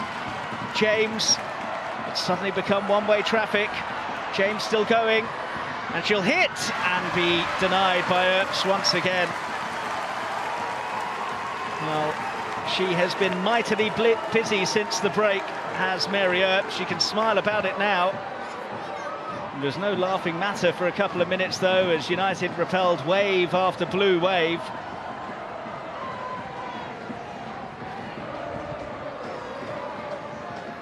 Good keeping from Earps to keep her side in front.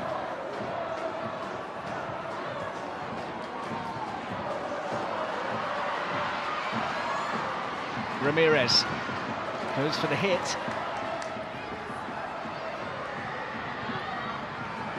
Perisset, good try.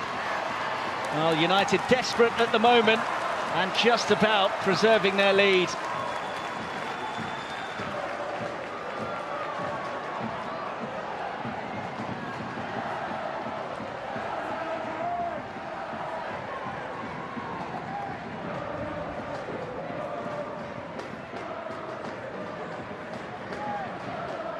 Well, that was the shout for handball.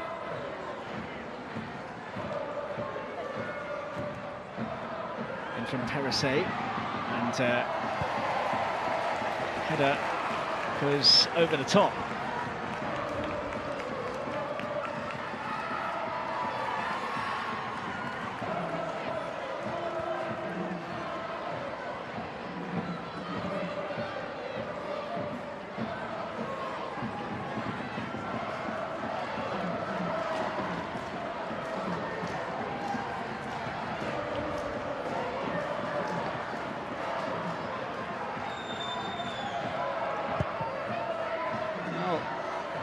It's a tricky one because it's clearly off the arm, but I wonder if it's deemed as being in an unnatural position.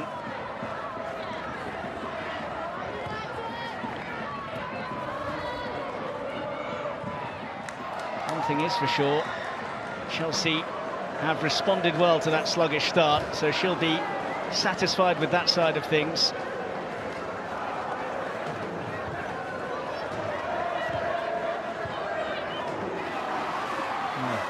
Robust challenges coming in left, right and centre.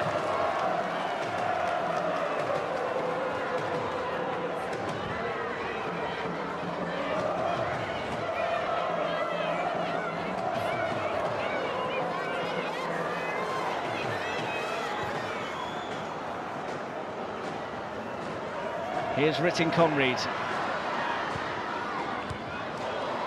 Cut away. Ritten Conried again, gathered by Earps. Well, Earps has now gone down. Crowd don't like that.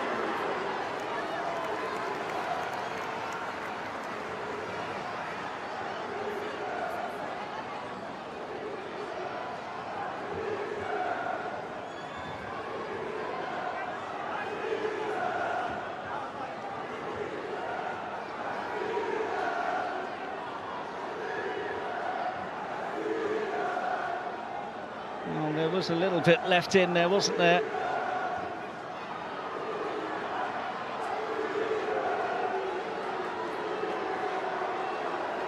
Earps is still down.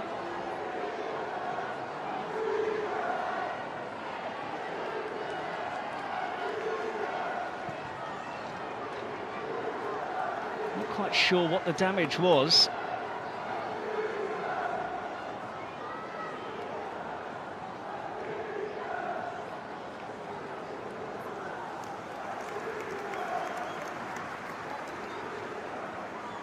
Well, this will be a concern because she has been keeping Manchester United almost single-handedly in front.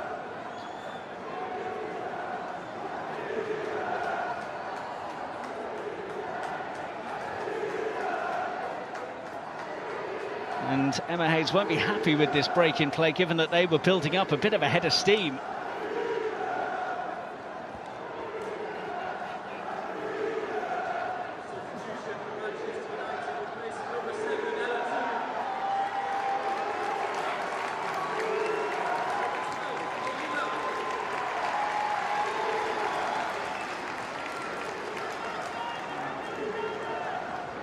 So two departing.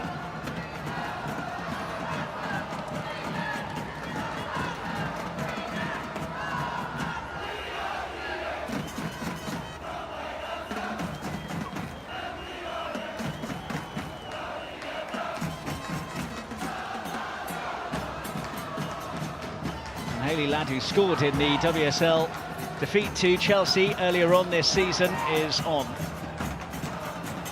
Perhaps a defensively minded move, given that Chelsea have been getting on top, although she doesn't look too pleased about it.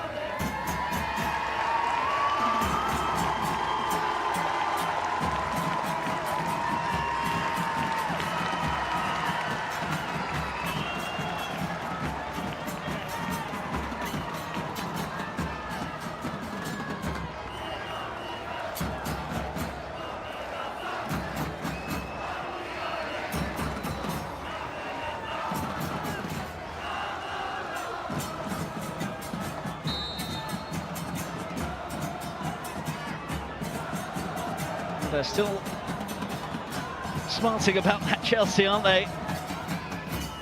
Always felt that she might be in for a busy afternoon, Kirsty Dowell, given the intensity of encounters between these two.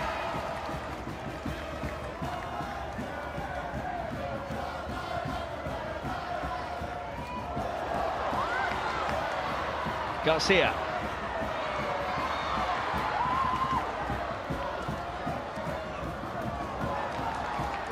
Cuthbert.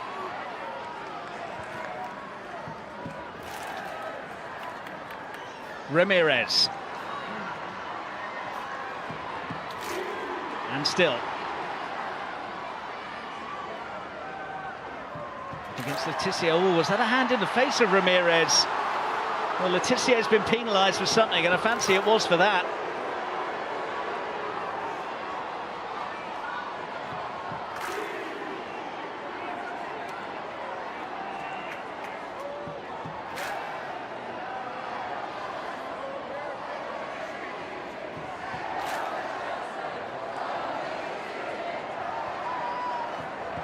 Just a brush on the face of Ramirez. Quite sure it was enough to justify that reaction, but it was an infringement.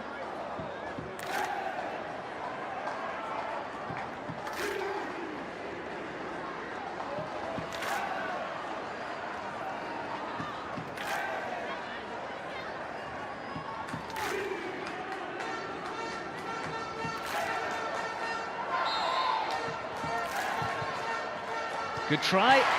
Oaks with safe hands once again. And you feel they're going to need her to produce a few more saves if they are to get over the line.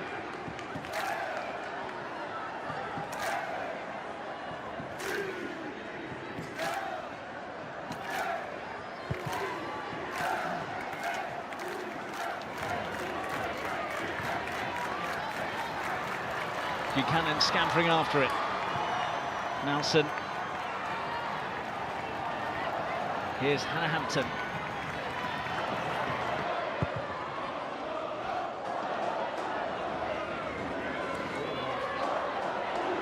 Ramirez stretching, might bring it under her spell.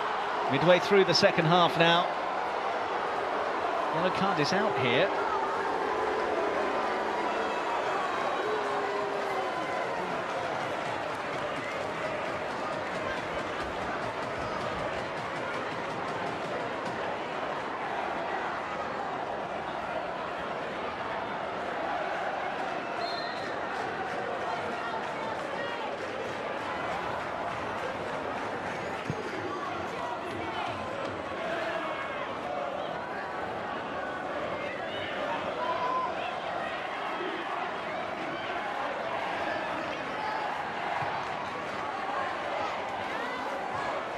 No poles up there. Back across here to Charles, dangerous. Williams with the block. Oh, Charles looking for a penalty. Earps makes a save. All happening there. And again, Kirsty Dowell is in the spotlight.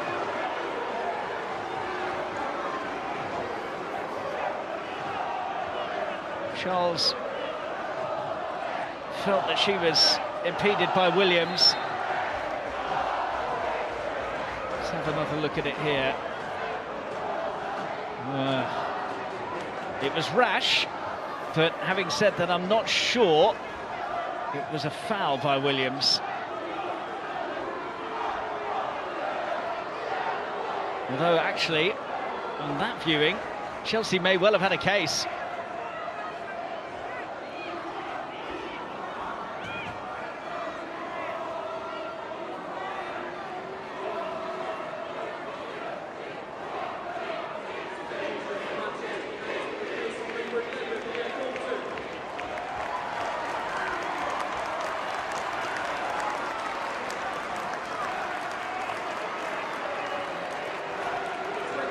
Nikita Paris, who dropped out of the side today, is coming on.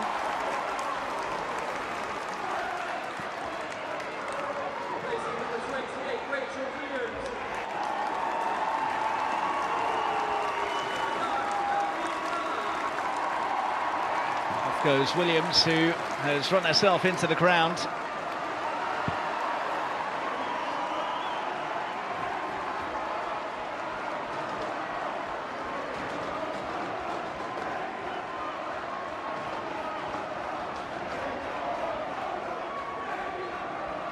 And here comes the Chelsea cavalry as well.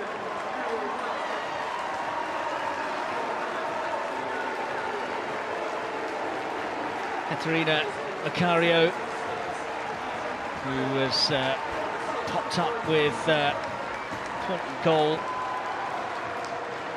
in the FA Cup already this season, and Nusken is also entering the fray.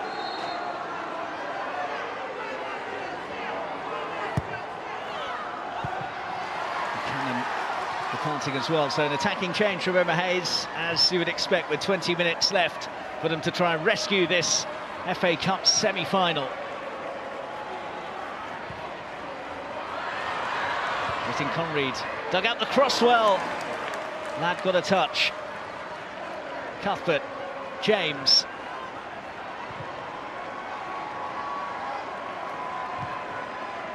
Hammered towards the far post.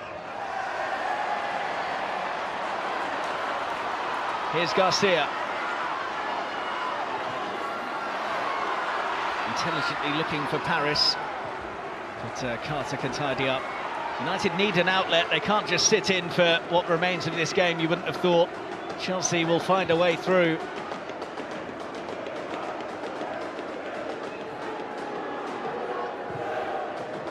Pumped long by James. Ramirez hoping for a corner, which he doesn't get.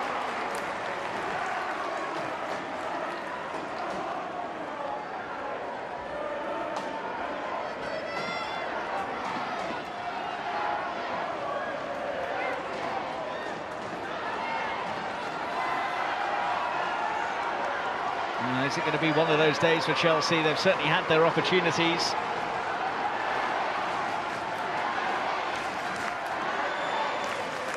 And I think that stoppage, due to the injury to Earps, did just halt Emma Hayes' side's momentum. They were really beginning to crank it up.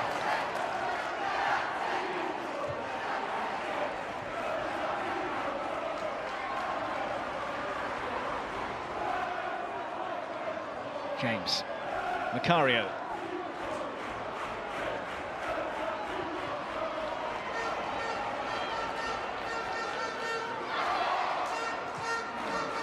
Carter.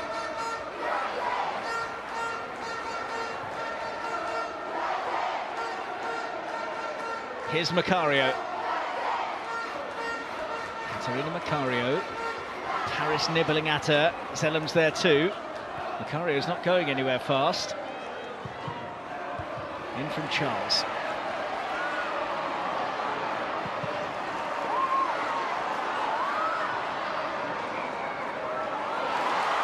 Garcia wins it. Rare foray into the Chelsea half. Cheers. And still, Charles has won it back.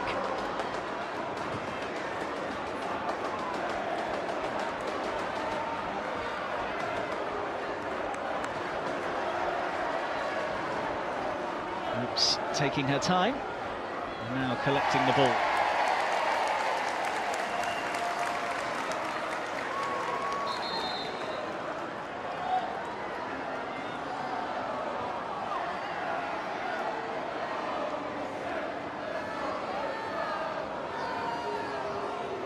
Garcia surging through here.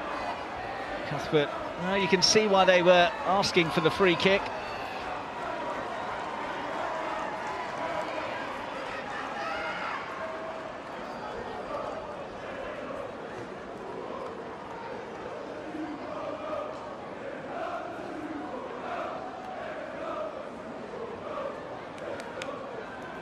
Time ticking away for her.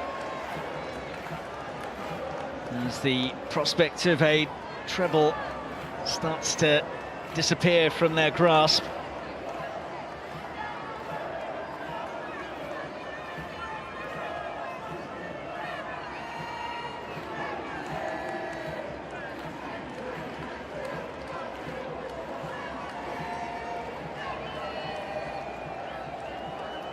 Well, what a time she has had at the Chelsea helm, Emma Hayes.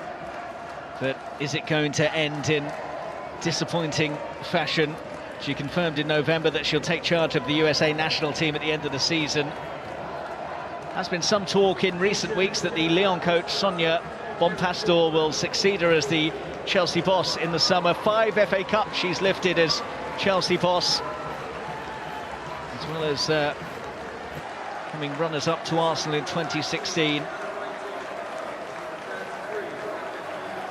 13 major trophies while she has been in charge of the Blues. But the prospect of adding another FA Cup to her haul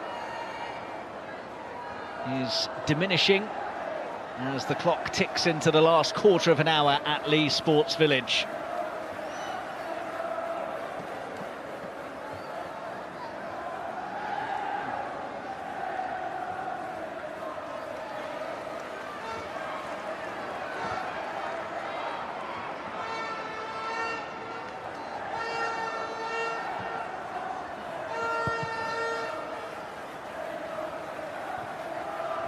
Selim.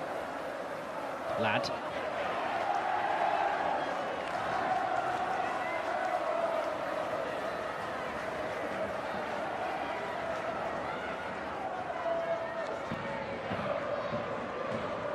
Remember that Chelsea unbeaten against Manchester United in all competitions. Played 11, won 10, drawn 1. 8 victories in a row against United coming into this, including the 3-1 success back in January when Lauren James hit a hat-trick against her former club. Hayley Ladd, who has come on, is the player who scored their goal in that defeat, as Mannion becomes the latest in the book, and it has suddenly become a bit of a niggly game.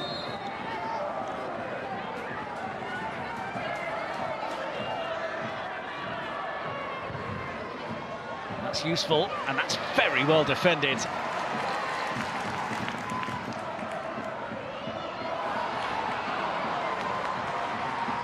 Carter. Oh, Paris has slid in. That was a bit naughty. That might be another yellow card. Indeed, the yellow is out of the pocket immediately from Kirsty Dowell.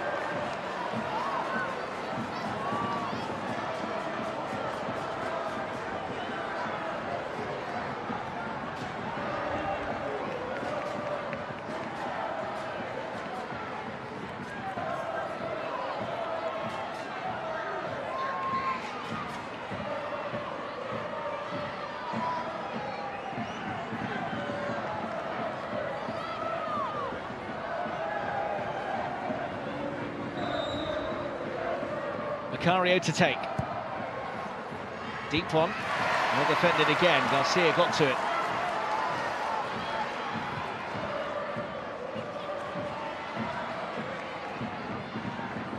Charles. It's a bit of a wild cross.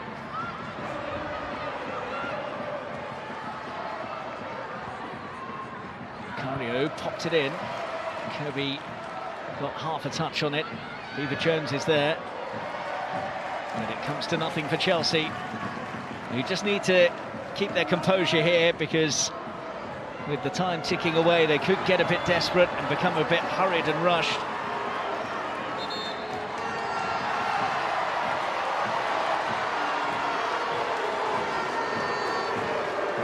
Yellow card in the post here for time wasting.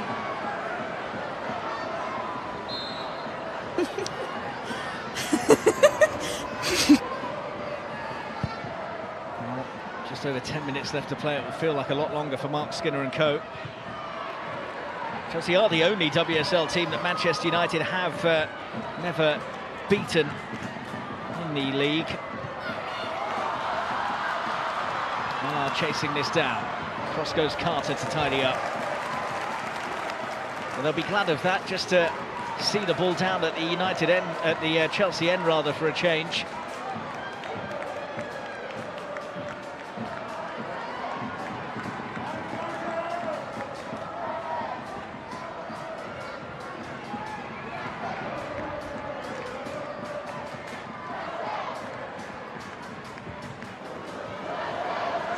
Jones was a bit hesitant. Garcia, ambitious. Hampton scurries after it to get play back underway as quickly as possible.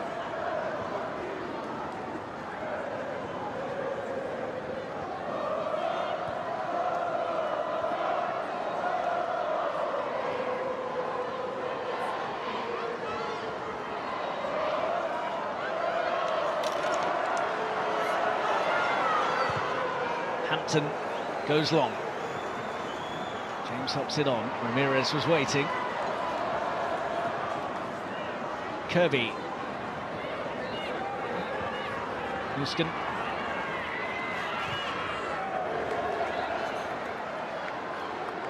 Chase on here for Mannion. And she has conceded the corner into the final 10. In the last meeting at Leigh Sports Village between the two, Chelsea scored 3 goals in the final half an hour of the game. Went out winners 3-1 that day. Scrapping to just try and get back to parity late on this occasion. So Ashley Lawrence to add a bit of height from those set pieces, you would have thought. In Chelsea's 5th and final change of the 90 minutes. Terrace departing as Earps sees that hit the crossbar. Well, thought they might be a threat from corners, but not necessarily in that particular manner. Swirling and crashing against the crossbar. Earps was concerned.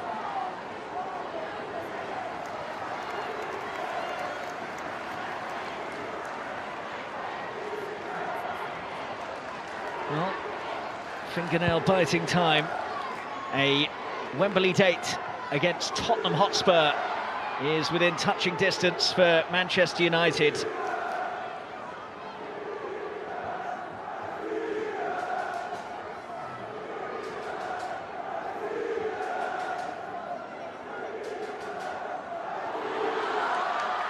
Mallard. The goal now for United, and they can breathe a lot easier. Nelson on for Lucia Garcia. Mallard's in there. Can she poke it on? She can. Chelsea desperate to get it away, and they do just that. Nuskin. James after it. Crunched by Hayley Ladd.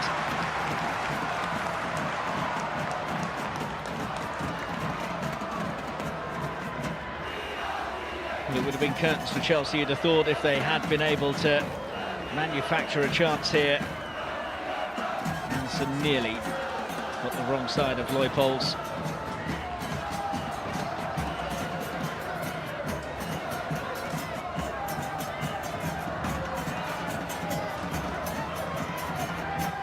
Lawrence.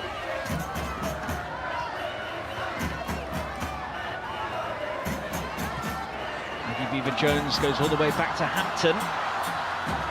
Was interested.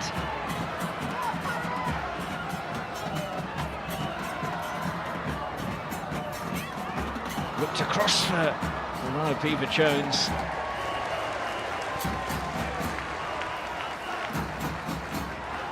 United have won 3 of their last 4 games in all competitions, just the 1 defeat. Their only defeat in their last 5 was against their Manchester rivals City.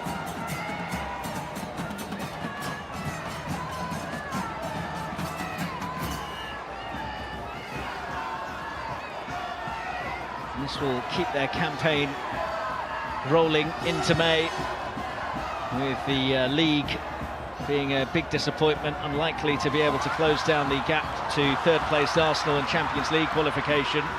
Nelson after this, and if she can get it back, Garcia is in! And Manchester United do not have their 3rd because the flag has been raised.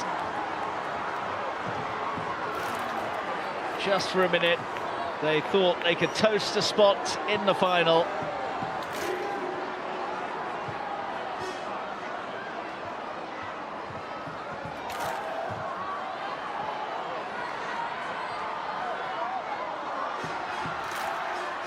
Offside against Nikita Paris as Beaver Jones tees it up for James. Letitia with the block. Paris picks it up. And Paris has done well to win the free kick. And Chelsea just showing signs of getting a bit desperate with time very much against them now.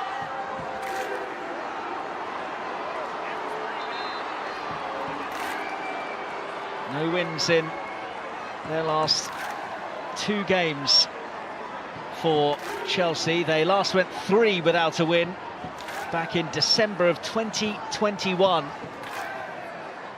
Defeat to Arsenal in the League Cup final at Molineux, and then the 1-1 draw at home to Ajax in the Champions League quarter-final second leg before that. They are 3 points behind the WSL leaders Manchester City, but do have a game in hand on them. But it's the other club from Manchester that they've got to be concerned about here.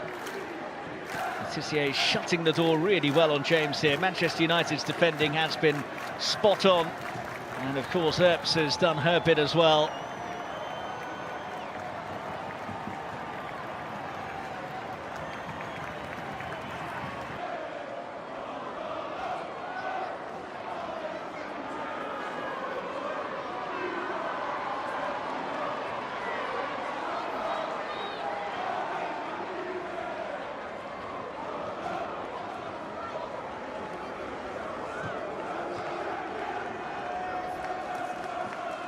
Might be having a swig of something a bit stronger later if they can get over the line.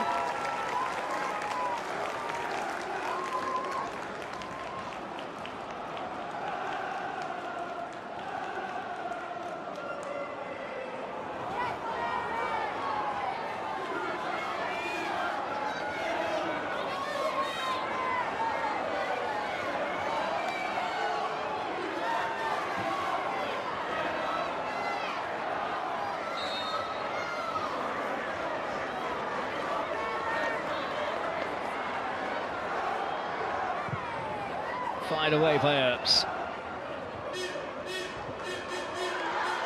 Mallard chasing, Hampton claiming. 3 minutes of the 90 to play, but I imagine a chunky amount of stoppage time tacked onto that. Ashley Lawrence. Kirby. Anywhere will do for Letitia.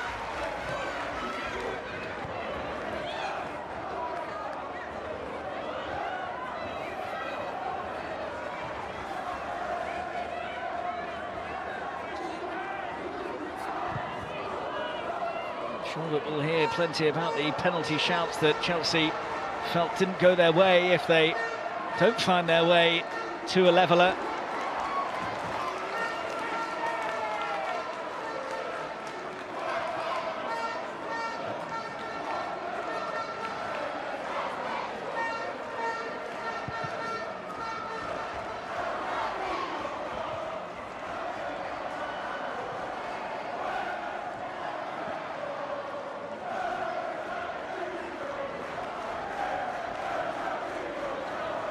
Well, they will cherish this success as we edge towards the last 90 seconds of the 90 minutes for Chelsea. It'll be a sore one, it'll also be a rare one. They came into this match having not conceded more than once in their last 20 games since they were beaten 4-1 at Arsenal in the league in December. Just 8 goals conceded across those games, but breached inside of the opening minute, and then again via Rachel Williams' header. They have rallied, but they've come up against an inspired Mary Earps and some very well-organised Manchester United defending.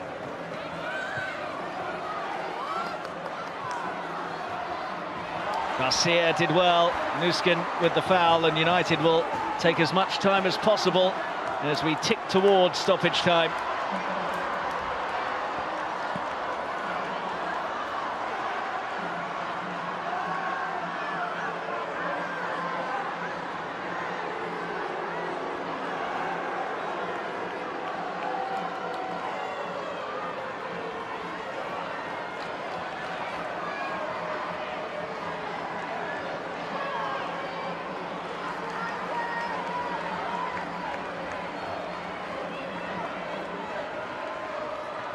All eyes on fourth official Stacey Pearson now to see what the board will say.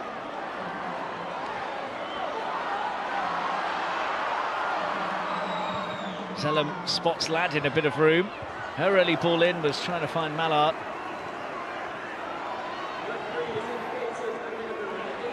And we're going to have 8 minutes tacked on at the end, so still plenty of time for Chelsea. They cannot believe it. Hampton launches it.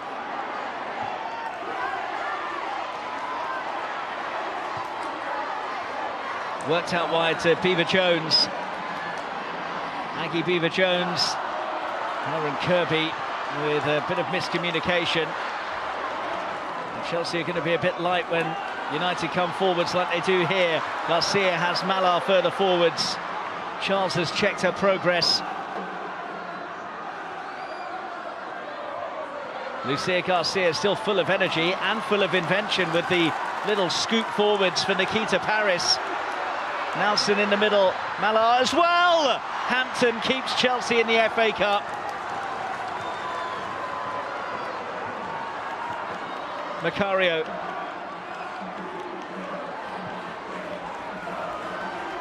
Now Kirby. No options further forwards, and you can see her frustration. Ramirez nearly broke for Macario. Good covering by Zellum.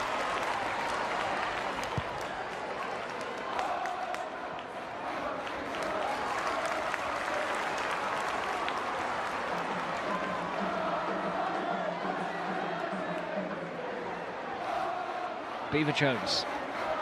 Kirby. Macario. Here's Lauren James.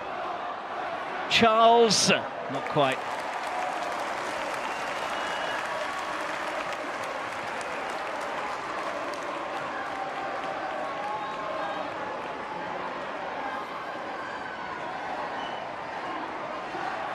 Paris chased it down. Wilson and Mallard were the targets. Mallard didn't actually get a touch on it. Hampton just got herself in the way.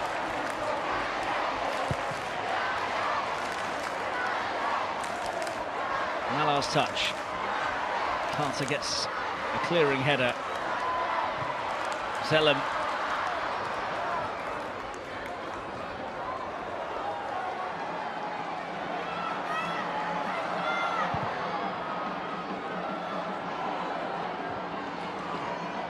Kirby.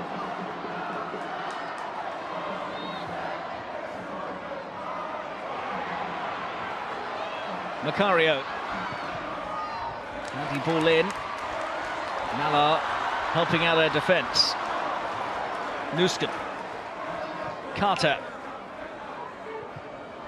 Dug in by Charles. Turner only half away. Mallard made a bit of a mess of that. Kirby. James to Lawrence. Thought about the hit, Lawrence. Might still do so. Worked into Nusken. That's clever. Macario trying to make a nuisance of herself. Charles collects. Shunted back to Carter. Lawrence. It's a waste. And we are midway through the 8 additional minutes.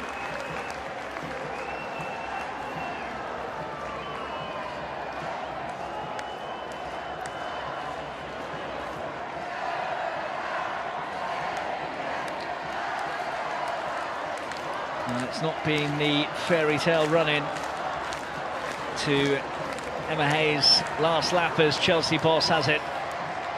Defeat to Arsenal in the League Cup final. Heading for defeat in the FA Cup semi today. Barcelona lying in wait in the Champions League semis, and 3 points behind the WSL leaders, Manchester City, although they do have a game in hand.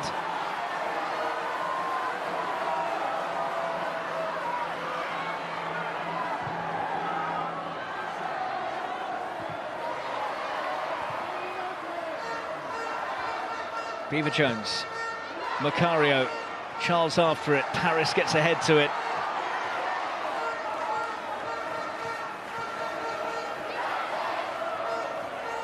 Charles, Ramirez trying to just use her body. She actually has done that. Muskin, Lauren James, Ramirez made a complete hash of that.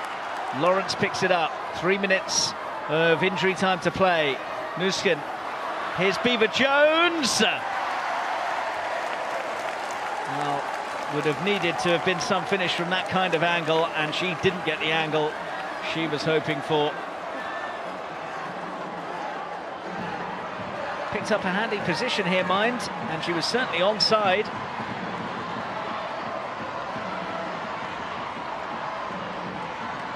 Will that be Chelsea's last chance to take this to extra time?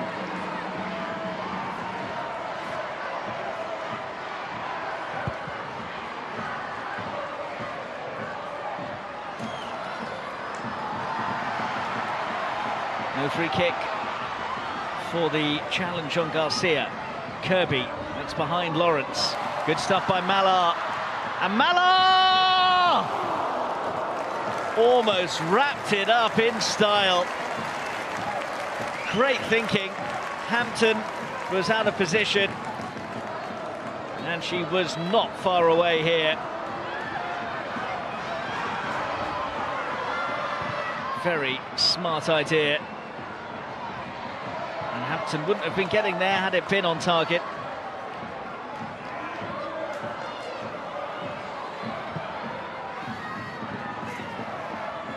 Route 1 stuff from Chelsea now. Charles in there. Letitia. Charles again. Macario. Letitia has to be careful. Macario gets it in! Kirby couldn't readjust.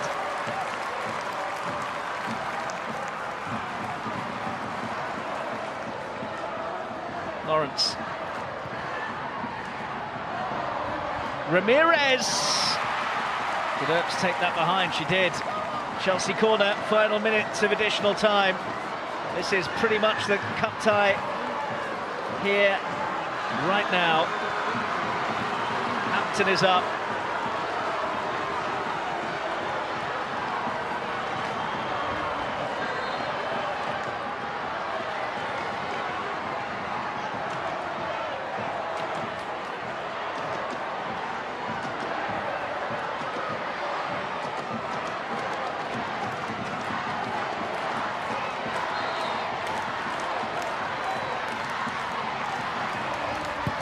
Delivered by Macario. Hampton nearly got there, Lawrence did, and Earps lets it go behind, and that might just be that.